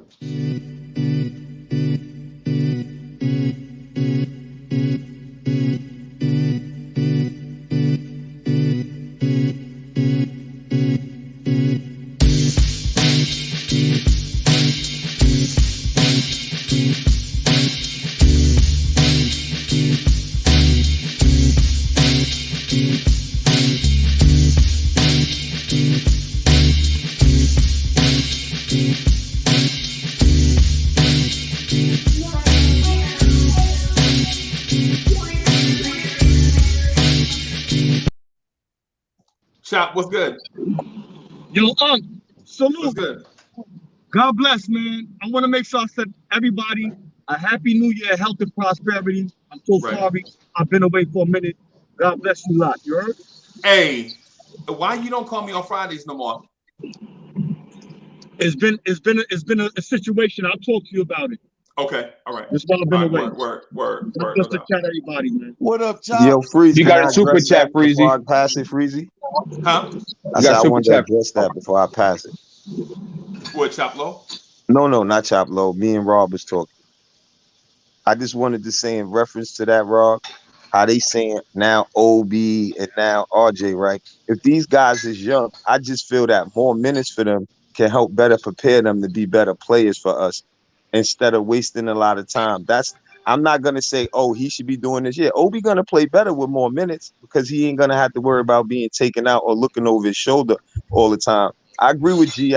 15 points is reasonable, nothing crazy. But remember what he did in that last game where he just had to come in and help the squad win. You know what I mean? That's the difference from just playing basketball, playing for each other. True. And that's the only type of team that we have.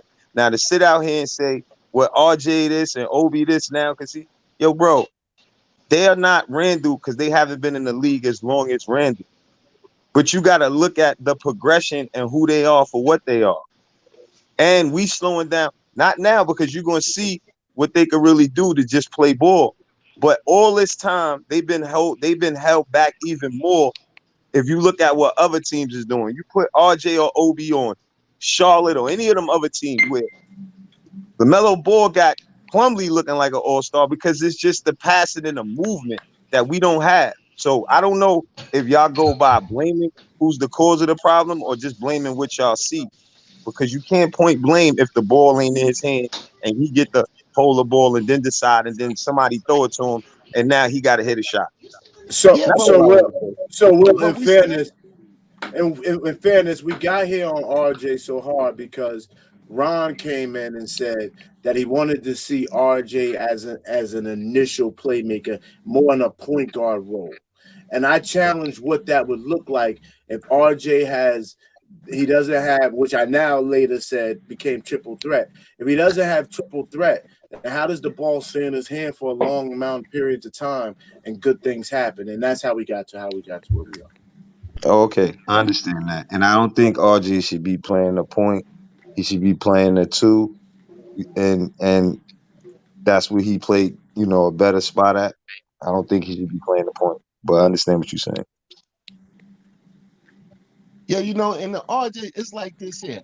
It's like we all know when we see the Knicks play when they moved everybody been off the floor at a time or two, except for Randle.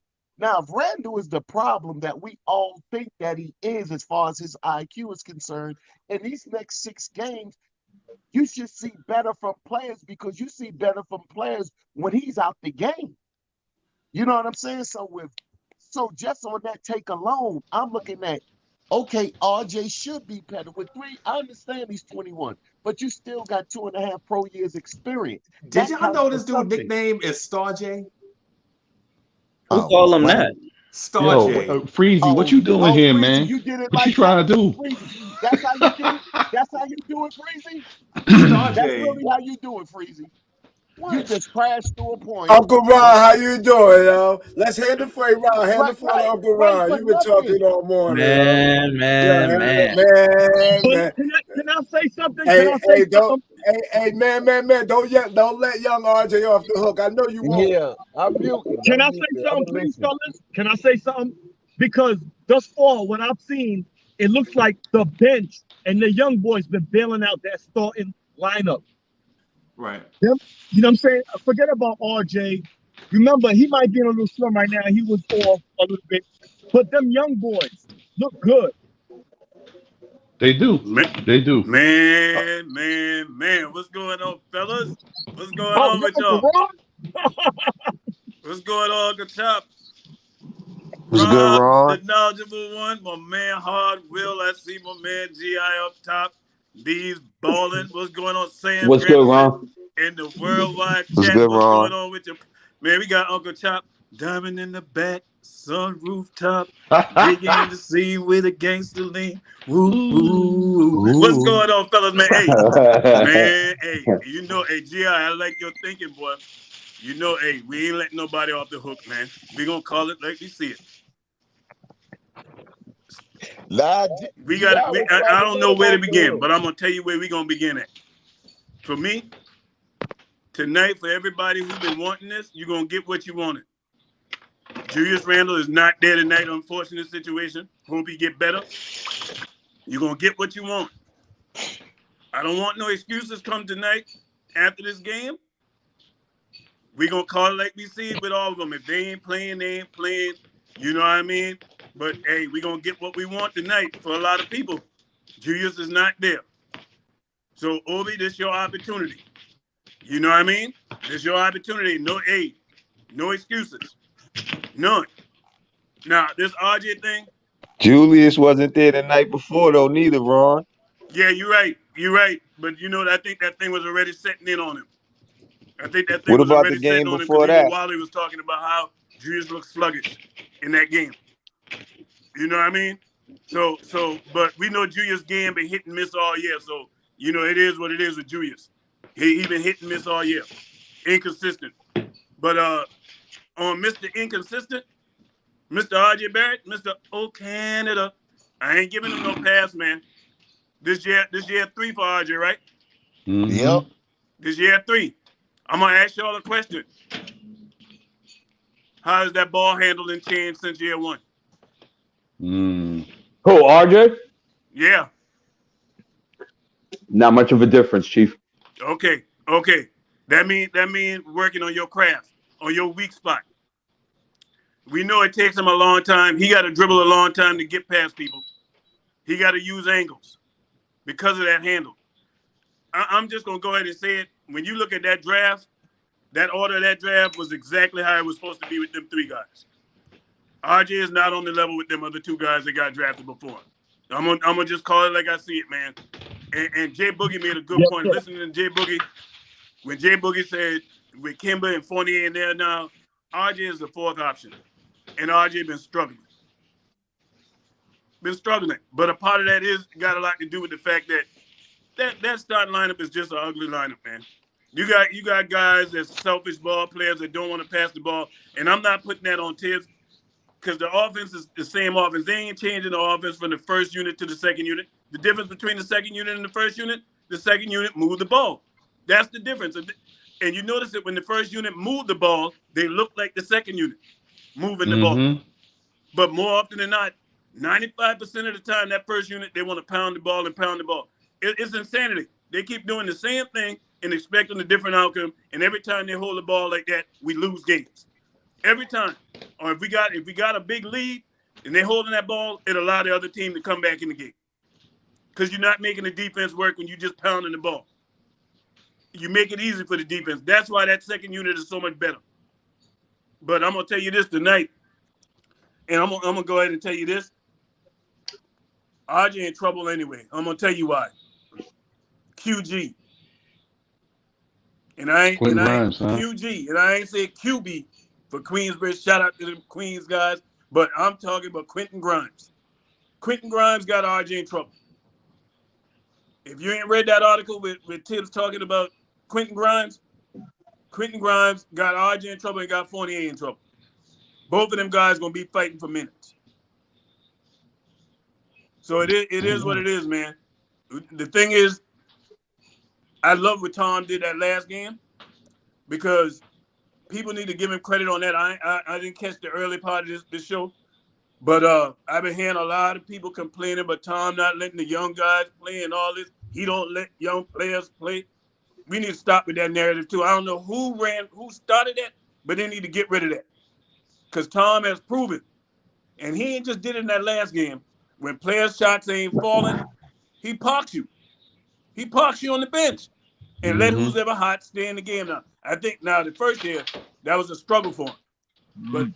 But this year, he's been parking people, man. He's been parking them. And Julius done sat a lot this year because his shots weren't falling. Right. So we need to stop with that, man. Tom is riding the hot hand, and that's the only reason why we won that game against Detroit. Tom don't leave that second unit in, we lose that game. Yep. But you're right. He was kind of I think he was kind of forced to because if he would have put them back in and they lost that game, you know what the media explosion would have been on Tom after that game? Oof. Oh, they would have ate him up. That was a smart move to leave him in there, win or lose. Because if Julius Randle would have touched that floor, and you couldn't just, and see if you would have just he couldn't put nobody back in that game for one reason. Because if Julius wasn't the first one back, and just say that he sent then Robinson back, everything I think would have pretty much been the same. But if he would have put Julius back in the game, the offense would have automatically stalled, the Knicks would have lost the game, and then everybody can pinpoint and say for sure, it's Julius Randle. So with that being said, you leave that unit out there and you let him finish the game. Now you got another situation. What you do going forward? Julius caught COVID.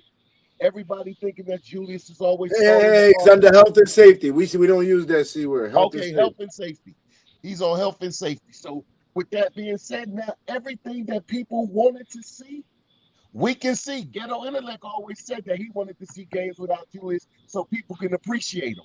Other people said that Julius is stalling the offense, so they want to see, and then everybody else got their own narrative about their favorite player and who's being stopped because of Julius. Now we can put a whole lot of things to rest as Knicks fans in the next 6 games.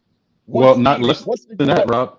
Less than that, because apparently with the new rules, if as long as you get negative tests, you can come back after 6 days. Yeah, I think he might They just made it 5 too, by the way. Yeah, it's 5 now. Let me tell you something. I don't want to get on the high horse, but I just wanted to say, y'all know something's going on with this whole virus. Either this virus is not that potent, but it's just very contagious, because the way they keep changing stuff around lets me know the government knows more than they telling us. They could just tell us what's going on. No, it's but whatever. about the number that have taken the. I don't like to use these terms. You don't want to be using these terms, but it's about the number that's taking the dosage. So if you taking the dosage, so since the NBA has a high level of players that's taking the dosage, and the NFL has a high level of players that's taking the dosage, they're able to change the protocols. If they had less players that took the dosage, then the protocols would be different. That's GI, listen. It depends on where you fall. It depends on where you fall. But to my man's point, they did say that it is more contagious, but people ain't this is dying much like more they were contagious. before. Right. Yeah, and I just wanted to say, a 97% chance that you recover. I just wanted to say, I agree with you. That's what I thought it was really based on. But I have people that work for the city in New York and everything, and they're telling me now their jobs are telling them they can come back in 6 days now. So they're changing it there too. Yeah, because if they're working in the city of New York, they took the dosage. You can't work in the city of New York if you didn't take the dosage. No, you can still get tested every Friday. The 2 shots and the booster, you can come back within 5 days. Yes. See, my cousin's a nurse. Yeah, you're right. Yeah, it's right, about this level. But I'm gonna tell It's y'all, about the man, level of you know what? I gotta go on record because we call players out when they ain't balling. You know what I mean? But we give them the game thorns when they ain't doing what they're supposed to do, and you gotta give them the game ball when they're balling. My man, Mitchell Robinson, I gotta give him credit, man. Mitchell Robinson is getting himself back in shape, and you can see it in his game. He's moving faster. He's getting up off the ground quicker. You know what I mean? That's what happens when you start cutting that dead weight. You know what I mean? So he eating better, watching what he's doing.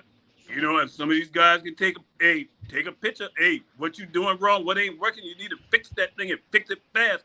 Mr. RJ, Mr. Inconsistent. That's his new nickname. You done heard of Mr. Big, Mr. Ronald Isaac? Mr. Inconsistent, that's who RJ is. And until he get right, that's going to be his moniker. That's what I'm going to start calling him from now on. And it ain't about, we hating on RJ or none of that, man. And I saw my man, I think Amani the Great put it in the chat. This man was the 3rd pick in the draft. You supposed to be a game changer. Ain't nobody supposed to get you ready. You supposed to be that dude. Top 3 pick? Come on now. Let's call it like we see it. Yes, sir. Let me give him his intro because let me give Man his intro because on Freezy don't have one. That's who it is. Mr. Man Show. 3 capital M's, 3 little A's, 3 little N's, and the N definitely come after the A. After the K represent the Knicks, who we all love. And shout out to my man that just came in together, you know what I'm saying? Mr. Florida himself, you know what I'm saying? You know what I call him? I call him the Quincy Jones, you know what I'm saying? Of the podcast, the guard man. Salute to y'all 2 brothers, man. How y'all doing, man? Man, hey. Yo, Ron, I got a question for you. Hold up, man. Hold up. I just asked him how he doing. Don't change the formality, man. Oh, my bad, J Boogie. Hey, Boogie, man, feeling good, man. Feeling good. Can't complain, man. We got a little 3-game winning streak. So, the sleep been a little bit better. The pillow been cool. The pillow ain't been on fire because I'm hot. You know what I mean? Hey, I'm feeling a whole lot better, but it's still a lot of work to be done. And I'm glad to see that these boys finally trying to play some defense. That made me feel more good than anything. I can take a loss when you're playing defense. I can't take them when you ain't playing them. Not in the city that never sleeps. You know what I mean? You can take that stuff down there in Sacramento somewhere with them queens. You know what I mean? And play that kind of ball where they ain't known for playing no defense. You know what I mean? But yeah, man, I'm feeling good. And Ron, that's the bench. That's the bench, Ron, right? That's the bench. Absolutely. Uncle Chuck. There's no chemistry within the starting lineup.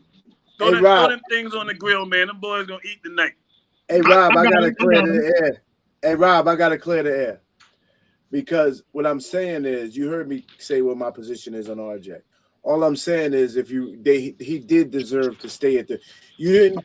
If RJ was really part of your future plans, then you signing Evan Fournier was what? You put RJ in a position to where he needed to rely on his athleticism when you put him at the 3, and he's not athletic, so then he has to be able to shoot better, jump better, run better, dribble better, and he doesn't do those things well. So I just think the Knicks exposed RJ more, and even hardcore RJ fans are saying now he's no longer a max player. Well, I don't think you draft the number 3 player and not expect to give him max money. I don't think those two go together. And he And was the another best. thing too that was said. Wait, hold on. Hey, I haven't spoken in a minute. That dude, but normally a number 3 pick, you looking at that player as a transcendent player in that particular draft, somebody you can build with for the future. You know what I mean? You ain't looking at him side eye saying he got all kinds of leaks, more leaks than a Delta faucet. You ain't looking at him like that. Another thing that was said too that I think it said something about that, like Tom Thibodeau somehow made a right decision about what happened on the other night, and that we should give him credit for that. A blind man could have made that decision. True. How dreadful, how pitiful that first unit Yeah, was. they said that yesterday, right? Hey, y'all, let me But do you know, something. but that real means quick. that Y'all, he's let me do balling something Let real that be quick. known. Yeah, let Give me do something Tibbs real credit quick. for Tom would that. have left that Yeah, lineup right. that people would have been killing him. You Paris know what I mean? Duggar. That's the whole point. So you Hey, got to give him his I credit. didn't hear what you said, Rob. guys, hold on, man. Let me Last year get he through wasn't this. doing that. So Paris Duggar, thank you for the super chat. Paris Duggar says RJ gotta build RJ. Blaming others is all caps, man. Thank you for your generosity. 100% right. And there is another. Hold on, just bear with me. All right. So Bukocracy, love forever to J Bug and G Man and the mods. We appreciate the love, man. We That was a good appreciate job, love. Freezy. That was a good job on that one. And WWE 2K20, but finish on. I don't know what that means, but yeah, thank you. Thank you for the love, man. We appreciate that. We got a couple more just real quick. I don't want them to get too far gone and lose their steam. Hold on with me. There we go. Paris Duggar again in the clutch. Paris Duggar. RJ is the Knicks players. Shock absorber. Now what? Bem. Okay. All right. And I think we got one more. No, I think that's it. I think we got all of them, y'all. All right, could I just say before anybody else So goes, I didn't hear what out there. Ron was telling me something before as Yeah, free you know, public. D's balling. I gotta agree with you, but you know the thing is had Tom kept that starting lineup in there, people would have been killing him this morning. So you know what I mean? Exactly. You got to give him his credit for sticking with Nah, that. I ain't giving him no credit. How he deserved credit for that? Zero. You got to give him his credit because he could have easily gone back to the starters. He could have easily gone back to that would have exclamated our point on his decision making so far this season. Exactly. So he went outside the box with what he did in that game.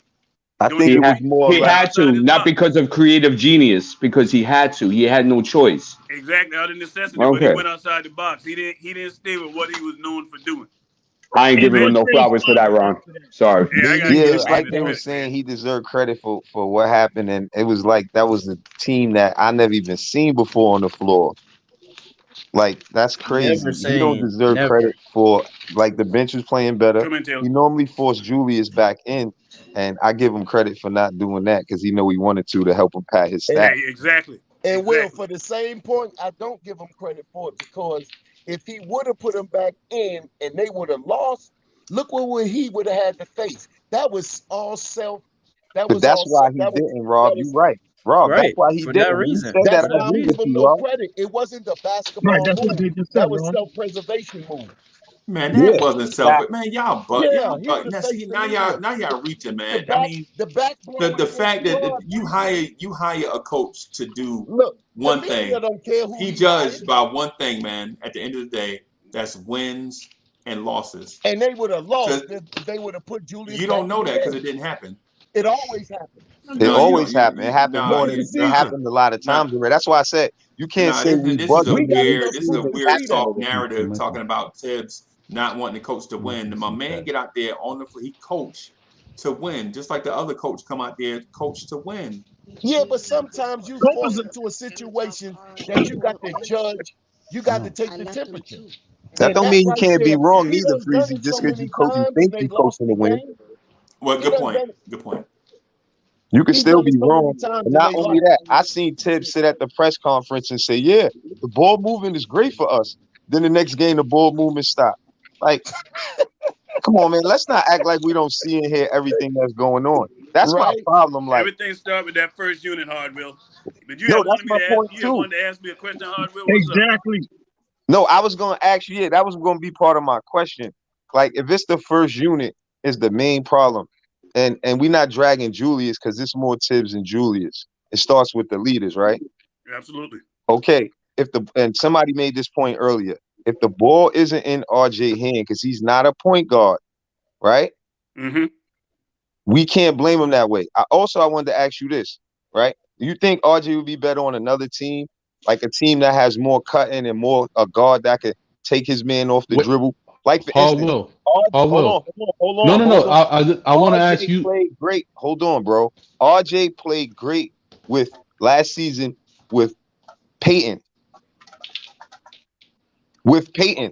So that's just an example I'm using. I'm not saying that he don't need to improve. I'm just giving points of showing why because if I have a player on my team that do great in his second year like that, and then I mishandle him like that, moving him out position, bringing in Fournier, like y'all mentioned, all these reasons, right? But we just gonna blame him. And the main point, he's not a point guard. The ball's not in his hand. He doesn't do that. If you watch his career all his life, you see what he could do. You know what I'm saying? He improved his 3-point shot on our team. You know what though, Hardwell, I'm gonna agree. I gotta say. Hold on, one last point. Do you think he improved on defense as well? Because he never had to guard all these top players before, and he came in doing it. So you can't even really judge him hard on that because he has to have more time even doing that. I'm gonna tell you, I love his defense. His defense ain't a problem for me. So that means he's more of a Knick. It's not at all. That means he's more of a Knick. You know why? Because we hang our hats more on defense. That's why when we didn't have great offensive games last season, we still had good defense. Now our defense is trash. So my main point with his good defense and a point guard or somebody that could get him involved more, get him cutting or better offensive, that's better for him. That's not making him better bringing Fournier in here. He better than Fournier right now in his mind. Well, I tell you what, offensively, he ain't better than Fournier. Helped him. These are all things that made him digress, if you ask me, and that's just my opinion. But I'm gonna agree with you, Hardwell. Your question, what you asked me, I think he'd be better in a free-flowing offense. RJ is not the type of player that you want just standing around, and some of that he got to take on himself too. You got to move, just like Obi. Obi come in there, even that first. If Obi in with that first unit, you see Obi still trying to do what he do with that second unit. He moves. He don't stand there in one spot like a statue. You know what I mean? You'll never get the ball like that. And to Jay Boogie's point, Jay Boogie said it earlier. You got to demand the ball. But what caused you to freeze, if you Ron? that dude. Yeah, who put you in the corner? Ron, what causes you to just freeze, Ron? Because you know either if you playing with some guys that don't want to share the ball, that can mess you up. So when I first came on, when I first started talking, that was my main point of how we got to point the blame and why. Not dragging Randle. I said Tibbs allowed it, and if the offense not set up to help those guys improve, how can we just critique them if we looking at the games and we see the ball is stagnating and we can look at our second unit move the ball and do great? To me, that blame goes to the coach. You know what? I'm gonna go back to what we talked about days ago when we was losing. Yesterday they said Tibbs deserved credit, and Tibbs did not want the bench to have to win for him. No, he didn't want that, but he had to. That was a depleted Pistons team. A third string players on the court. But how do you know that though? That's not a fact. How do you know what Tibbs want? Tibbs want to win. I'm gonna tell you, I'm going back to my original thought before all this winning, man. Before we started winning these games. Randle ain't the only one stopping RJ from getting the ball. Just like he always want to put Randle in the lineup when the bench is doing well, he expect his starters to do better than that against a team that has nobody on the floor. So that's my point in saying when the bench come in and do that, that's blaming the coach because he's force feeding something that's not working, bro. That's common sense when you watching the game. Yeah, but Randle ain't the only one stopping RJ from getting the ball. And I'm not saying that either. Kimber's getting his shot. And when Fournier didn't get his shots, and when Fournier didn't get his shots, he went to the media and complained. So that even puts RJ down even further. Yeah. But G.I., all I did was name mad different points, G.I. I wasn't saying that one was more. I just try to put a lot of stuff out there. And when I said that about the units, I didn't say Tibbs want to lose. Of course not.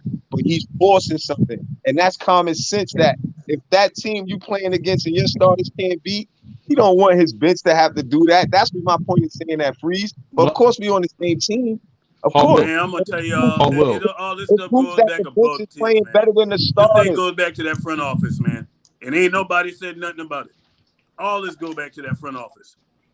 Them guys they brought in here, man, they expecting Tibbs to work a miracle with what he's giving in that starting lineup. Man, look at our starting lineup compared to other teams, man.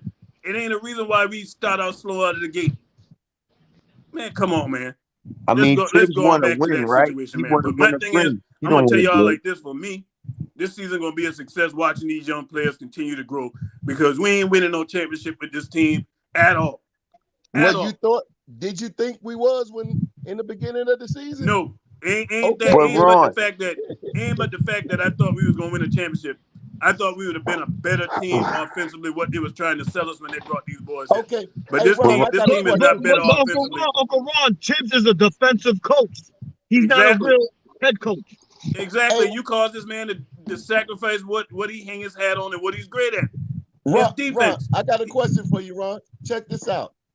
Do you think, with Randle out, if the Knicks run off 6 in a row, Fournier start playing better, and everybody start playing better, what would be your next move? What kind of lineup you gonna run off them 6 with? No, I'm just saying, with Randle out right now for these games, and the offense look better, and everything is going according to plan, the team get right back on track. The first unit gets back on track. They start moving the ball like the second unit. What would be your next move when Randle comes back? I'm gonna tell you what. I'm gonna say something and some people ain't gonna like, but I'm gonna say it because 6 games is some evidence. If you go 6 games and you win all them games and the offense look fluid and ball moving, some people gonna be up out of here. Who? So like who? Right. That guy you just talked about. I'm moving him.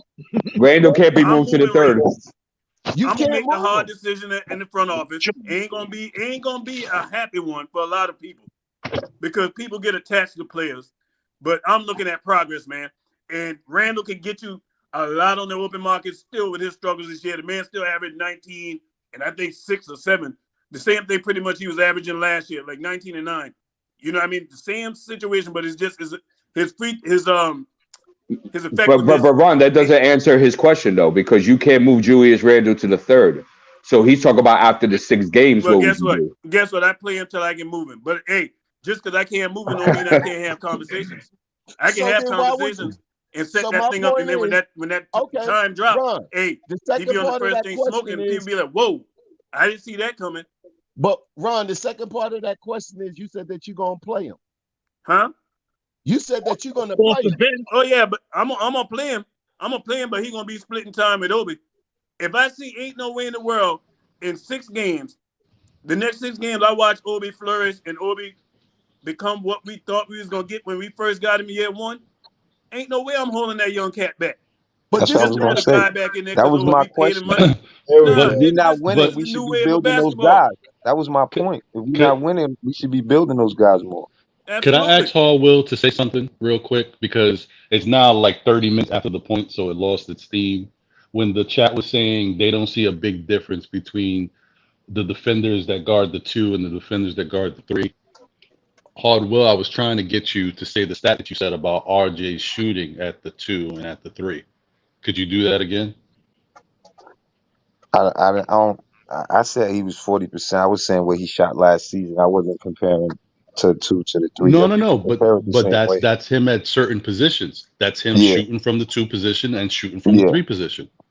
Yeah. I think the stat means something to RJ. If you don't think it means anything to anybody else, and he to was a RJ Barrett, it means something. He was a second-year player, and I said with Peyton, that's just a point guard that, I mean, I don't know, we didn't like him, but it's something totally different now. Well, what you Rob made a good point though. Rob, I'm gonna tell you, boy, you might be on to something, because I'm telling you right now that's a question for the whole panel, for the whole chat.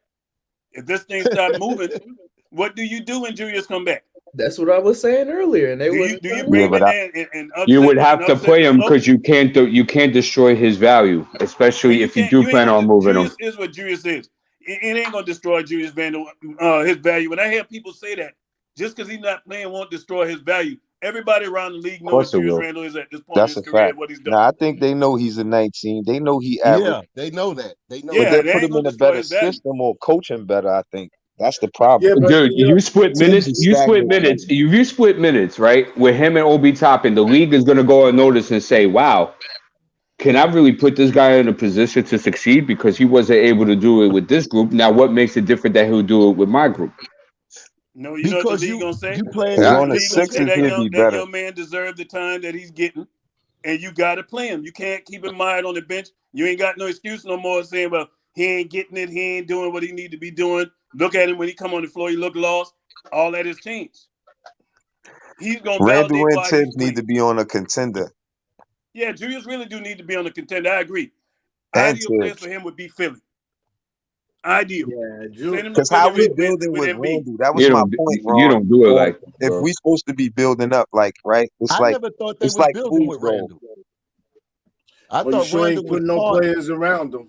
I know. If I just you're thought that not Randall building, was if you're part. not building, well, if you're not building with them, what you putting around them sure ain't making no sense. That's for sure. Moving Well, RJ to let's the see. three. Let's Yeah, see. That's because my you'd point, have G. been better off It's just the staying with the same execution, right, team that it bro? was. If that, you know what I'm saying? If the proper players to bring in this past season wasn't available, because the market wasn't like that. You should have kept Absolutely. and stayed with the same team, you know what I'm saying, and continue on playing with that until that big crop opened up, just to let the world know this was Facts. not I a agree fluke with that. last year. This was the same thing, and we looking for like 2 players, but that crop wasn't like that. So you just put in anybody, just say we did something, and it messed up the whole team. I say all the time, I take fundamentals and effort a lot over talent and skills. Sometimes talent and skill is not better than fundamentals and hard work. You know what I'm saying? And that's what them guys are showing on that bench. A lot of fundamentals. That's why the ball move and everything. And it's not just Julius stopping that ball. He set all of them down. And all them guys played fundamentally basketball, and that's why they look good and they gel together. That's what we want in our front office. And I agree. If you're not handling your business, you need to be on that bench or being prepared to be shipped up out of here, because there's some guys that want to take your spots. You know what I'm saying? Absolutely. Remember when we had in the offseason, we was running around saying, yo, when was the last time the Knicks had competition like this? Since Rod Strickland and Mark Jackson. You know what I'm saying? Since, you know what I'm saying, Pat Ewing, Marcus Camby, since Allen Houston, Latrell Sprewell. We brought in a lot of competition, and dudes are showing that, yo, we want to get these spots if they playing around. And that's why I said that's the best thing that Tom did the other day. Sit they butts down and put them other guys in there. And what was even better than you putting them in there, you did not take them out of there, man. If them guys Exactly. And that's embarrassing to your starting lineup, because they're supposed to be your dogs. They're supposed to be the guys running the show and got the bench sitting watching. Hey, You watching the bench? Paris that's Duggar, thank you embarrassing. for your generous contribution, Hey, Paris can you- Duggar. RJ, at the end of the day, has a make or miss issue. Appreciate that, Paris That's the whole starting lineup.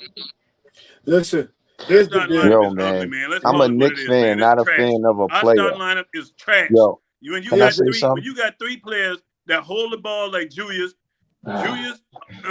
Fournier, and Kimber, the only person willing to pass the ball effectively, constantly passes RJ, and then you got a center that's very limited offensively. Our starting lineup, it ain't, the more and more I think about it, we shouldn't be surprised at the second unit better. Hey, That's look, why- one player can clog an offense, Ron. It doesn't take 3. That's why last year's team, you teased it.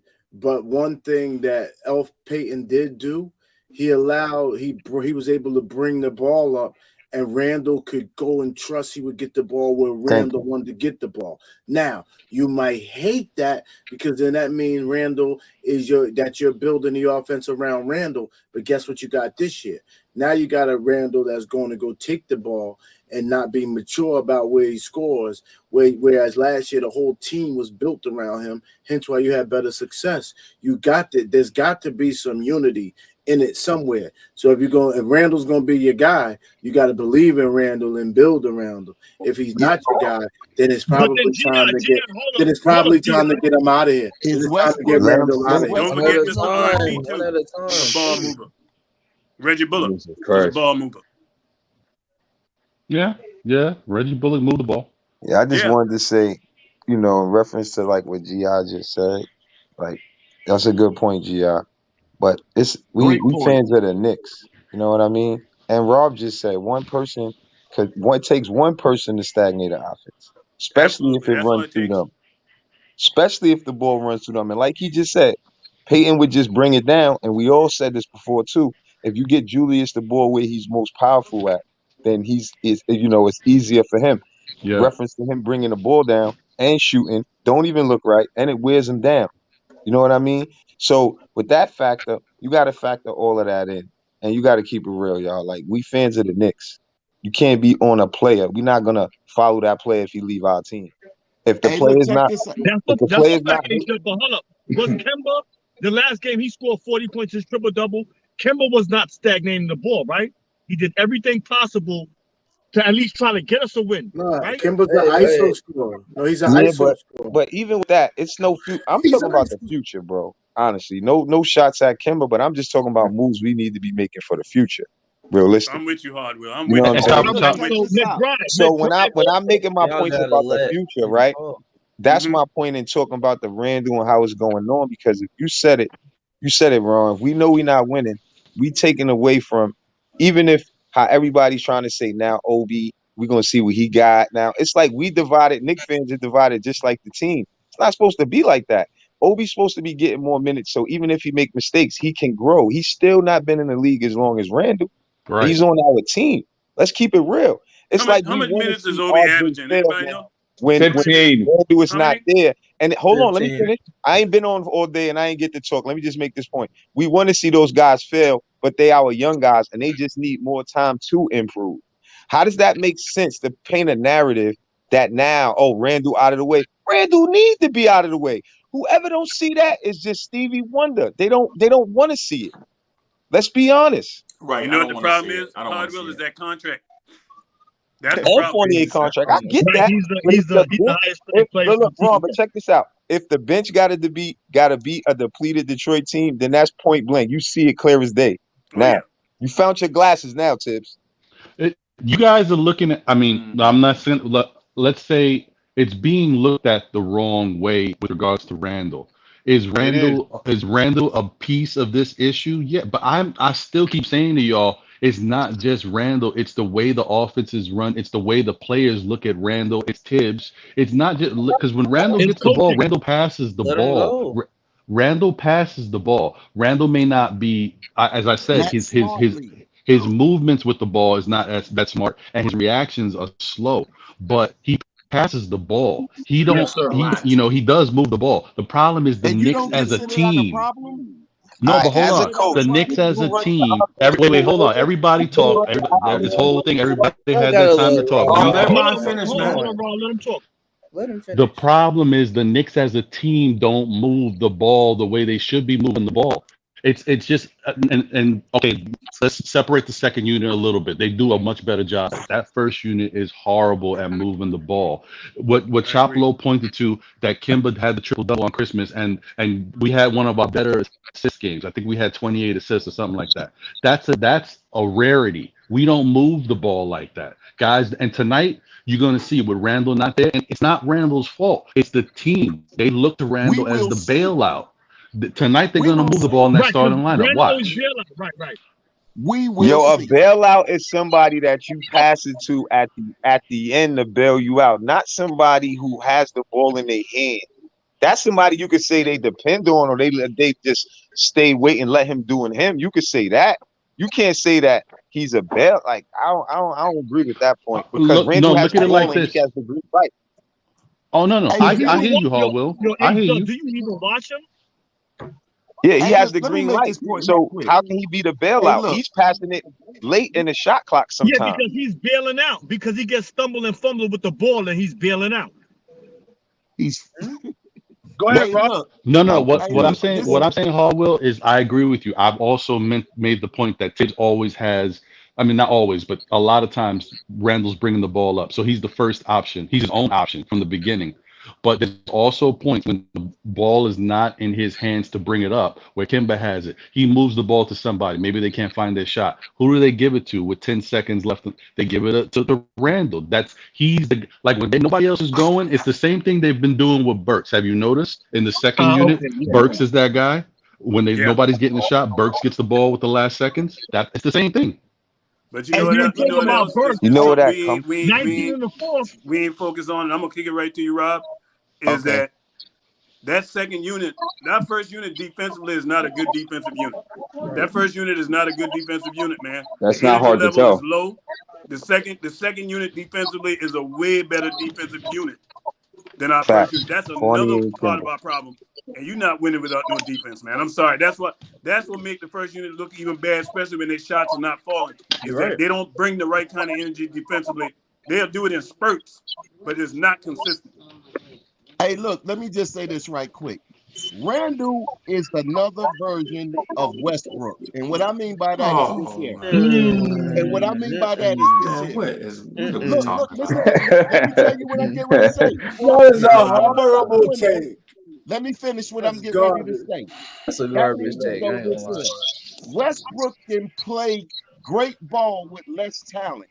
You put him with a higher talent or better, he's not the same player. Last year, Randle played with less talent, and he was a better ball player. You put him with a little bit of talent, and the whole teams get worse. Look at Westbrook in Washington.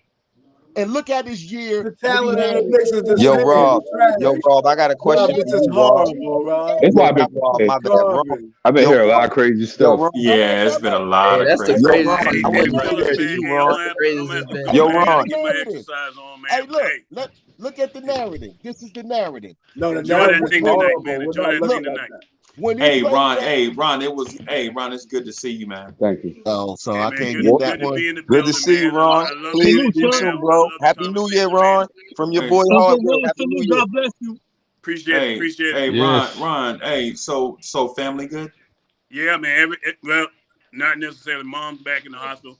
She's been in there since the day before Christmas. Man. So it is. It is what it is, man. You know what I mean? You know, we be praying for you all the time. My prayers, man. You know what I mean? You know, we be praying for you for real. You know, this is a praying family, man. So we be praying for you for real. You know what I'm saying? Just praying that the things that we can control, we control it. But everything that's in God's hands, we let move out of the way and let God do his work. That's all we can do, man. That's all we can do. Blessings to you. Blessings to you, Ron. Appreciate y'all, man. Appreciate it. All right, Ron. Peace. Later. Yo, Ron, I was going to say to you, bro, in reference to what you just said about what the players do. I'm just listening. You see, the wise man listens. He don't talk. That's what I'm doing. Who put them in position to do that, Ron? Oh, you talking about me or Rob? I said, Ron, you. Oh, bro. Okay, yeah. Everybody confusing me with Rob. So and reference to what you said last, right? About what the team does, right? You got a coach over there yelling every 5 minutes of the game. So who's allowing them or putting them in position to do that? You just blame the team. I've been saying no. I said it's you said team. hold on. You said they get a ball back to Randle, right? Yeah. Okay, who's allowing that to happen? I've been saying this. My whole mantra all year has been Tibbs. Now you didn't just say that into your tape. You said how is it allowing to happen? That's why I came back and asked you that, bro. Oh, no. Quickly don't get a ball back. Right. Excuse. He don't get a ball back. Right. This whole bashing Randle randomly thing, man, is crazy, bro. Well, I don't think I don't think he's the issue, Freezy. I don't think he's the issue. It's Randle. It's Randle. Because y'all blaming Randle, right? Y'all legit blaming Randle. It's Randle and Tibbs. It's Randle and Tibbs. And then y'all said this, if it wasn't for the second unit, and the second unit is shooting under 40% from the floor. Randle not on the second unit. But they playing defense, Freezy. Right. I knew it was gonna be something. But they rebound. Ain't no something. That's true. It's always something. You're right. Right. So the second unit defense is better than the first unit defense. That's what Ron just said too. A few people just said that. Yeah, the second unit defense don't make it right. I'm but it is at data. You mean? Oh, so since we just want to say stuff, I'm gonna pull up the data. I'll show the data because we don't believe in. Well, why are you data. pulling up the data? Why are you pulling up the data? You pulling up? What's the data you pulling up there, Freezy? Freezy, you fighting the stack deck, Freezy, because the bench just won for them. But bro, that's what I've been doing that my whole life. I've been I fighting know. battle my whole life, bro. You I'm built used for to this, Freezy. You my guy, anyway. I'm just saying. But here go the numbers right here. The numbers right here on the screen. You see them? They right there. Right, Alec Burks is shooting 40%. Let me get my glasses from the floor. Right, Emmanuel Quickly is shooting 38.6. Quentin Grimes is shooting 38.2. Miles McBride is shooting 32% from the floor. That's not a 3-point percentage, bro. That's the field goal percentage. And we saying that these dudes are legit better than the starting five. What are we even talking about? Why those percentages so low, Freezy? Better right now, Freezy. I said they're playing better right now. Why are those percentages so low, Freezy? Because they can't shoot, bro. These dudes. No, it's not just that. It's not just that because we can't break down the defense in order to get easier shots. No, but that's why. And Tid's not putting us in a better position. That's your answer, right? And my answer to it is who breaks down the defense on our team besides Derrick Rose? But that's your answer, right? That's what you think it is, right? I think that's a big part of the issue. Correct. Okay. All right. So I think in my opinion, it's something different. All right, cool. Hit me. All right. So I just think these players right now in this moment are just not that good. And they have poor shot selection. Right? That definitely has something to do with it. I'm with it. Right. So that's what I'm saying. So what I'm saying is we blame Randle for everything, man. Everything is Randle. Everything is Tibbs. Nothing is front office. But I'm not blaming Randle. I'm not blaming Randle for the fact that he's doing something that's stopping the ball from moving. I know other people have that argument. I'm saying because he's out there and he's that option and he's the man that the ball is being stopped to him. The rest of the team is not doing what they need to do. They're deferring and watching. With him not there tonight, you're going to see everybody else step up and the ball's going to move. It's not his fault. It's the team. And of course, who allows that? Whatever coach draws up. Right. There we go. Right. So I understand what y'all saying, but it's just I understand what y'all saying, man. But in my opinion, it don't make sense. And in the aspect that when you look at every other team, you don't see Zach LaVine as a spot up shooter. You know what I'm saying? You don't see DeMar DeRozan as a spot up shooter. They get the ball and break down a man, but when Julius Randle do it, we complain. Oh, okay, right? Freezy. Here's another thing. When Giannis catches the ball, he breaks down his man and breaks down the defense. But when Julius Randle do it, it's a problem. So here's another issue, Freezy. Freezy, that's your question. The jury can't be out on that, Freezy, if he's never been a player who broke down his man off the ball before. No, you know what? The thing is everybody had to start somewhere. Everybody had to start somewhere, bro. Hold on, but Freezy, how can you say that? How can you say that and you so critical on young players on our team, but you want us to be nice on a player who's been in the league 3 to 4 years more than the players that you critical of? Right. Hey, that's a great question. But here's the easy answer. Because Randle does this every night. He don't defer. You see Obi Toppin pass up shots when you see Randle pass up shots. Okay, I got another question. Are we winning the championship even going to the second round of the playoffs with Randle? So Randle don't shoot 22%. Hold on, bro. Are we winning it? So even the least going to the second round of the playoffs with Randle? With Randle and who? No, with Randle, with this team. Because that's the thing. Because what you say, you trying to bait me into this thing, bro. Crazy. Now here it is. Michael Jordan. Here we go. Michael Jordan is 1-9 in the playoffs without Scottie Pippen, right? And you saying, are we going to the playoffs and winning the chip with Randle? Not saying if this team is built correctly, can Randle be a key cog in us winning the championship? You saying can Randle do such and such? I said second round at least.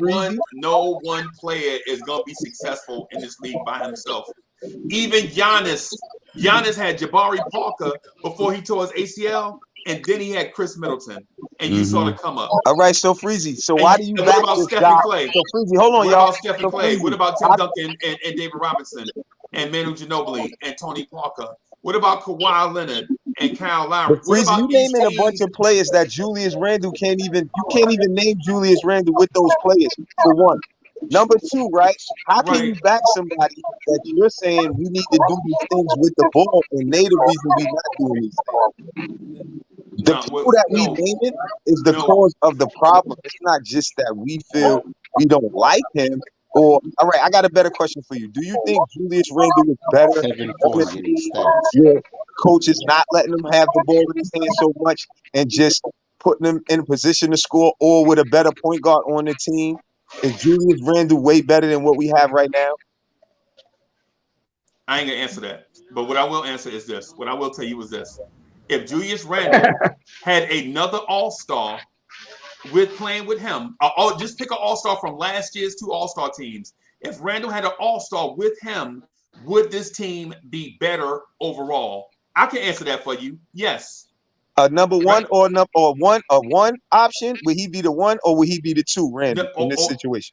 To me, I don't care if he was the number 3 option. No, not what I'm saying is, G.I. is crazy. What I'm saying is we blaming Randle for everything that happens everywhere, when it's clear that this roster is devoid of talent. Julius Randle is the best. Y'all, we sat here like we've been on for 5 hours and 15 minutes, right? There ain't no problem, because I love rocking with y'all. Y'all my dogs. I love rocking with y'all. So the time frame going. But what I'm saying is about 3 hours of this conversation has been what's wrong with certain players on this roster. We said it about Obi, we said it about RJ, we said it about Julius, and nobody's considering that this roster is flawed. No, it's bad. Tom Thibodeau legit. Last year's That's roster, not hard to tell. right? Last year's roster had a dude in Elfrid Payton, right? He started for us. Right now, he in Phoenix. He can't even get in a rotation. Reggie Bullock started for us, right? He in Dallas. Frank Ntilikina is getting more minutes than Reggie Bullock right now. How about this one, Freezy? How about this one? Our coach Norvell Powell plays center for us, and he ain't even in the league, right? And we criticizing Tibbs. That's why they look at that guy to the playoffs. And this year, we got a dude with bum knees playing point. He can't even take advantage of his physical abilities or his physical advantages because he's broken down, right? Evan Fournier is washed, and we see it, and we gave him the bag. And nobody mentioning that. But we blaming Randle and Tibbs for another flawed roster. I just pointed out that this year's team is shooting worse than last year's team, and we are saying that this year's team kills me, he's so funny. Hey, yo, nobody in the starting lineup is shooting more than 42% from the field. So you're going to talk about the second unit, but nobody in the starting unit is shooting 42% from the field. Nobody. Oh, Rob, that's a lie. How much you want to bet? You know what? I bet you a 6-pack of Bud Light. I bet you a 6-pack of Bud Light right here that Mitchell Robinson is shooting 76.3%. Oh, come on. Don't give us the Mitch. Nah, baby. My man, he says, Rob, only do 2 bids, Rob. Don't do the whole Crazy, buddy. Starting lineup is shooting 42% from the field, bro. Except for me. But you saying that when the backups no, because are you under brought 40. up the second unit. So I got offline and I went to work, and I know you had something that you wasn't talking about. So of I come to expose you. And I can't expose me, bro. Now I'm going back in the dark. I do push-ups. Well, you know what? But hold on. You know, hold on. That's the debate league. I don't believe that. Rob and Freezy. That might be coming. But let me tell you something. We making a big deal about Randle, but y'all know that the biggest difference this year is Randle's not hitting his shots. Because if Randle was making these shots, we wouldn't be talking the same way about be a what he's problem. doing on the But court. I He's said just that earlier. I said he's shooting about 4 percentage points. I said he's shooting about 4 percentage points under, especially from three, and he was closing out games stronger, making heroic fall away. I can't tell you how many times last year he shook up, spun away, and hit it, and it went in the fourth quarter. It was so That many empty gym times. does wonders. In fact, he was one of the highest. I bet go look at fourth quarter scorers last year. People had well. to be Let me top five hold on. last year. Let me tell you something, Gi. When I used to go, my doctor, right? He used to look at my face and he look at my cheeks, right? No, I'm just playing. But you know, like when it comes to Randall, you know how when the nah, I was using your analogy that you always. Yeah, No, I got a colonoscopy. I was using GI's analogy, man. Yeah, he Come got on. Botox. You know how about them GI uses cheeks. that analogy. Yeah, Yeah, I You know do. what? Anyway, but I was saying, I'm using the analogy for Randall. Have y'all noticed? It's not just me. I know y'all see this. Have y'all noticed, like, I mean, a lot of shots that Julius misses, he's hitting the front of the rim? Y'all know what that means, right? That means either something's wrong with you or you tired. You got tired legs. It's a tired shot. There's a reason why he keeps hitting the front of the rim. I'm thinking that he A needs miss some is a rest. miss. It's an NBA myth then, because it always happens when people hit the front of the rim, especially on back-to-back games. They say you tired. Just saying. He 27. So is that Come on, yo? man. We can't Is give that him the Thibodeau curse, or Tibbs run players in the ground? I don't know. 38 minutes a night, B. I think that's what it is. The problem I think Well, one of is what's up? Hey, you know, Tricky, what's good? hey, yeah, salute guys. I think the problem is with that is Tibbs is playing Randall the whole first quarter, and then he's trying to finish the game with Randall. Like He also plays up almost the whole third quarter too, not just the first. Good point. Good point. I do want to say salute to the chat, salute to everybody. Hope everybody has a happy and safe New Year's Eve tonight. Thanks, man. And You too. what's up with all the negativity? I mean, we're on a winning streak. Come on now. Yeah, that's a good point, Tricky Nick. We need to be appreciative of these Knicks actually winning games against bad subpar competition. Yeah, But I'm they're just still winning. so happy that we're beating the guys Win off is the a street win, like man. me. I'm so happy for it. I think we're cool. I think the Knicks will always be about wins and losses, but I think we pay a lot of attention to the product as well. So I think the negativity is around the product, because although we're in a winning streak, we had to sit our starting team. In fact, if we would have played our starting team, we wouldn't have beat the worst team in the NBA. Now we talk. So I think the product has us highly disappointed. Hence why you hear air negativity. And let's not say negativity. Let's call it constructive criticism. Yeah, We're critiquing the direction, and our main things is always this too. We're critiquing what direction is the team going. Who does it start with? Who does it end with? Where are we going with after that? That's the most of the things that we're going at. Why are we wasting time? Right? Yeah.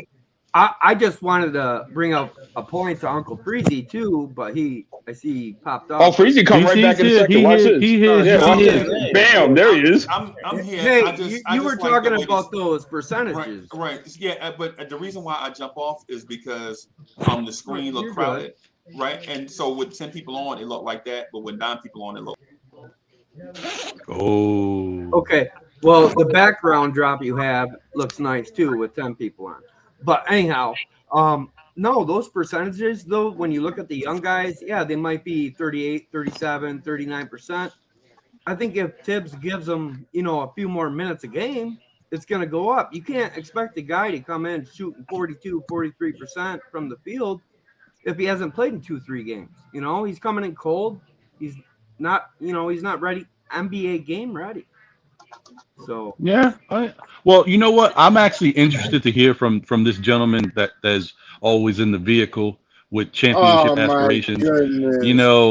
Because he has a lot to say about this Knicks team, I'm sure. Oh no.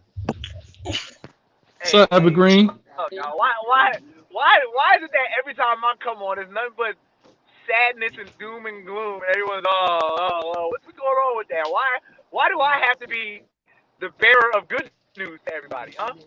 What's going Give us on? some good news. Give us the good news. The good news is we'd be OKC tonight. We'll be at 4 wins. But of course, some people will find a way to complain about that. All right? We lose to Orlando twice, we complain. We beat Detroit, which is a bad team, we complain. We beat a good team, we complain. I don't know what's going on. Like, you guys are like y'all like menstrual cycle fans. Like, all the time y'all complaining about something. Complaining about something. Evergreen, I thought I was kind of macho, bro. I thought we roll with macho dudes. Well, Evergreen's right. Yo, Diz, you dirty, bro. We barely, Evergreen, we barely beat the team that we should beat. Here we go. See, Uncle Ron beat the team that we should beat. Uncle Ron said we're a mid-pack team. Uncle Ron even said it. He didn't expect us to win a ring this year. So what's up with the negativity when we're... Vince Carter's coach in college told him, even if you do a 360 dunk, 2 points is 2 points. Yeah. So if you make a layup, it's 2 points. If you win by 30, it's still 1 win. If you win by 40, it's still 1 win. And if you win by 1 point, it's still 1 win. So what are we complaining about? You ever heard of the term in the military? Do they teach you the term sustainability? Do they teach us the term sustainability? Sure. And there's no iron team. See, I tell them there's no iron team also. What's your bring me your irrelevant and moot point, please. Keep going. I just want to know what was the point of all of that, what you just said. I think he means consistency. Like, he say take the W and shut up. That's what my point is in the military, they also teach you to hurry up and wait. And then once you get there, you wait for more, and then you that's do not a exactly legitimate. That's not a legitimate response to what I just said to so you. what so not only hurry up and wait, but be quiet and do what you're told, which is Evergreen's the type of guy that he beat up a little kid, and he's like, "I won the fight." Yeah, and that's another I response. won the fight. That's another shots to the face, but I won the fight. Let me tell you what the military. But then you disobey the direct order also in the military, and you might be. The U.S. military is not going to go into war with Egypt and play. We're not going to go and say, okay, yeah, let's let them hang out for 3 quarters, and then we'll play the B. Then we'll bring in the Navy SEALs to finish it. The U.S. military is going to go into Egypt and destroy fast, and destroy quick, and that's what we want from our New York Knicks. We don't want to be playing with Egypt when we're supposed to be the major power in the game. When we're the team, this is not exciting. What we're seeing, we're taking the wins, but they're not exciting wins as of recent. See, I was in the Navy for 5 years. I was an aviation's mechanic stationed in Pensacola, went to Jacksonville, and then I went up to Brunswick, Maine. The thing about the military is you find your spot. You follow the rules. You fall in line. And you do your role, you do your job, and you work as a team. And that's what the Knicks got to figure out. They got to find the roles. They got to find their spot on the team. And if they don't like their spot, then they got to create one. Same goes with RJ. Same goes with Randle. I got you. So you know what Knicks fans need to do? Knicks fans. I was going to say not for. Find their spot. Knicks fans need to find their spot. Shut up and take the win. And be happy about it. That's what they need to do. Because we know that Tom Thibodeau is bad. He's coaching like crap. Evan Fournier sucks. He's playing like crap. And RJ Barrett just came back from being sick. So take the win that you get. Evergreen, could I hold on, Evergreen? Could I just say I want to give props to Tricky Nicky. Ever since I've been listening to you, Tricky, that is one of the best points I've heard you make, brother. Let me just tell you. Go ahead, continue. No, I mean, I agree with his point wholeheartedly. Right? Oh, this is the guy. I agree with his point wholeheartedly, without the shadow of a doubt. Right? The issue is, is that you guys are still like, I don't want to call it negativity because you got constructive criticism, blah blah, right? But it's like the expectation. Now, I have the expectation of a championship. In my heart, I wholeheartedly believe it's going to happen this season. Everyone's going to be pissed off at me when it happens. They're not going to want to give me my props for it, but I completely understand. Because I believe, and I truly believe, that we are one major move away from solidifying our Land spot. the plane, buddy. Land the plane, buddy. Land it. We are one move away. We are one move away from solidifying our spot at winning Go the to sleep. championship, Go to sleep. and I believe Wait, have you? You have lost your mind. Is Freezy deep in thought, or have you broken Freezy? Evergreen. You need Crazy. to put him in. We need an executive decision here, Put him my in the brother. isolation. Please. Is Freezy deep in thought? Oh, are you guys talking about trying to mute me because I have beliefs? Okay. What are we making a decision about? Someone's gonna be court-martialed. He's not talking about anything. Listen. Well, let me play my Diz role for a second. Hold on, let me play my Diz role for a second. Evergreen, if you're saying we're one big move away from taking the team to the next level, what's that big move? Yeah. How's that, Diz? Hey, Ron. I know the answer to this question already, but go ahead. Good stuff, Ron. Moving Evan Fournier, moving Nerlens Noel, moving 2 first-round draft picks and a second to get us a superstar wing or a superstar big. But who is it? Who's the wing or the big that you want? Didn't he say we was winning this year though? My big that I want, I want Miles Turner. This is the same dude that said Drummond was So really superstar. good. So Miles Turner's your superstar big. I would consider him to be I wouldn't want to say superstar. You said superstar big, so I got to hold you accountable to what you said. You're right. You can hold me accountable to that, and I'll recant. I say star big. You give me a star big. The whole chat is calling you Drummond, bro. What's going Drummond's on? still really good. That's all I want to know. Yeah, he's an all-star big, but he isn't gonna fit with. He's not a Randle. superstar. Where's Mitch They going? said your name is Andre Drummond. Did you just call Miles Turner a superstar? Yeah, and so to Evergreen. No. I told you I recanted that back. But what you just said was, and I don't mean this disrespectfully, but what you just said was ordinary. You just said a team can go to the next level if they get another star player. Ooh. And in my mind, I'm thinking like, what team wouldn't get better if they went out and got another? I mean, I don't understand that, right? And so hit. Right, but what I'm saying is what you said was pasta salad, bro. It's like not, and I don't mean that in a disrespectful way. But he said you was basic as a dollar bill, is what you said. Yeah, it was like white forces, bro. You know what I'm saying? Because no matter what team like wonton noodles, bro. Like right. Even the best team in the NBA right now, the Golden State Warriors, if they traded for Giannis, they would get better. You know what I'm saying? So what I want us to do though is with your point is what do we remove? Like what do we diagnose as the problem? How do we go out and get a guy that fixes that problem with one roster move, like what you mentioned? Is there a way that we can fix it with one roster move? Yes, you move the glut. The glut is Evan Fournier. He's got to go. Nerlens Noel is taking up a roster spot, and he's not playing because he's always injured. He's got to go. There's the money. I brought that up yesterday, Kaiser. Maintain cap flexibility. I've been talking about this for a while. We maintain cap flexibility. We move Evan Fournier's 3-year contract. We move Nerlens Noel's 2-year contract.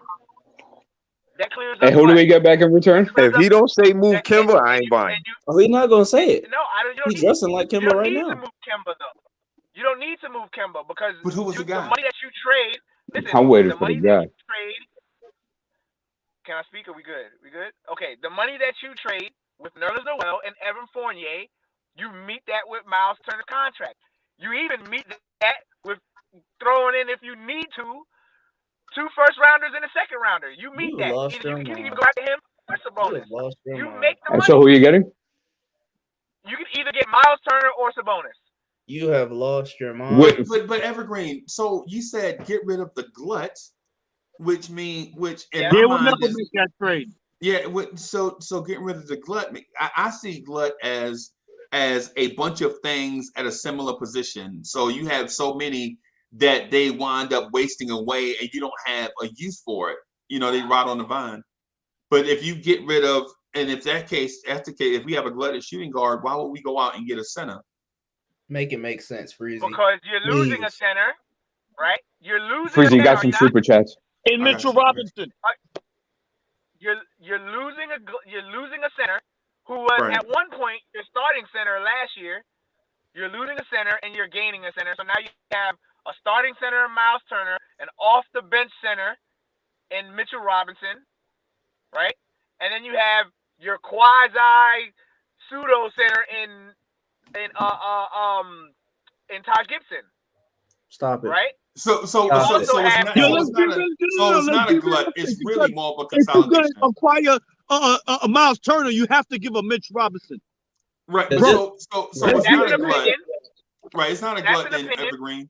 You're saying so it's not a glut. It's you want to consolidate valuable. The glut that I'm talking about is with Evan Fournier.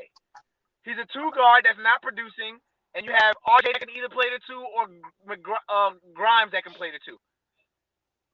Move Fournier out of here and let those guys rot. The other 2, we've been talking about it all season for the last 2 years, is Emmanuel Quickley. You put Emmanuel Quickley and you keep him at the 2 instead of trying to play him at the 1, which it seems to be this failed experiment that keeps happening over and over and over again. So you put Emmanuel Quickley to come off the bench at the 2 where he should be doing, and you clear the glut. I do agree. Grimes starts at the 2, or RJ starts at the 2.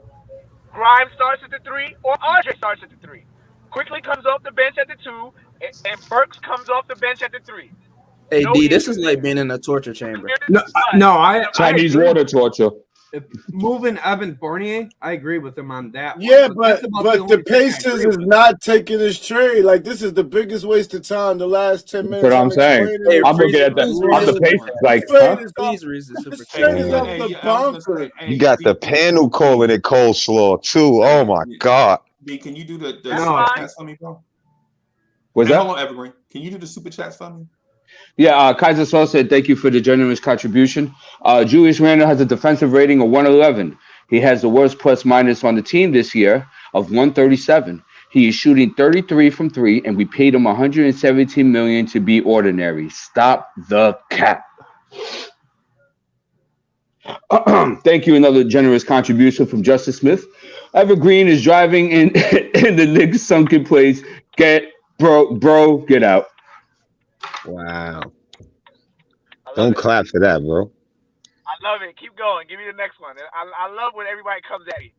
Forgetting that I'm the humble and we'll let you know when it does. Are your takes just to troll, or they have to be? No, you troll your takes serious? It's serious. Okay. He's serious. Yeah. No, he can't. So Freezy, he just admitted he's a troll. So when you see him backstage, you got to be careful. I didn't say that. I didn't say I was a troll. Oh, he didn't say that. So that's what we're saying. Okay. No, I didn't say that. That's serious. I'm the only person that's been talking about the Knicks winning the championship all season. There is no. That's why we think but that's why we think you trolling, Evergreen. No, Evergreen. One thing you will learn about me is that y'all showing us too much attention, y'all. Is that you make opinions that you're a troll based upon no qualitative evidence. That's what I I learned that too, Evergreen. In the beginning of the season, everyone was super excited. I'm not gonna recant. I was not super excited after that playoff. I wasn't either. Nice try, buddy. I was not super excited. You always that might be part of the problem. Hey, D, he was excited after that playoff series. Crazy. Evergreen. No, forget that. After free agency. After free agency. Evergreen, would you He really did give not up care. Obi and IQ, 2 first-rounders? Hold and on. a second round pick Let for me Miles address Turner? the free agency issue. Who is available? Other than Don't matter. No, it does matter because you guys are upset. You guys are upset about Kelly after Oubre is free good agency though. as if there were superstars that were available to even come to New York. And there was nothing but bums available. The best talent available. Wow. That's not true. Wow. It was good players available. We just didn't get them. Eric Barton's a bum. Eric Barton's a bum. Listen to this. Listen to this. This is how you know he doesn't know what he's talking about. What'd you say, Sam? Hamidou He Diallo. just said nobody was available, right? His favorite player, Andre Drummond, was available, so he's a bum now. Good point. My favorite player didn't want to come over here. No, but you saying that nobody was available, Evergreen. Evergreen, we just telling you that it was players available. See, here's the issue. Part of availability is somebody wanting to reciprocate that. If my doors are open, anybody, Knicks fan, whoever wants to come to my house, if I'm at my house, you can come over to my house and watch the game because I'm available. That's okay. No, thank you. Why you think we're trying to figure out then based upon what you're saying right now, how do you have us winning the champion? You're talking about shoulda, coulda, woulda. Hold on, guys. Hold on. Based upon what you're saying right now, knowing that nobody wanted to take our free agency money, where do you have us winning the championship? That's our point with you. Right.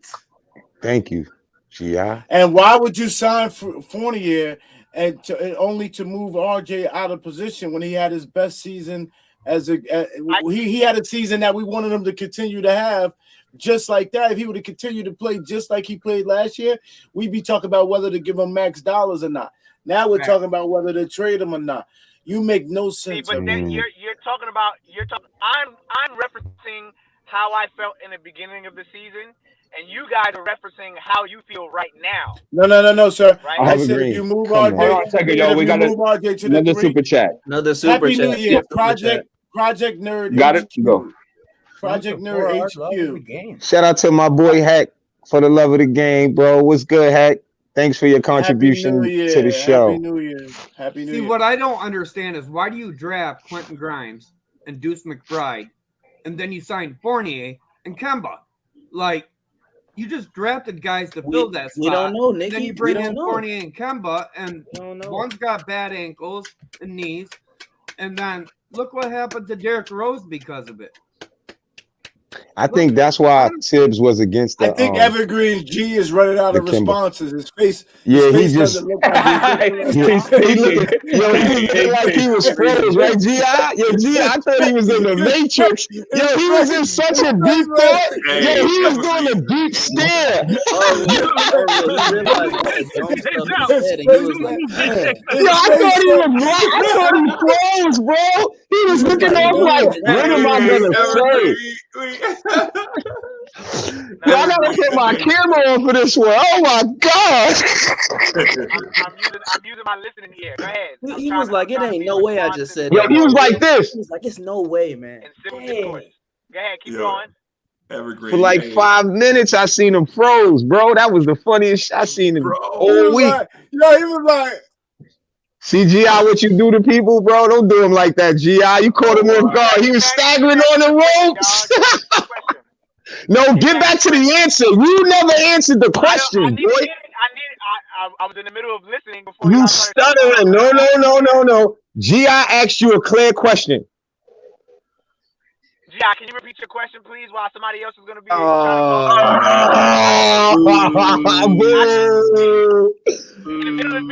Yo, the same question that had you in that stare, man. It was the question that made you go off in your and turn and look and try to think how to answer it, bro. Right, it sent you to the Matrix. Yeah, you gonna let your little reject brother speak for you, or you gonna speak for yourself? Come on, stop.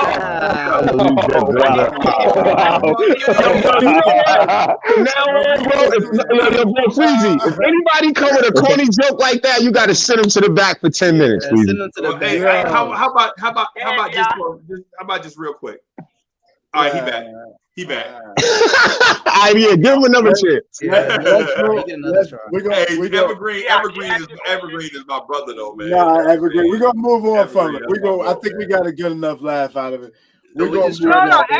That take was We're gonna move on from it. So G-Man, G-Man, thank you for your generous contribution, bro. G-Man behind the scenes, man. G-Man is one of the backbones of the channel, man. G-Man says, this is some BS. Let's be real. G-Man, what's BS? And be real about what? You know what he's talking about. You know what he's talking about. Nah, I don't know. Oh, you do, Freezy. Come on. No, come on, man. I mean, I'm serious. We don't we win in the championship. Take that one. Oh, okay. Okay. Yeah. That one was. And some other stuff too. Well, the takes on today's show. We had some great takes, like Chuck Allen. Oh my goodness, Chuck Allen shut the show down. I've been trying to recover and say some intelligent sense. But then you got the wildest thing, man. Where's Rob? Rob, yeah, Rob said Randall. Man, you said Randall and Westbrook do similar things on the Knicks. This is that was wild. Oh yeah, he said they're the same type of player. Don't double team Rob, man. Hey Rob, that was so wild. That was inappropriate. Even. That's all I'm saying. It was irresponsible. Wait, what'd you say, Rob? Their production as a number one is the same in wins. Look at Westbrook when he's the number one and he's controlling the offense. It mirrors Randall's. They're both are not number one. Now look at it. Look, go back to they averaged a triple-double for 3 seasons. Wait. What he's saying makes sense. No, it don't. They went deep into the playoffs. Stop it. Randall went to the playoffs. When Westbrook was Randall's age, number ones. When you took Westbrook and you put him with a number 2, and with a number 1, look at Harden. He always the game and never lets it. Somebody's the first from the other. This is where that take is bad. Rob, Westbrook is 4 or 5 years older than when Randall. Nah, he just comparing stats and records. Just because they have 2 things in common don't mean they're similar. No, he gotta say it differently. When you put him with Ben, last year, no, deep down, you understand what he's trying to say. Hey, hold on, everybody. Let me do this real quick. Hold on, everybody, just real quick. So D Poetic talked us into doing a watch along tonight. So if y'all want to jump back in and do the watch along, come on, you know what I'm saying? Come on and do it. And so also Evergreen, don't say anything on the watch along. Nothing. Also on the Vibes and Stuff channel, I'm trying to get y'all to come over to Vibes and Stuff too, man, so I get some of y'all takes. And Vibes and Stuff is a lifestyle type joint where if you have takes about belief systems, politics, like with me right now, I'm working on the reason why I hadn't been on the screen is because I'm doing a Big 50. And what Big 50 is I want to get about 50 people to talk about health and fitness, right? Like so in 2022, I just want to chop off about 50 pounds. And so that's going to be our theme for the year over there. We'll do some shows about that, but Vibes and Stuff is one of them joints where we can talk about anything that y'all want to talk about, man. And what we want to do is go to the community and have it be a safe place where people can come and talk at certain points and get advice on a lot of things that are going on in society. And it's not that's dope. It's not completely, you know what I'm saying? It's not completely men. It's not completely black. It's not completely. What it is, what we want it to be is a safe place where we can conversate and bring and talk about some stuff. Whereas you see it one way because you live in Queens, New York. I see it as differently if I'm living in South Carolina, and we can compare a lot of different things. Right. So what I'm going to ask is for y'all to, if that's the thing that kind of, it's kind of like when you go to the dentist's office and you have Sports Illustrated on the table and you have Life magazine on the table. You know what I'm saying? If you like the camaraderie with Blorange Tears, I know you're gonna love it on vibes and stuff. But I'm not really pushing you over there. What I want you to do is just consider, if you got something that you want to say, you man, just come on over and we'll talk about it.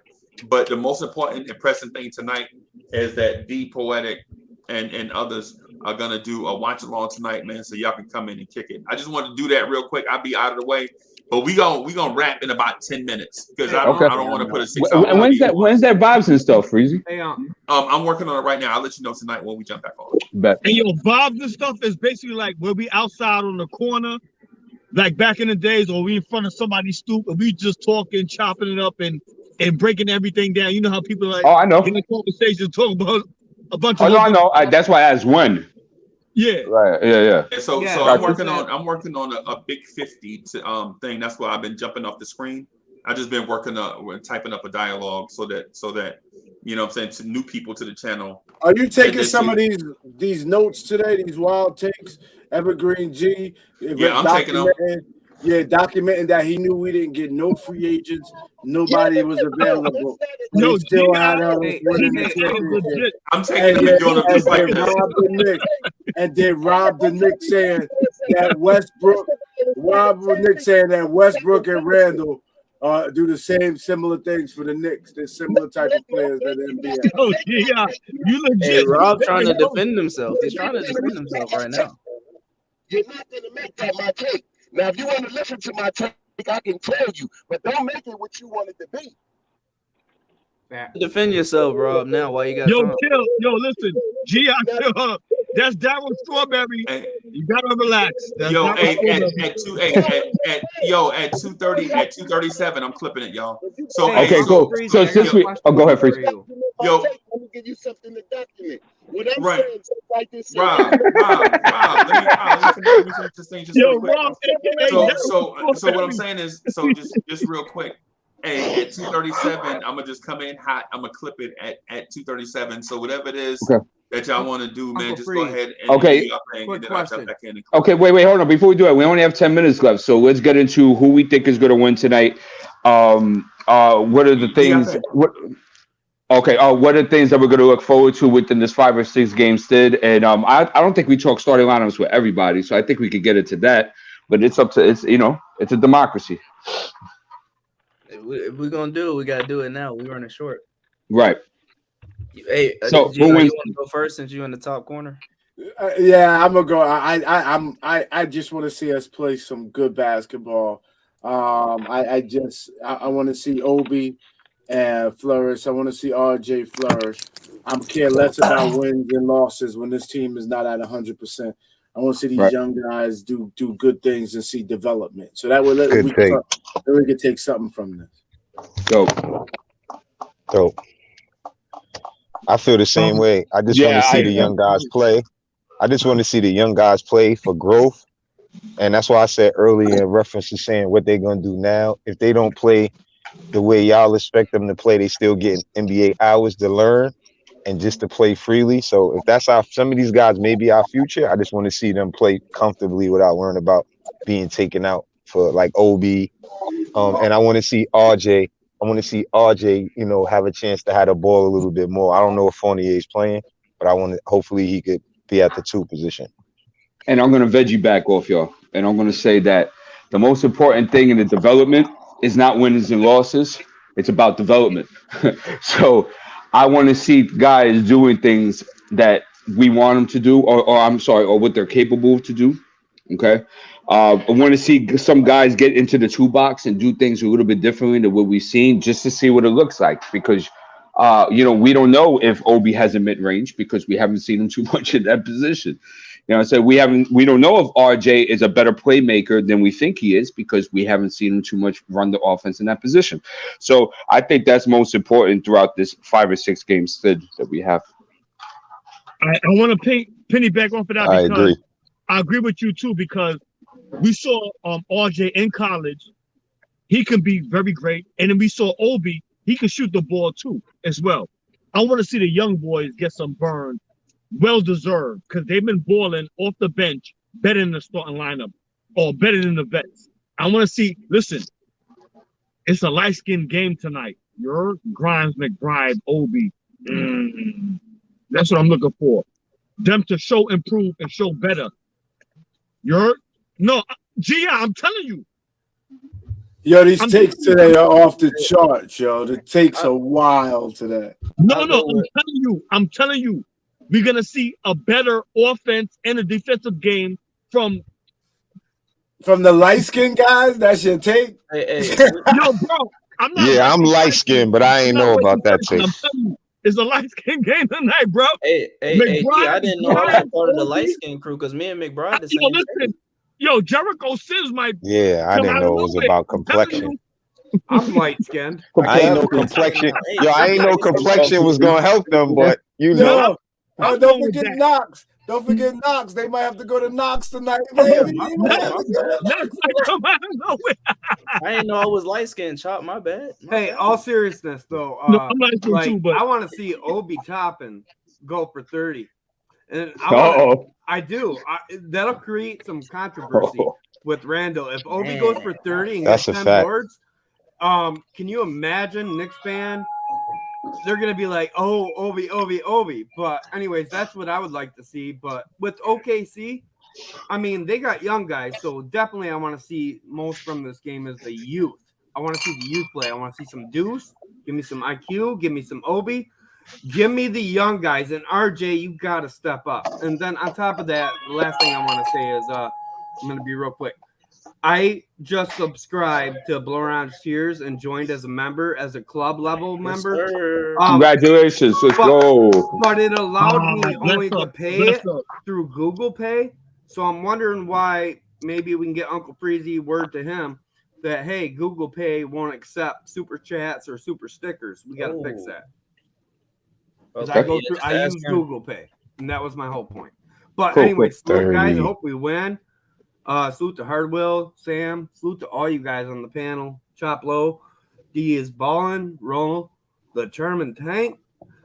Salute to the chat, the mods, even Sergeant Next, aka salute to man. You guys all have a great, happy, safe New Year's Eve. Thank you, man. Tricky's out. Thanks, I probably won't be on later. I gotta watch the Wolverine game, man. I'm from Michigan. Oh man, Tricky. I gotta watch the Bama game. I got a feeling we're gonna destroy the Bulldogs from Georgia. Tricky, you gotta leave on that one. Don't take me there. You gotta leave on that one. Hey, I'm just saying, like I think this is our year, but anyways, this is not our year when it comes to Evergreen. Oh yeah. We're a year or two away. Happy New Year, bro. How you doing? Anyways, I'm good. Love, guys. You guys all have a great night. We appreciate you. We love you.